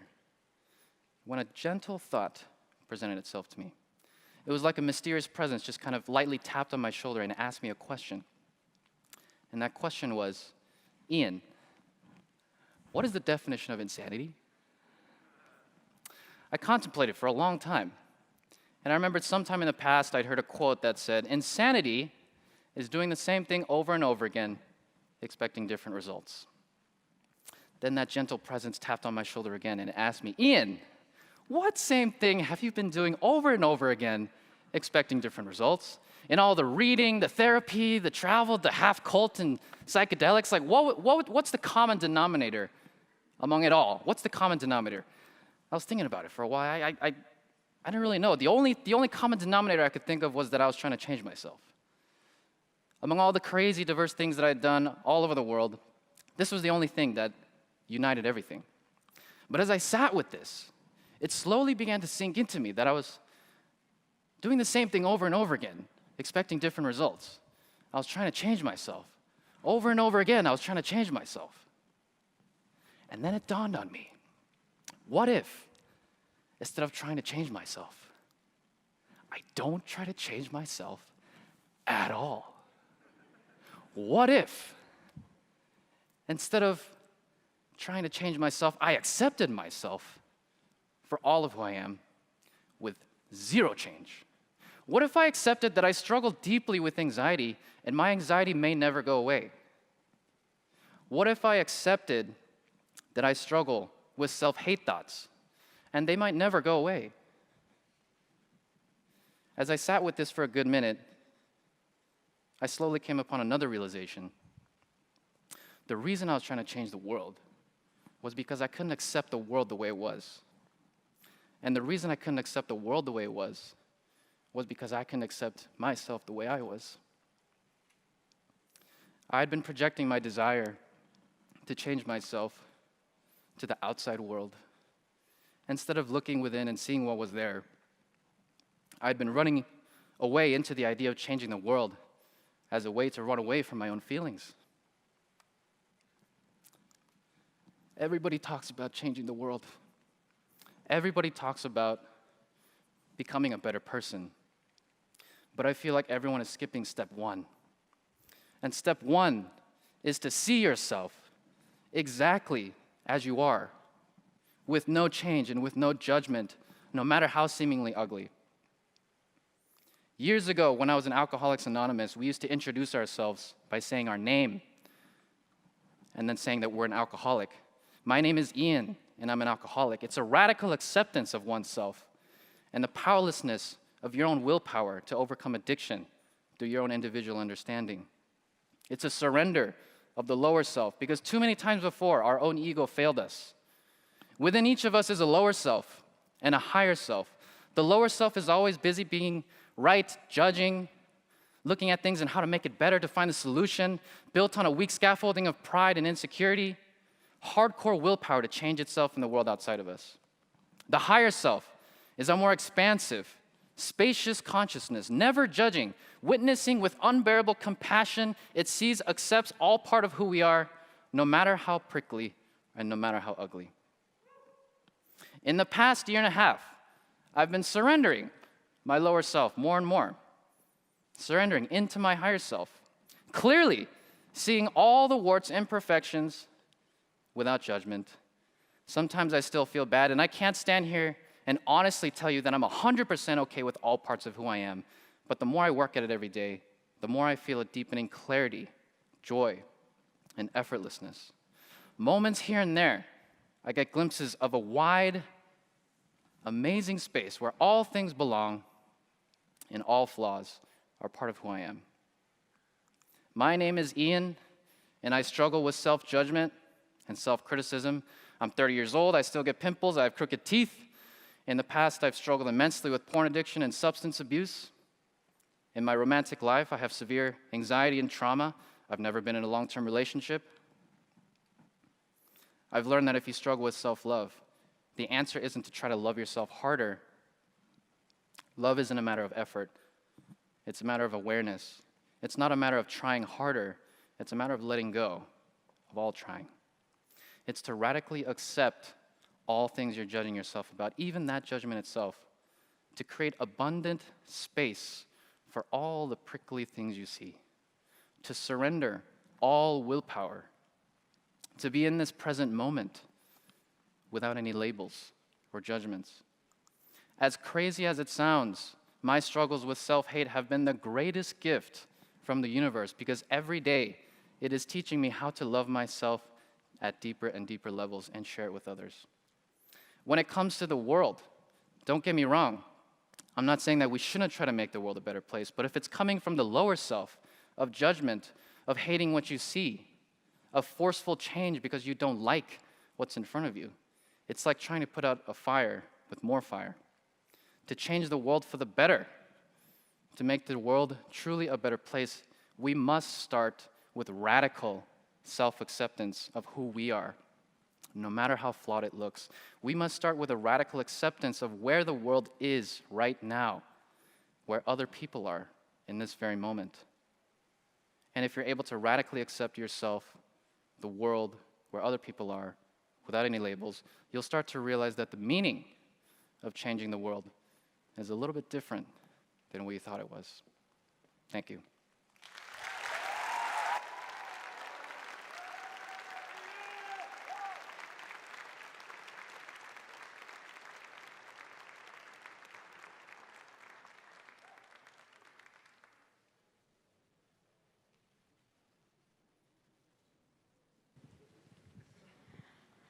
Thank you, Ian, for being open, vulnerable, and teaching us all about how we can be a bit more honest with ourselves and others. Our next speaker, Dr. Laura Esserman, is the director of the UCSF Breast Care Center. She is a thought leader in cancer screening and overdiagnosis, as well as innovative clinical trial design. She led the creation of the University of California-wide Athena Breast Health Network, a learning system designed to integrate clinical care and research as it follows 150,000 women from screening through treatment and outcomes. Touching the lives of many, Dr. Esserman's work in breast cancer spans the spectrum from basic science to public policy issues and the impact of both in clinical care. Please join me in welcoming the inspiring Dr. Laura Esserman.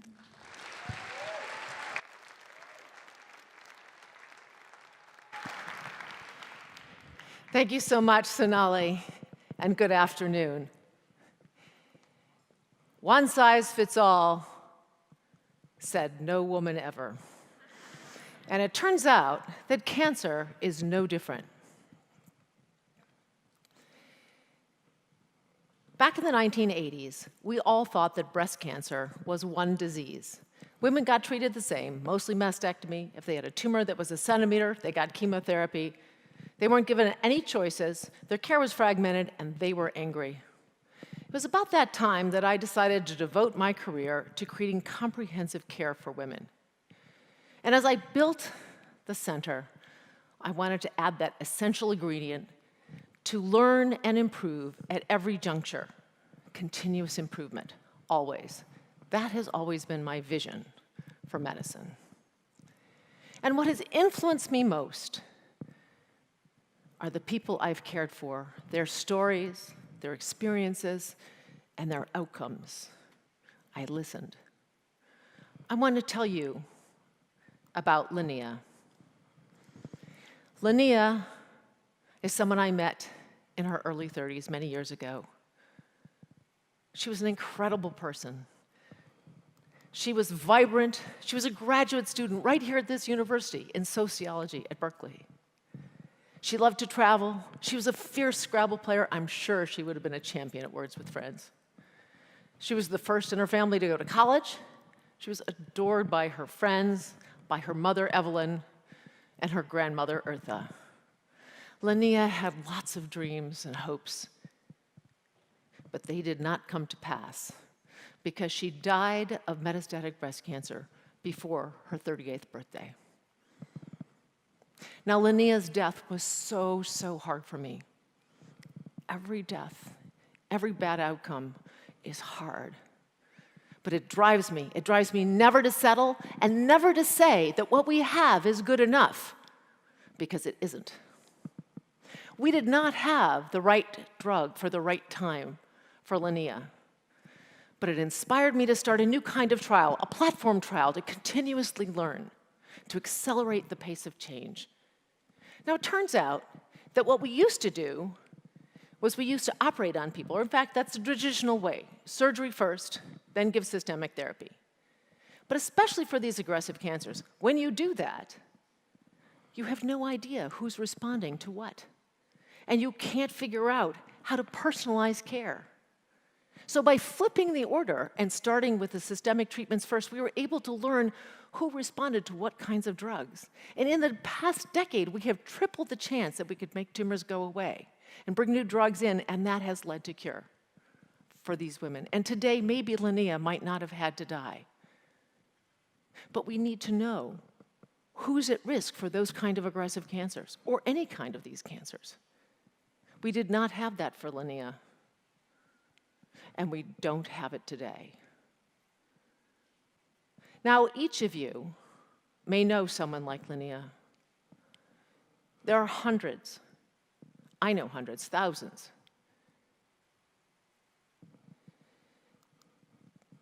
But in truth, we could probably save those people if we knew. What if we could save half of them, even a quarter of them? I think about this all the time. Why are we approaching screening the same way as we did in the 1980s when we thought breast cancer was one disease? That just does not make sense to me. Why don't we want an upgrade? You saw all this great technology today. This is the phone I used when I was an intern. No one would choose that today. And who wouldn't want to get in the pre-check line? Yes, we need to think about who's at risk for what. That's what we have to start thinking about for screening. Now, breast cancer is a very serious disease. In 2021, 42,370 women died in the US alone. You have cancer. Those 3 words strike fear into the hearts of those who hear those words and the people that love them. Breast cancer death is more common than death from car crashes. And it doesn't affect everyone equally. Black women are more likely to die than white women, despite the way we screen today. But there's another side to the story, and that's what makes screening so complicated. So we have to be smarter about the way we approach it. Every cancer is not a killer cancer. And fear drives over-treatment. Every intervention has a consequence, and the complications of some of those can be devastating. One of my patients said to me yesterday, when she was told that she had stage 0 breast cancer and was told she should have a bilateral mastectomy, she said, you know, I am tired of giving up body parts. I've had a hysterectomy, I've had my thyroid out. How do I know I really need this? And she's right. We have to be smarter. We have to be thoughtful. So every disease is complex. It turns out that some cancers are very aggressive and serious, and some are not. And we have to figure out who's got what. Now let's take an example that you all know. Allergy. You might have seasonal allergy and need to take an antihistamine.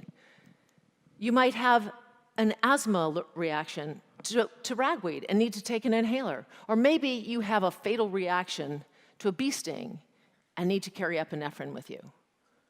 You get the idea. We need to know who needs the EpiPen and who needs an inhaler and who just needs some Zyrtec in their pocket. We need the right approach for the right person. We don't just tell women to go out and get a pair of size 8 jeans. We don't treat women with breast cancer the same, so it just doesn't make sense to me to screen people the same. Now, this graphic actually helps you to understand what I'm talking about. This is time on this end, and this is the extent of disease on this side.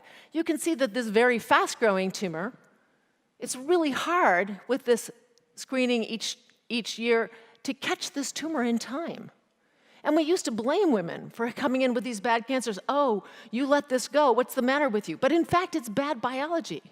We have to recognize that that's a fact. These are the cancers, tumor C here, where screening probably does the most.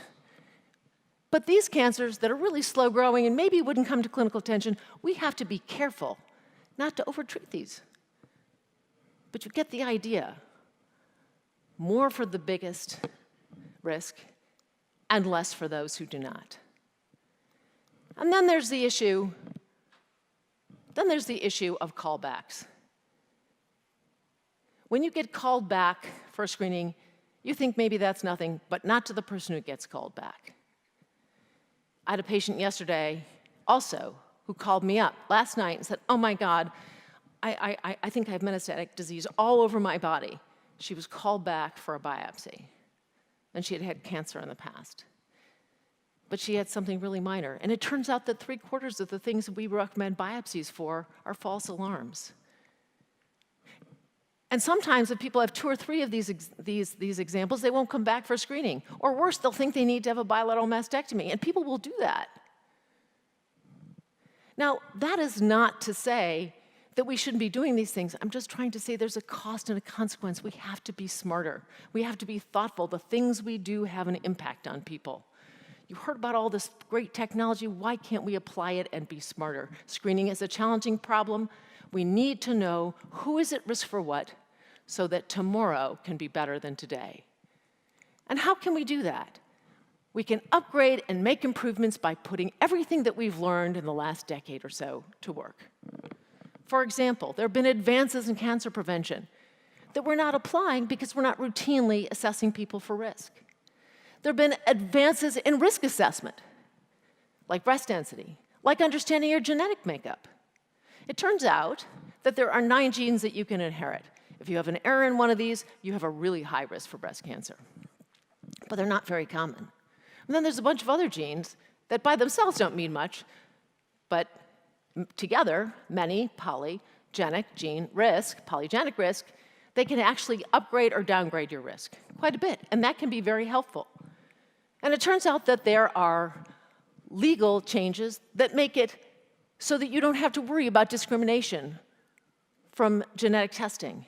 This is scientific information that you can know about yourself to help figure out what you should do and be forewarned. And it's so cool that the advances in technology, you've heard about some of them on the stage, we need to keep pace because this test has now come down to less than the cost of a mammogram. It can be sent to you in the mailbox with a tube in it. You spit into the tube, put it back in the box, stick it in your mailbox, and 2 weeks later, 3 weeks later, you can get that answer. We need to put all of this to work. So let's take an example. Let's take Kim and Veronica. Now today, these 2 women would be given the same screening recommendation. But it would depend on who they got the recommendation from. The radiologist would say, these 2 women should come in at age 40 and screen every other year. Now the internists who are following the US Preventive Task Force guidelines would say, nope, they should come in every year at 50 and screen every other year. But I would submit that what we need to do is smarter, that neither of these 2 women should be screened the same. Veronica has inherited one of those genes that put her at high risk, 70 to 80% chance of getting cancer in her lifetime, and probably early because her mother died of breast cancer at 36. She should be screened alternating with MRI and mammogram starting in her 30s. Whereas Kim probably doesn't need to come in until she's 50 because she has no genetic risk, low polygenic risk, no other risk factors, and she could be screened every other year starting at 50 because she has less than a 5% chance in her lifetime of getting breast cancer. Now you may say, can we afford to screen women in their 30s? Of course, because we're not going to screen all women. It might be 2 to 3% of these women that we need to screen. And screening uses up a lot of resources. Not that it shouldn't, but we estimated in 2014 that it was about $8 to $10 billion, that's with a B, in aggregate. And probably today it's over 20 billion. We can apply those resources better, more for the people who are young, who need it, that few small percentage, and less so we don't cause the negative consequences of screening for the people who don't need it. So what's the solution? The solution is to make screening better. To integrate risk assessment, screening, and prevention with a modern era trial. The 5 University of California campuses, that Athena network, we decided to put together a new modern online study, direct to women, regardless of where they get their care. The study is called Wisdom, Women Informed to Screen Depending on Measures of Risk. Currently, it's for women 40 to 75 without a history of breast cancer. And we're trying to compare the big idea.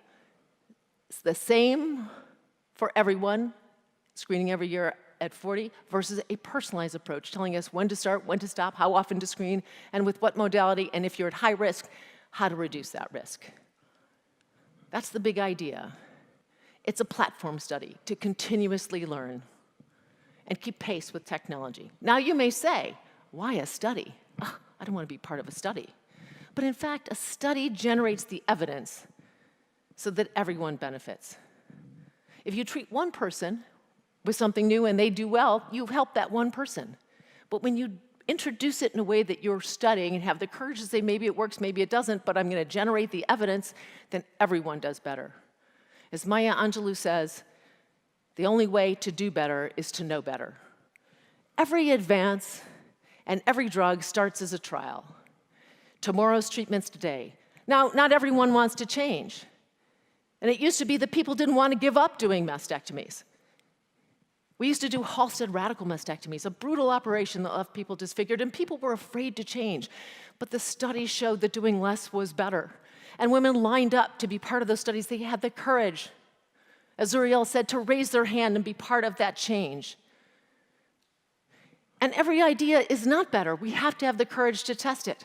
When our treatments are perfect, then we're done. But until then, we have to work to make tomorrow better than today.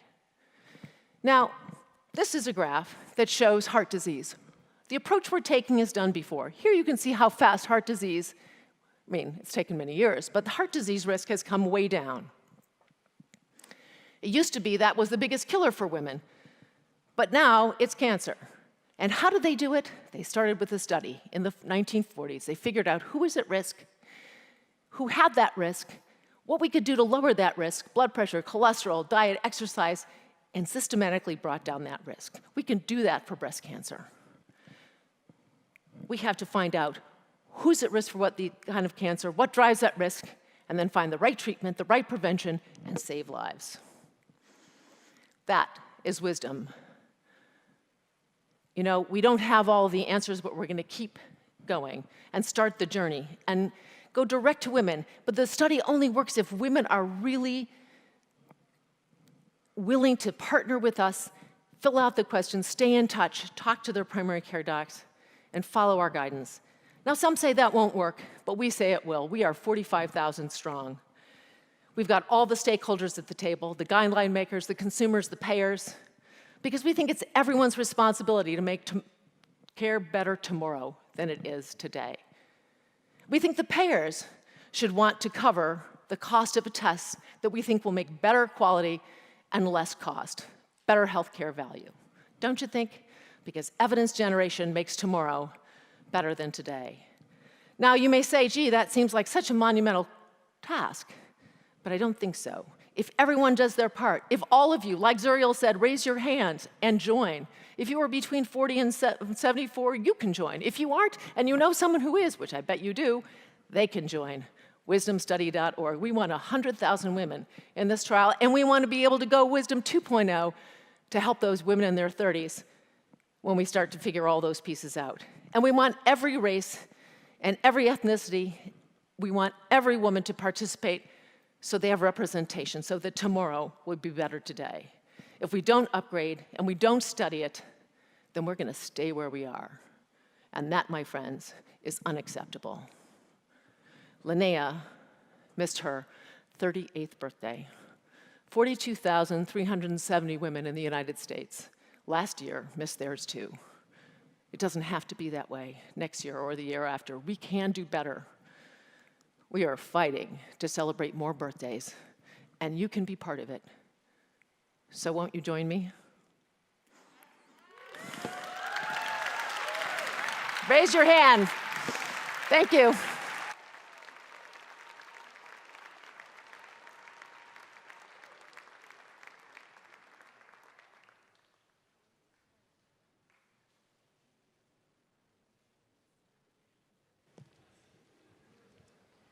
Dr. Esserman's work is literally saving lives. One more time for Doctor.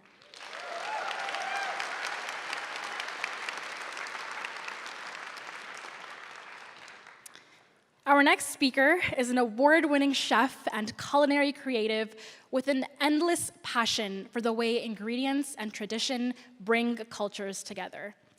And you might even recognize her as a judge and mentor on Next Level Chef, where she co-stars with Gordon Ramsay. Presenting her recipe for living life on stage today, please put your hands together for the radiant Chef Naisha Arrington.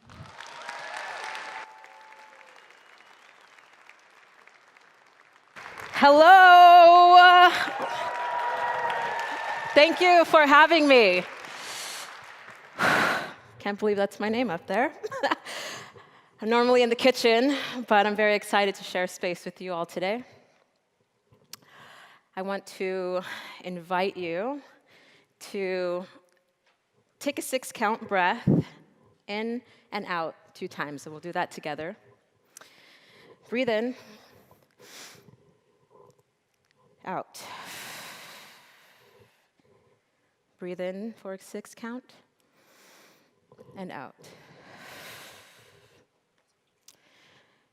2 thoughts I want to invite you to today.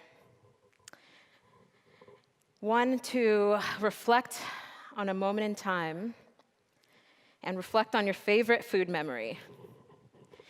Reflect on who made this dish for you, how it made you feel. And I want you to close your eyes as you do this and keep this dish in your soul and in your heart through this journey that we're going to take together. Think about this dish. Think about the senses, think about the aroma, Think about the feel and the vibe. Who made this dish for you? Were you celebrating a work accolade, family occasion? You can open your eyes, and the second thought I want to invite you to is think about what story this dish was trying to convey. Where'd that recipe originate from? Recipes, they are a vessel, a cultural vessel, crafted through the lens of cooking. It's a very special art form. Recipes tell the history of human stories. Recipes are a gateway to the past, and they are a bridge into the future. Recipes, they have the ability to transcend us in the physical form, the people that created them, and live on for lifetimes and generations. That's a pretty cool, intangible thing that lives in the heart and soul of our families. And the beautiful part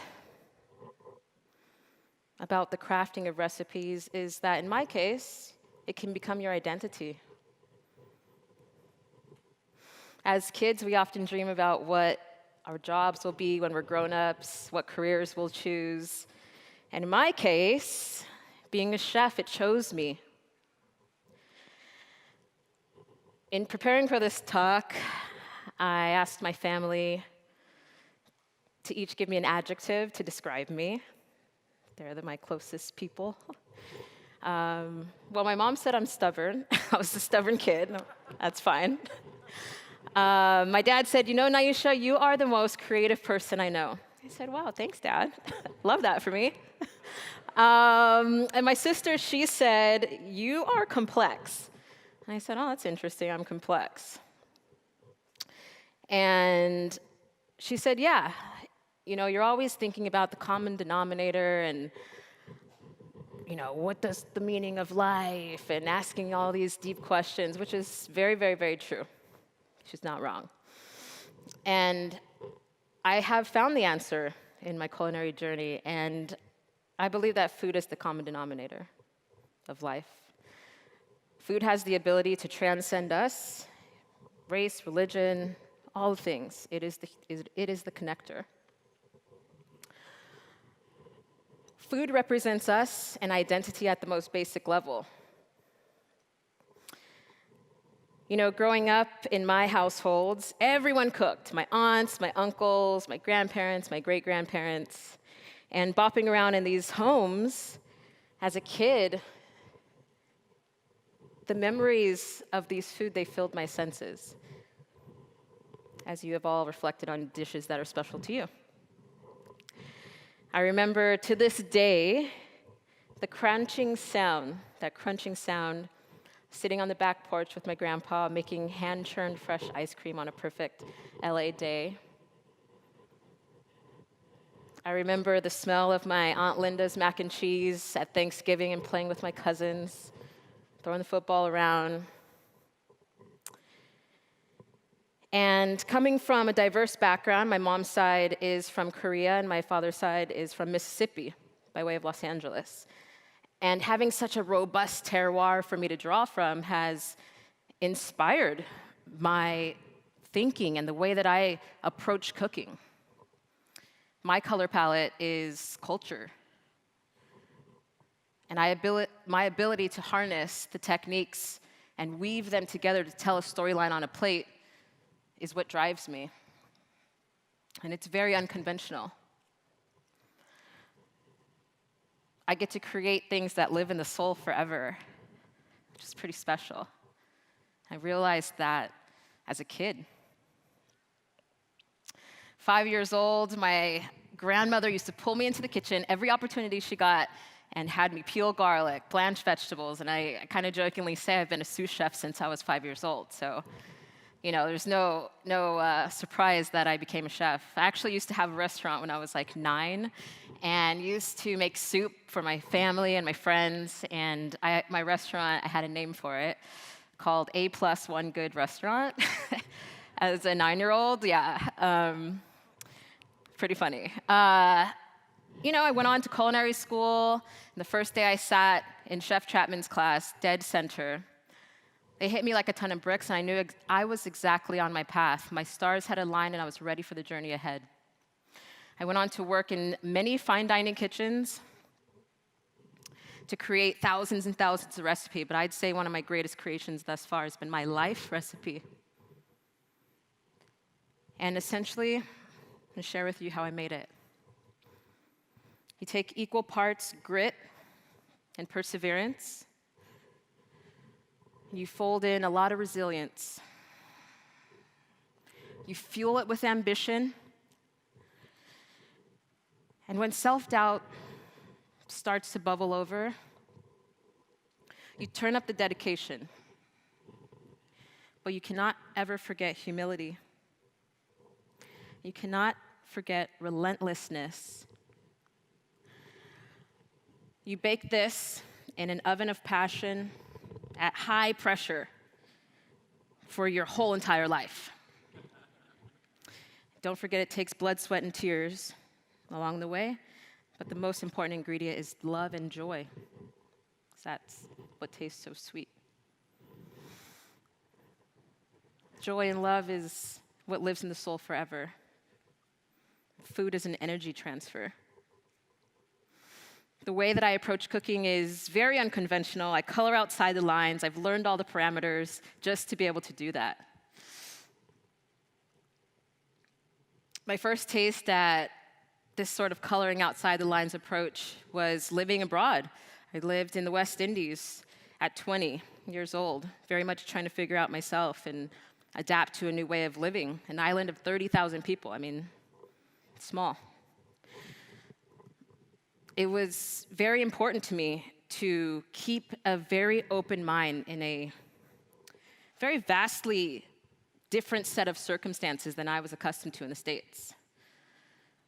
Coming out of years of intense, fast-paced, meticulous fine dining regimen, culture shift going into the islands where you find out that island time is an actual real thing.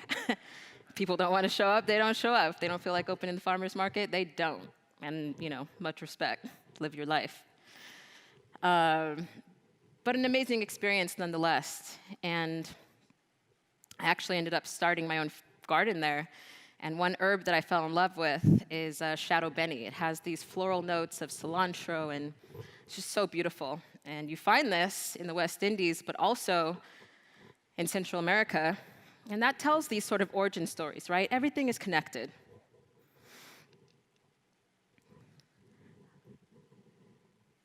Identity has been a hybrid dialogue and experience for me. And the best way that I can express what is in my soul to nurture another is through my food and my cooking. Cooking has allowed me the freedom to create my own unique self-expression as an Afro-Korean woman. And to be honest, it's taken me some time to understand that.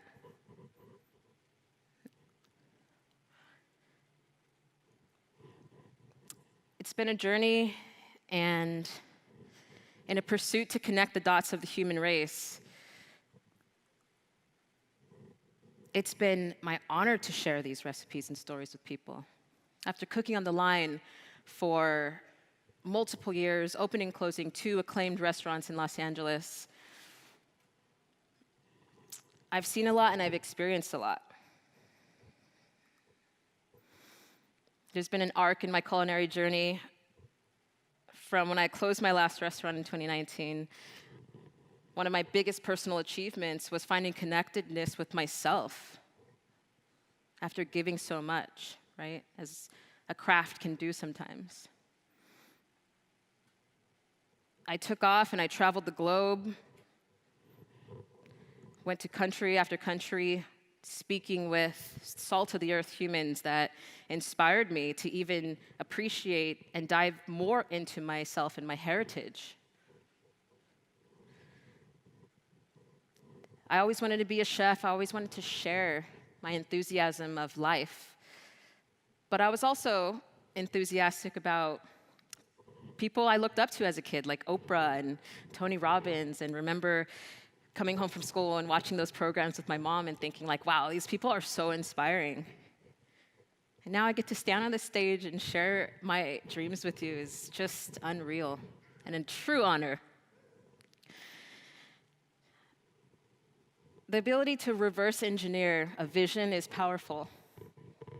As I share the story with you today, it's very close to my heart. In my self journey back to me, I transcended my body in one experience while sitting in a tub of ice and water on minute 4. Sitting in a tub of ice and water on minute 4. I felt this sense of peace that I hadn't felt in a long time. I was on day 29 of this like raw food cleanse, and the vision that played in my mind was me watching myself sit on a mountaintop of a lush green landscape, somewhere deep in the Himalayas maybe, I don't know. And I was kind of floating, and I was a drone watching myself sit there in this peace, and you could basically hear a pin drop. And I share that story with you because I remember thinking this connectedness to self is truly what I want to share with people. And it reaffirmed the uniqueness in my vision. And it can spark greatness. There's nothing more powerful when the mind, body, and spirit are connected.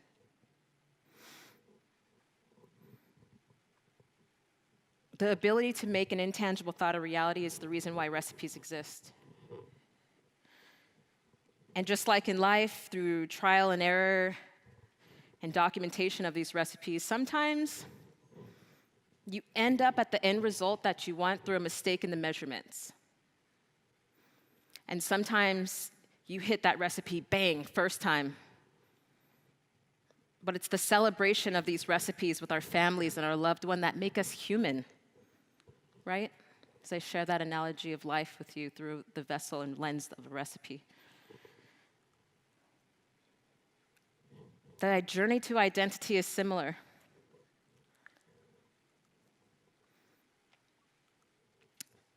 Sorry. That was my delicious creation of my soul on a plate. Sweet potato grits, braised short rib of Aisun sauce, which is my grandmother's name.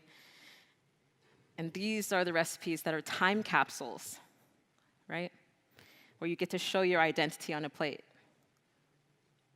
Starting with the ancestors that created them long ago. Heritage, ingredients, they're a celebration of life and identity. Today, I'm going to share with you my story, and thank you for listening. I identify as an Afro-Korean woman, Naisha Arrington, the explorer, the storyteller, the creative. And my parting message to you, lovely humans, is to ask yourself, how do you identify? And what recipe of life are you creating? Thank you.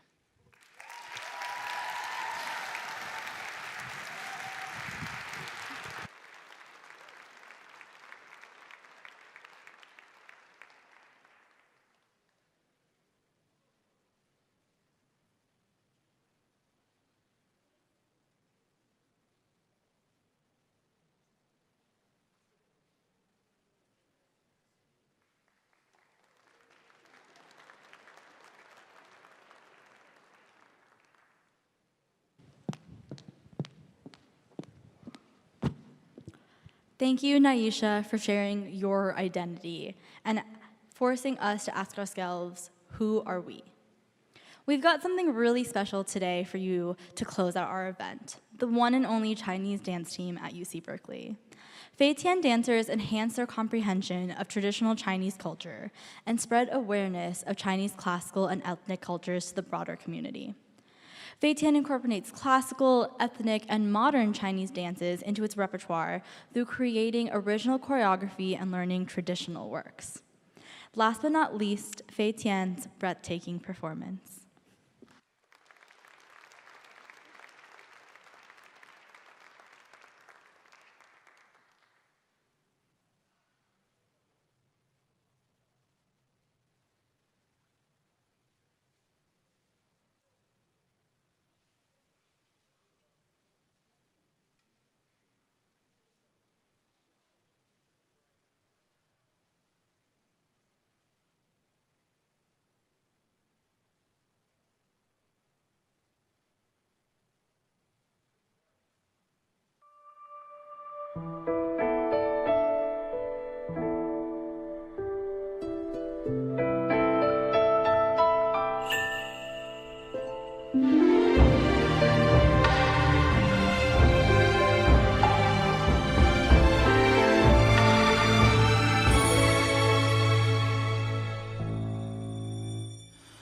雾飘飘，云上有仙宫，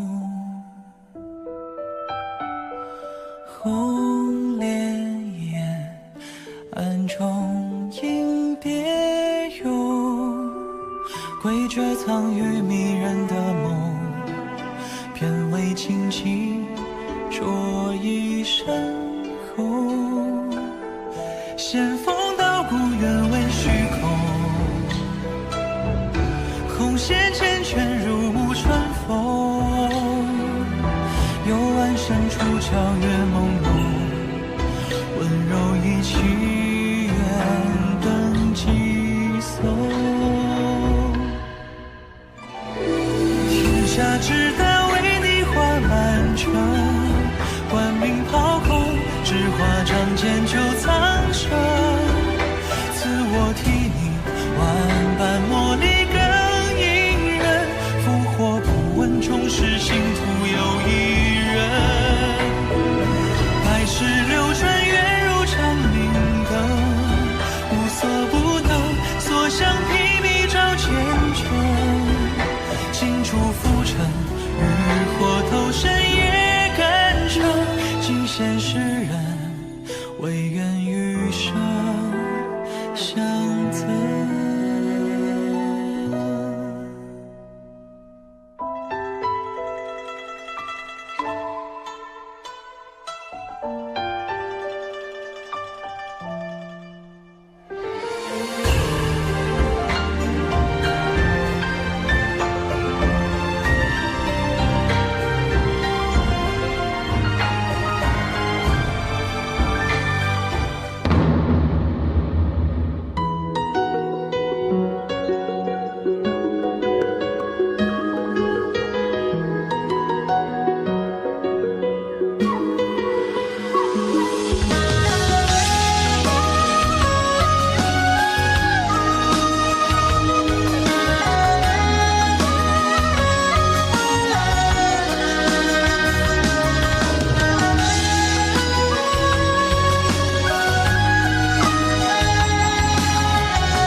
一场盛世繁华，若只见杀死传说的花，庙堂高墙的花，坠落的刹那，雨中红伞探白花，华府镜面高楼下，一念间桃源已成飞沙，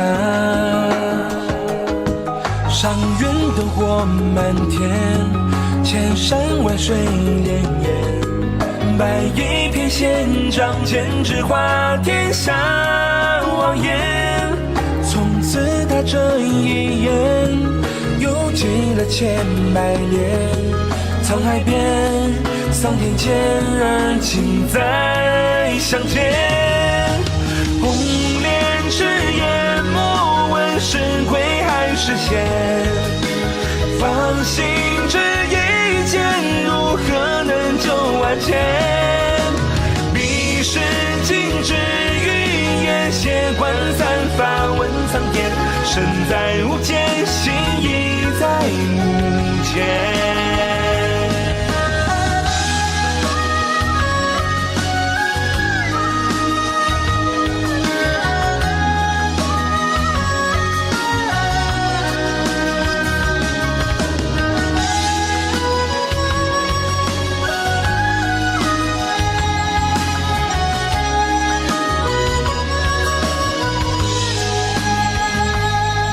褪去华服镜面，这人间已换了多少家？红叶垂落青纱，看落日残霞。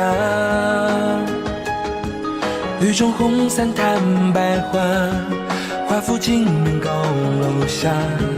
一念间，桃源一程飞沙，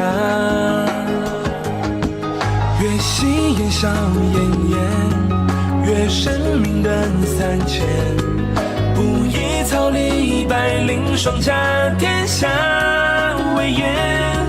回首梦已阑珊，众生渐渐漠然，万世间就不如他一眼惊艳。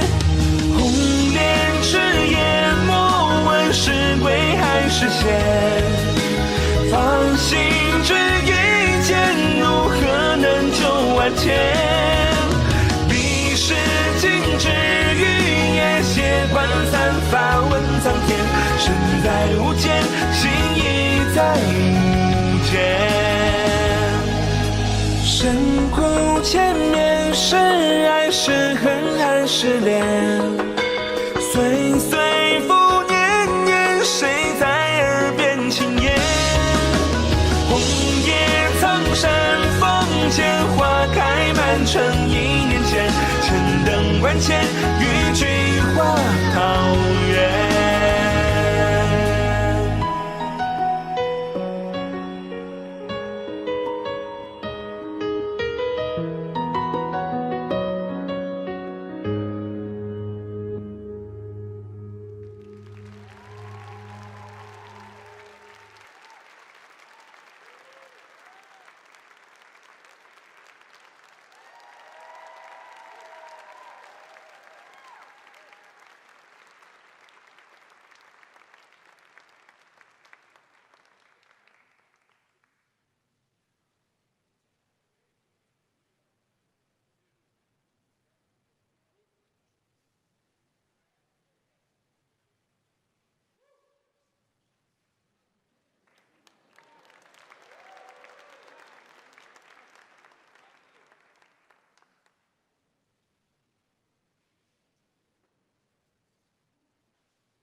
What a beautiful capstone to our event today. One more time for the Fei Tian dancers.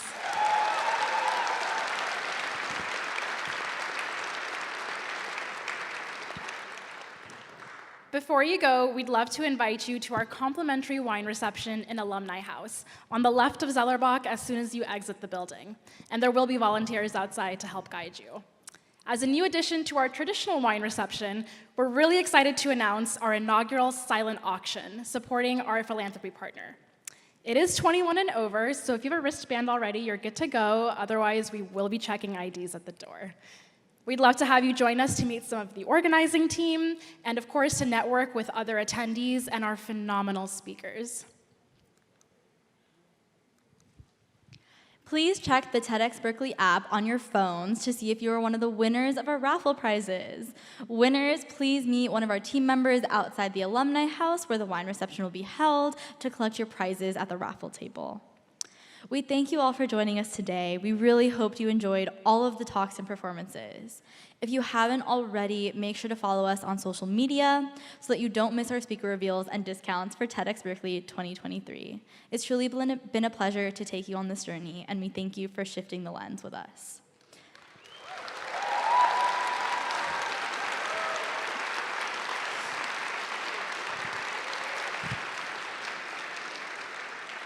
A few more thank yous. We want to thank the amazing student volunteers. They are essential to making the event run smoothly, and you see them out on Lower Spiral and Zellerbach Hall, and please thank them as you're walking outside too.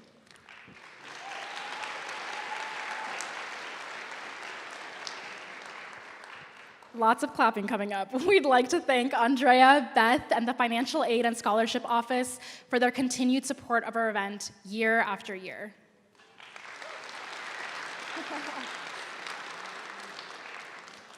We'd also like to thank Hannah, our amazing stage manager, for keeping us on time today.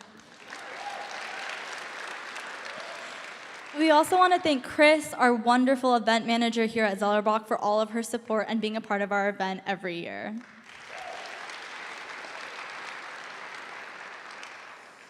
Last but definitely not least, we'd like to thank our core organizing team.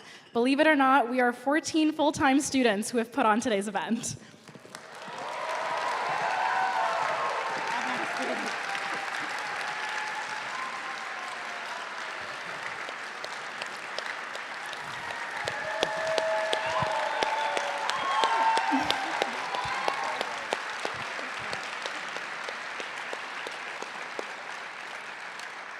We have our fabulous co-curator, Renee, as well as Noah, Amy, Song, Amy Wu, Danny, Christine, Maddie, Bella, Cynthia, Kelly, Ruchir, and Maya Raish.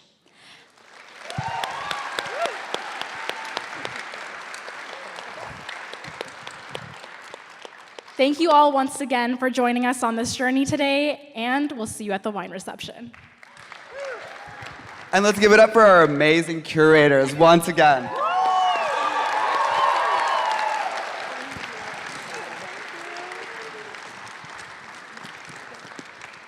Thank you all for staying this whole time and through all the thank yous. We are so glad to have you back in person and can't wait to see you at TEDxBerkeley 2023.